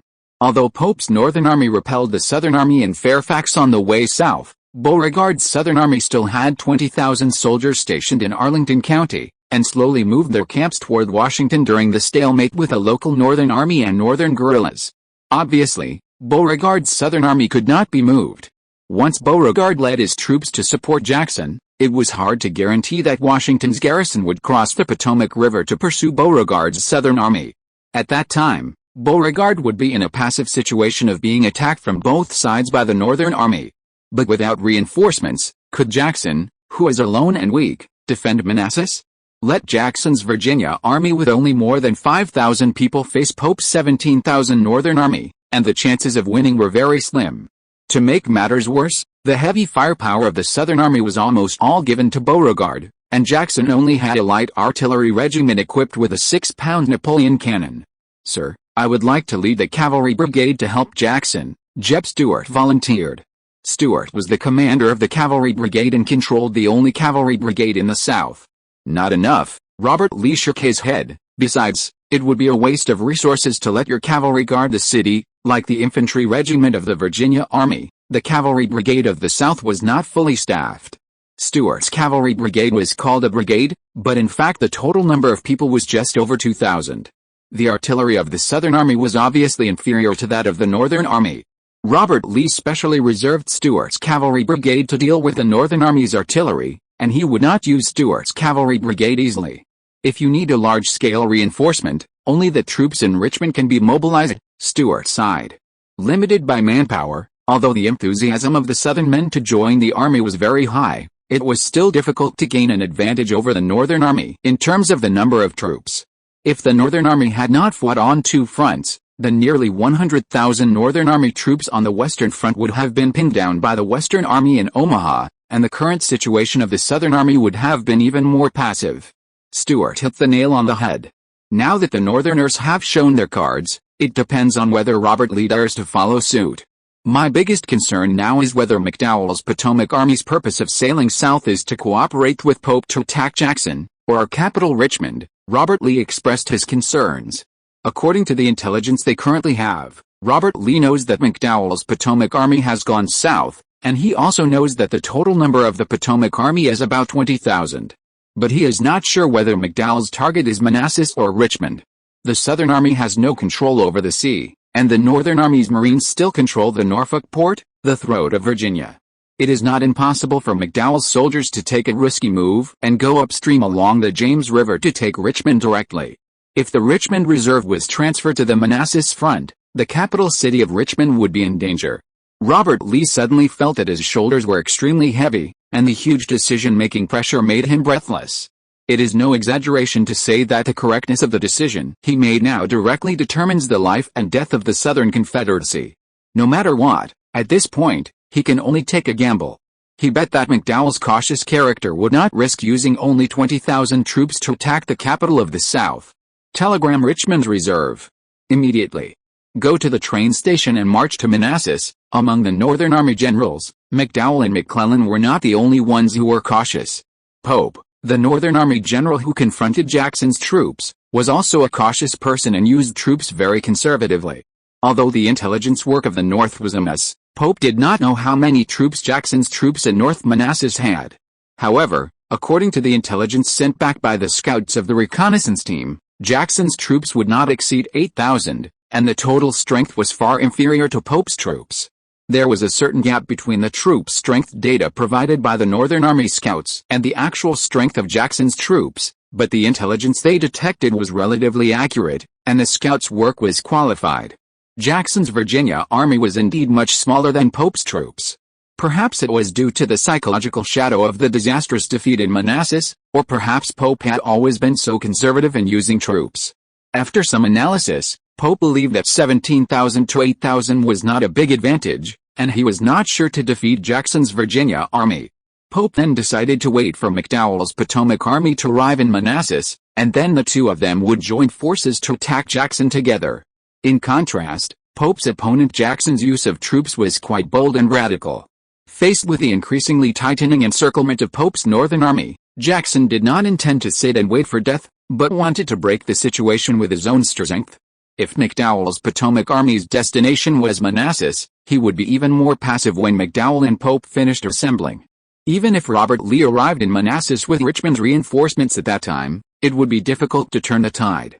Jackson decided to take the initiative to attack the nearby assembling troops to disrupt the assembly of the Union Army, so as to anger Pope and make Pope attack his position before McDowell arrived. A Union army that was assembling and camping near Brannan Farm attracted Jackson's attention. This Union army was estimated to have 4 regiments. Judging from the uniforms and equipment, this Union army looked like a militia, not an elite Union army. And they were less than 4 miles away from Jackson's defensive position, and they were building a camp. It was a good time to attack them. Jackson ordered Brigadier General Ewell to lead the 2nd, 4th, and 27th Virginia Infantry Regiments to attack this Union army. Ewell was not ambiguous, and he led his troops directly to the Union army that was building a camp. As a result, when he arrived at the place, Ewell was dumbfounded. The location chosen by the Union army to camp was quite tricky. On one side of the Union army camp was the river, and on the other side was the dense woods of Brannan Farm. The woods south of Brannan Farm were too dense, not only blocking their sight, but also forcibly dividing Ewell's 3 regiments into 3 parts, making it impossible for them to support each other. The scattered forces gave the Union army time to react. The Confederate army in the dense forest could not see the Union army clearly, but the Confederate army outside the dense forest could clearly see the white smoke rising above the forest. The attacked Union army was not ambiguous at all. They concentrated their superior forces and used long guns and cannons to greet the place where the smoke was coming out of the woods. For a time, the attacking Confederate army suffered heavy casualties. What Jackson and Irwin didn't know was that the Confederate army they attacked was not a militia at all, but a formal Northern regular army. The reason why they didn't wear regular army uniforms was that the expansion of the Union army was too fast, and the logistics department could not provide enough uniforms to the army. Seeing the bad situation, Ewell hurriedly ordered a retreat, and the 3 regiments of the Southern Army hurriedly retreated to their positions one after another. The Southern Army failed to steal the chicken and lost the rice. After suffering more than 130 casualties, they finally retreated in embarrassment. Even Ewell himself was hit in the leg by a stray bullet during the retreat, and it was a sergeant who carried him back. The huge casualties made Jackson, who was already short of troops, even worse, and he wanted to cry but had no tears.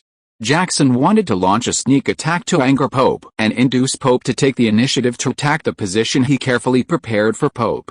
Unexpectedly, he did not anger Pope in the end, but succeeded in angering himself. Chapter 698, Second Battle of Manassas. The news that the Union army south of Brannan Manor had fought a beautiful defensive counterattack and severely damaged the Confederate army that had attacked by surprise soon reached Pope's ears. The elite troops of the Confederate army are just so-so. Jackson is just so-so. Pope, who knew about this, was very excited. Pope now began to suspect that his colleagues who participated in the First Battle of Manassas Town had exaggerated the strength of the Confederate army in order to cover up their own incompetence. The Virginia Army, the elite force of the Confederate Army, had just come out of the fortifications in the Bull Run River Valley to attack them by surprise. What was the result? They were still beaten and fled by the brave and heroic Northern men. Pope believed that it was necessary to re-evaluate the combat power of the Confederate Army and adjust the original battle plan. His army was able to defeat the Confederate Army by counterattacking under the unfavorable situation of being attacked by surprise. Doesn't it mean that his troops are fully capable of defeating Jackson's Virginia Army in a frontal attack? Since Pope could defeat Jackson's Virginia Army by himself, why did he have to wait for McDowell's Potomac Army to share this great credit with McDowell? He could have taken the credit for it all. The commander-in-chief of the Union Army's Eastern Front was the powerful veteran General Scott, but Scott was too old to go to the front. The 2 main forces of the Union Army on the Eastern Front were commanded by Pope and McDowell respectively. If he could defeat Jackson and recapture Manassas, he would not only become the savior and hero of the entire Union, but he could also take over the command of the Union Army on the Eastern Front with this great achievement and become the second in command of the Union Army after Lieutenant General Scott. Scott was old, and he should make way for the young. Thinking of this, Pope couldn't help but feel excited, as if a bright future was already beckoning to him. Pass my order, all brigades and regiments are ready to attack the Confederate positions and be on standby at any time. In the early morning of August 3, 1861, the roar of heavy artillery from the Union Army artillery position north of the Bull Run River position broke the silence of the Eastern Front battlefield and broke the deadlock between Jackson and Pope. The Second Battle of Manassas thus kicked off. The well-prepared Northern Army under Pope finally took the initiative to attack Jackson's carefully arranged positions. Jackson had been unhappy since the failed sneak attack on Brannan Farm. The proactive attack of Pope's army gave Jackson an unexpected surprise, and the previous unhappiness disappeared instantly. In the past 2 days, Jackson has been racking his brains to find a way to induce Pope to attack his position. Only in this way can he magnify the advantages of the more advanced light weapons and carefully constructed fortifications of the Southern Army, and kill the living forces of Pope's army to the greatest extent with minimal casualties. Who would have thought that in a daze, Pope, this stupid guy, would take the initiative to deliver himself? I limped to Jackson's side with a cane, and said with a smile, "I didn't expect that I would complete the task you gave me in such a dramatic way." Jackson's original intention of letting sneak attack the Northern Army was to anger Pope, so that Pope would attack them in revenge and anger. Unexpectedly, Pope developed a mentality of underestimating the enemy, which unexpectedly achieved Jackson's original intention. It is not difficult to guess what Pope was thinking. It was nothing more than the surprise attack on Brannan Farm that made him feel that the Confederate army was weak and could be bullied. He could deal with the Virginia army alone. Maybe this is just luck. The dense formations of the Northern Army and the increasingly dense artillery fire did not frighten Jackson at all. Instead, he laughed out loud. The gap in the strength of the Virginia Army and Pope's army was too great. He was not sure of winning in a field battle. He was confident in fighting a defensive battle by relying on the fortifications carefully prepared for the Northerners. "I will look to the north with worry, Jackson. Pope's army is almost 4 times ours. We are alone. I am still a little worried. I will suffer at the hands of Pope's army." He was a little worried that the Confederate army would not be able to withstand the attack of the Northern Army. Robert, the commander-in-chief of the Southern Army, and President Davis did not have high requirements for Jackson. As long as he did not lose the position before Robert Lee's reinforcements arrived, it would be fine.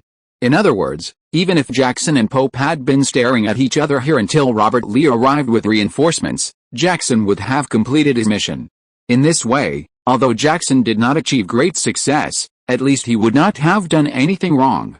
But if Jackson had gone too far and was defeated by Pope, Manassas fell, and the Northern Army was able to march straight into the capital, Richmond, Jackson would have become the center of the entire South. Faced with such pressure, Jackson just smiled slightly and acted very confidently and calmly. "Avil, we are not alone, we are the pioneers of the South." Pope is now arrogant and conceited, thinking that our Southern Army is vulnerable. Their arrogance and their attack are exactly what we need most now. The South's attack on the North is a small-scale war against the big. According to conventional tactics, it is difficult for the Southern Army to completely defeat the Northern Army. Jackson believes that in order to win, it is necessary to break the routine and take some risks. Like Robert Lee, Jackson is a relatively clear-headed Southern Army general.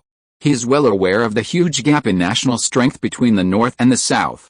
The Northern Army can advance step by step and fight a stupid war step by step, but the Southern Army does not have this capital. The Virginia Army quickly set up its formation and waited for the Northern Army to attack. In order to avoid being raided by the Northern Army, Jackson deployed more troops on both wings, while the troops in the middle were relatively thin.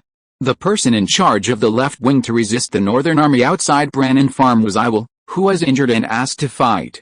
The person in charge of the right wing was Hill, a fanatical militant in the South, and the person in charge of the middle was Jackson's Edgerton Lawton. Pope's Northern Army relied on its military advantage to set up a reverse moon formation, forming a semi-encirclement of the Southern Army's position. At 9 o'clock in the morning, a 6,000-man vanguard of the Northern Army, led by John Porter, took the lead in launching a fierce attack on the left wing of the Southern Army. Porter led this leading Northern Army to avoid the Southern Army's artillery fire under the cover of the woods, slowly moved to a place about 1.5 miles away from the left wing of the Southern Army's position, and then formed a line, and then attacked the Southern Army's position. As the elite troops of the South, Jackson's Virginia Corps had been equipped with Walter 1851E and the full-blooded version of Walter rifles originally used by the Western Army. The rifles were single-shot breech-loading rifles. The Northern Army lost a lot of munitions during the First Battle of Manassas.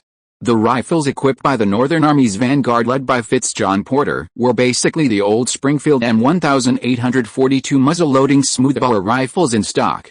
Obviously, there was a clear generation gap between the individual weapons of both sides. The Southern Army dug countless pits, laid many traps, and pulled many dense barbed wires on the road of the Northern Army's attack. These pits, Traps and barbed wires caused great trouble to the Northern Army's attack, tearing the originally dense and neat formation of the Northern Army into pieces. The attacking Northern Army soldiers had to slow down their pace, or even stop to clean up these damn traps and obstacles. In this way, they were exposed to the muzzles of the Southern Army for a longer time, and the Southern Army in the position had plenty of time to accurately aim and shoot at them. The Union soldiers at the front of the queue fell in large numbers during the attack.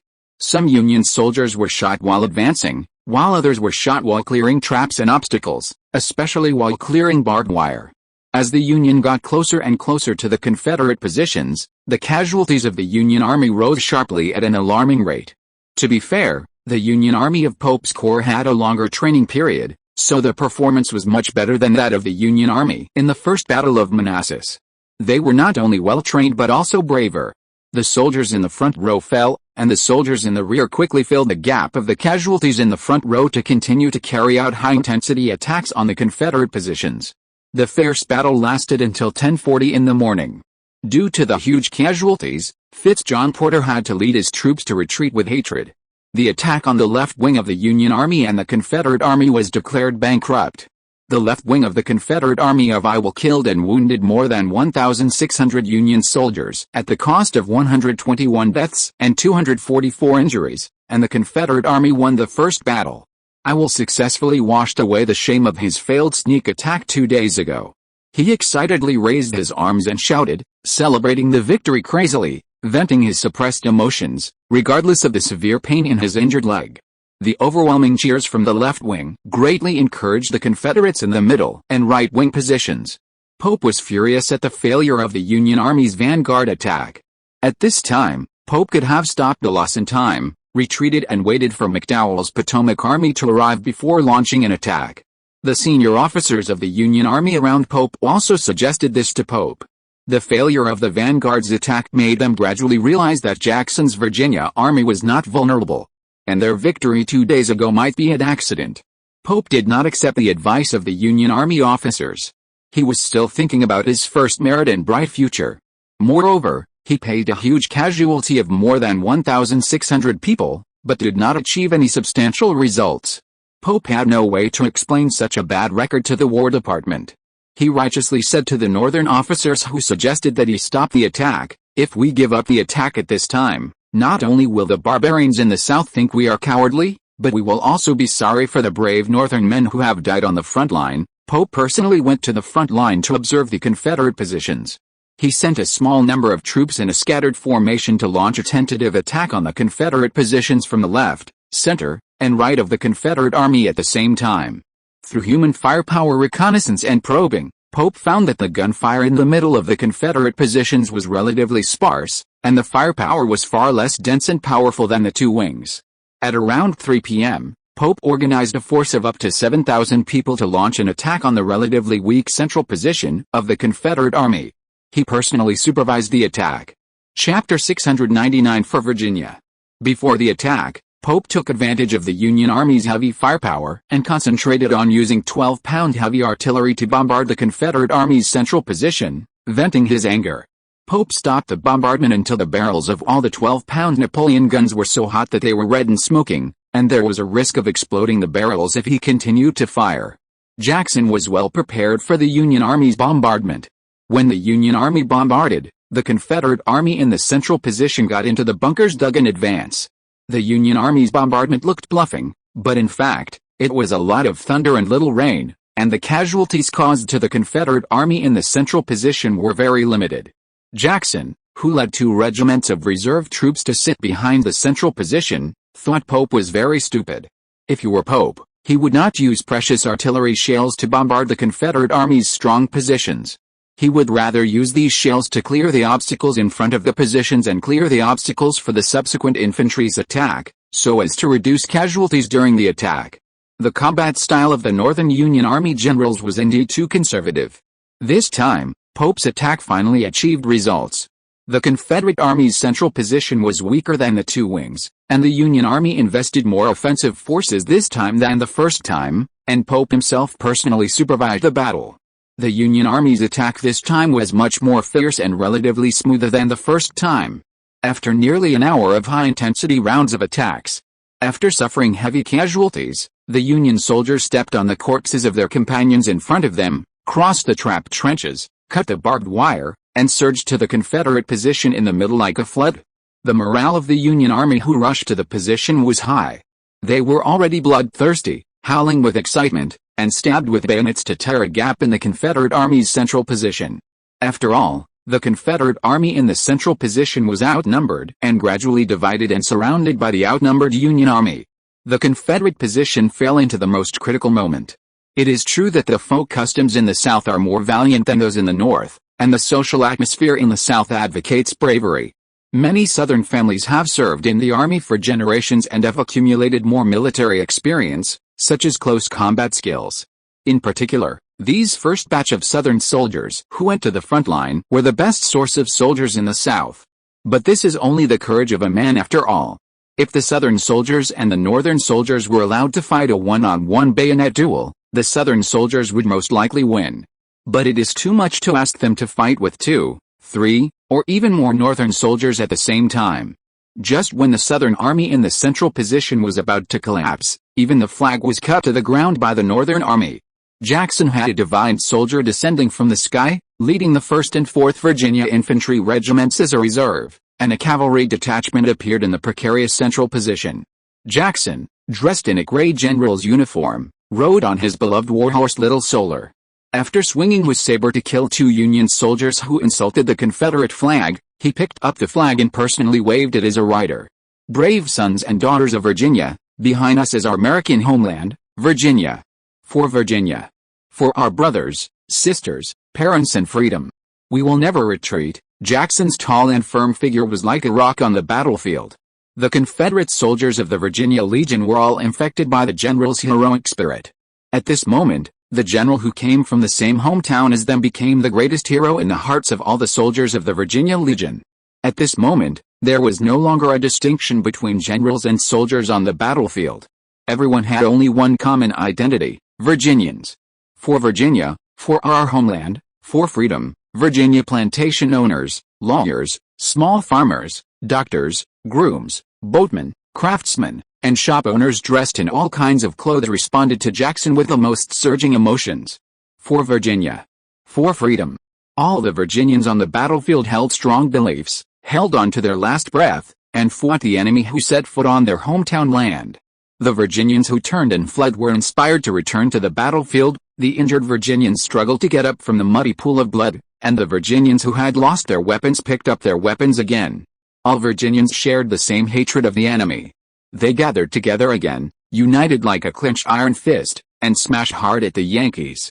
Pope, who was still thinking about how to write a victory report the moment before, saw that the Northern Army was driven off the position by a group of crazy Virginians. All the joy disappeared, and the expression on his face was frozen like a sculpture in a church. Pope looked at the scene in front of him in disbelief. He couldn't believe his eyes. 5,000 Northern troops were driven off the position like ducks by less than 1,000 Southern troops. The anxious Pope ordered the supervision team to drive all the withdrawn troops back. However, all this was in vain. The withdrawing Northern soldiers felt that these supervision teams were so kind and easy to deal with compared to the Virginians on the battlefield. The fleeing Northern soldiers would rather face their own supervision teams than face the enemy in the rear. We can't beat those crazy people in Virginia, so how can we beat you guys who supervise the battle? Not long after, the Northern Army's supervision teams were also swept back by the flow of fleeing soldiers. Pope closed his eyes in pain. He lost again. If there was any difference from the first time, this time he lost more thoroughly and more miserably. After this battle, although he did not become a hero of the Northern Union as he wished, his glorious record will soon spread throughout North America and become a laughingstock in the North American military. When Jackson's soldiers needed him most, Jackson was 0 miles away from them. When Pope's soldiers needed him most, Pope was 2.8 miles away from them. Perhaps this is the difference between him and Jackson, and perhaps this is one of the reasons for his failure. In this attack, Pope lost another 2,900 men. The 2 attacks organized by Pope's army lost more than 4,500 men in total, and these casualties occurred within 1 day. Pope created a new record in the history of American military, a very shameful record. Boys, you are all great. In the messy and hellish position of the Confederate Central Army, Jackson, with tears in his eyes, took off his hat to salute his soldiers and the heroes of Virginia. The Virginia Army created a miracle, repelling 7,000 enemy troops with less than 2,000 people. Jackson didn't know that the number of Northern troops he eliminated in the two battles today was very close to the total number of Virginia Army. Of course, the Virginia Army also paid a very heavy price. Especially in the Battle of the Central Army, including the reserve, Jackson invested a total of 1,900 troops in the Central Army. Of the 1,900 people who participated in the Battle of the Central Army, only 1,100 survived in the end, with a death rate of 42%.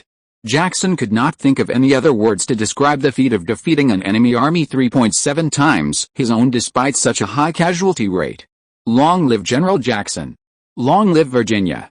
Long live the Confederacy! The soldiers of the Virginia Legion also saluted Jackson in return, paying their highest respects to their general. Chapter 700 Other People's Teammates. Robert Lee made the right bet. McDowell's Potomac Army's destination was indeed Manassas, not Richmond. Upon learning that McDowell's main force had arrived at Centerville, only 8 miles away from him, Pope regarded McDowell's Potomac Army as a savior. Although his troops were defeated badly in front of Jackson's impregnable position, Pope believed that as long as McDowell's Potomac Army joined the battle and attacked Jackson's Virginia Army together, everything would be fine. They can still turn the tide of the battle with their superiority in manpower.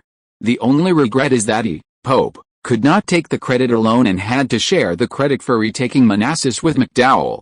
Pope was still too naive, and McDowell had his own little tricks in mind. Robert Lee had already led 30,000 Confederate reserves from Richmond to Manassas. No matter how bad the intelligence work of the North was, the movement of 30,000 troops could not be concealed from the eyes of the North. McDowell believed that if Pope attacked Jackson's Virginia Army together with him at this time, not only would it not be able to open the situation, but Pope's army and the Potomac Army would also be at risk of being surrounded by the main force of the Southern Army, led by Robert Lee, at the same time. Moreover, Pope was too lazy to even say hello to him before the attack, which clearly showed that he wanted to monopolize the credit, which was very unkind. Since Pope was unkind, McDowell was naturally unwilling to clean up Pope's ass. The Potomac Army was the last army of the federal government, and it must not be lost. As long as the Potomac Army was saved, even if the battle was lost, McDowell could give an explanation to Washington. Those politicians in Washington and those capitalists in New York and Philadelphia would remember his favor.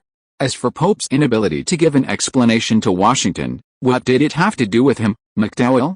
If he could not keep the Potomac Army, it would not be a question of whether he could give an explanation to Washington, but a question of whether Washington would become the Philadelphia or New York. He would definitely become the target of public criticism after he returned. This result was what McDowell was most reluctant to see. Or retreat directly? McDowell had the idea of retreating.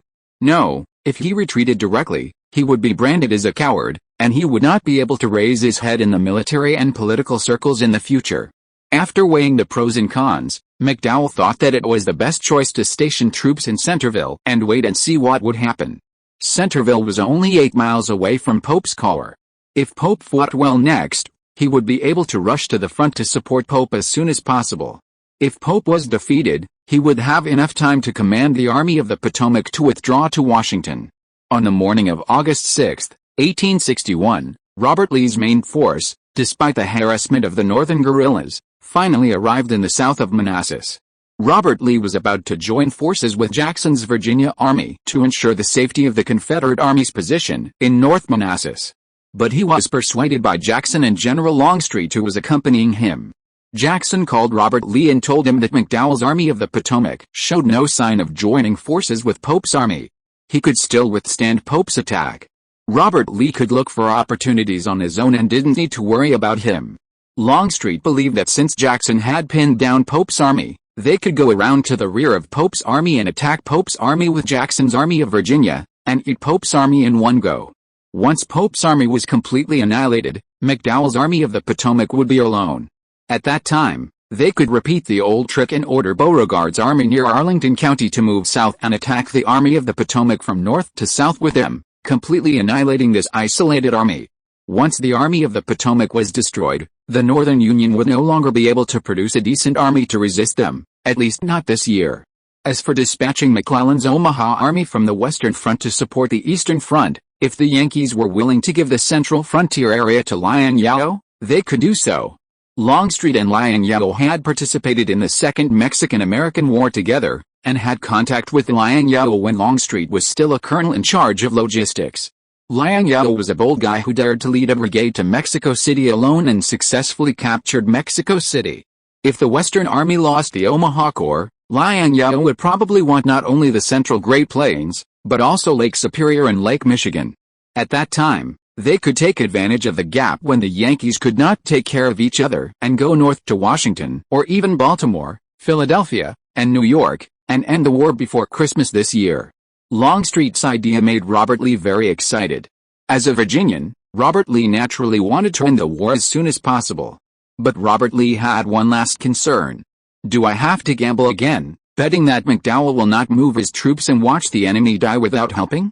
McDowell's Potomac Army has 20,000 men, and is a military force that cannot be ignored. General, you are not gambling, but making the right judgment based on your understanding of McDowell. Longstreet never thought that Robert Lee was gambling, but that Robert Lee knew McDowell well enough. McDowell was by no means a mediocre person, but he was good at training soldiers, not leading them to fight. McDowell, like McClellan, was able to train a group of civilians into soldiers who could fight on the battlefield with guns in a short period of time. Perhaps this is why Lincoln and Scott let the two serve as the commanders of the two most important corps of the Northern Union Army respectively. No need to wait for the troops in the rear. The vanguard will follow me across the river to the flank of Pope's corps. Without much hesitation, Robert Lee made a decisive decision and decided to cross the river to attack Pope's corps. Not long after the Confederate vanguard crossed the river, Pope discovered the Confederates crossing the river. He realized that Robert Lee's main Confederate army had arrived at the battlefield. Pope had asked McDowell several times to join forces and capture Jackson together, but Pope's request fell on deaf ears and McDowell did not respond. McDowell's disregard made Pope very angry. In this case, he did not expect McDowell to join forces with him. Pope lowered his requirements for McDowell. He sent a signalman to tell McDowell that McDowell's Potomac Army should just keep an eye on Robert Lee's troops. Jackson's Virginia Army was a hard bone for him to chew. However, McDowell failed to meet Pope's request. McDowell remained silent and continued to sit in Centerville. Seeing that the Potomac Army, which was only 8 miles away from Pope's army, had no signs of moving, Robert Lee and Longstreet became bolder. Robert Lee and Longstreet decided not to wait for the 10,000 Confederate troops that had not yet crossed the river, but directly organized the 20,000 troops that had already crossed the river to launch an attack on Pope's corps from the flank. End of this chapter. Thank you very much for reaching the end. Don't forget to like. Looking for more exclusive content and immediate access? Subscribe to our Patreon. Remember, every like, subscription, or donation encourages us to continue. Thanks to everyone. See you in the next video.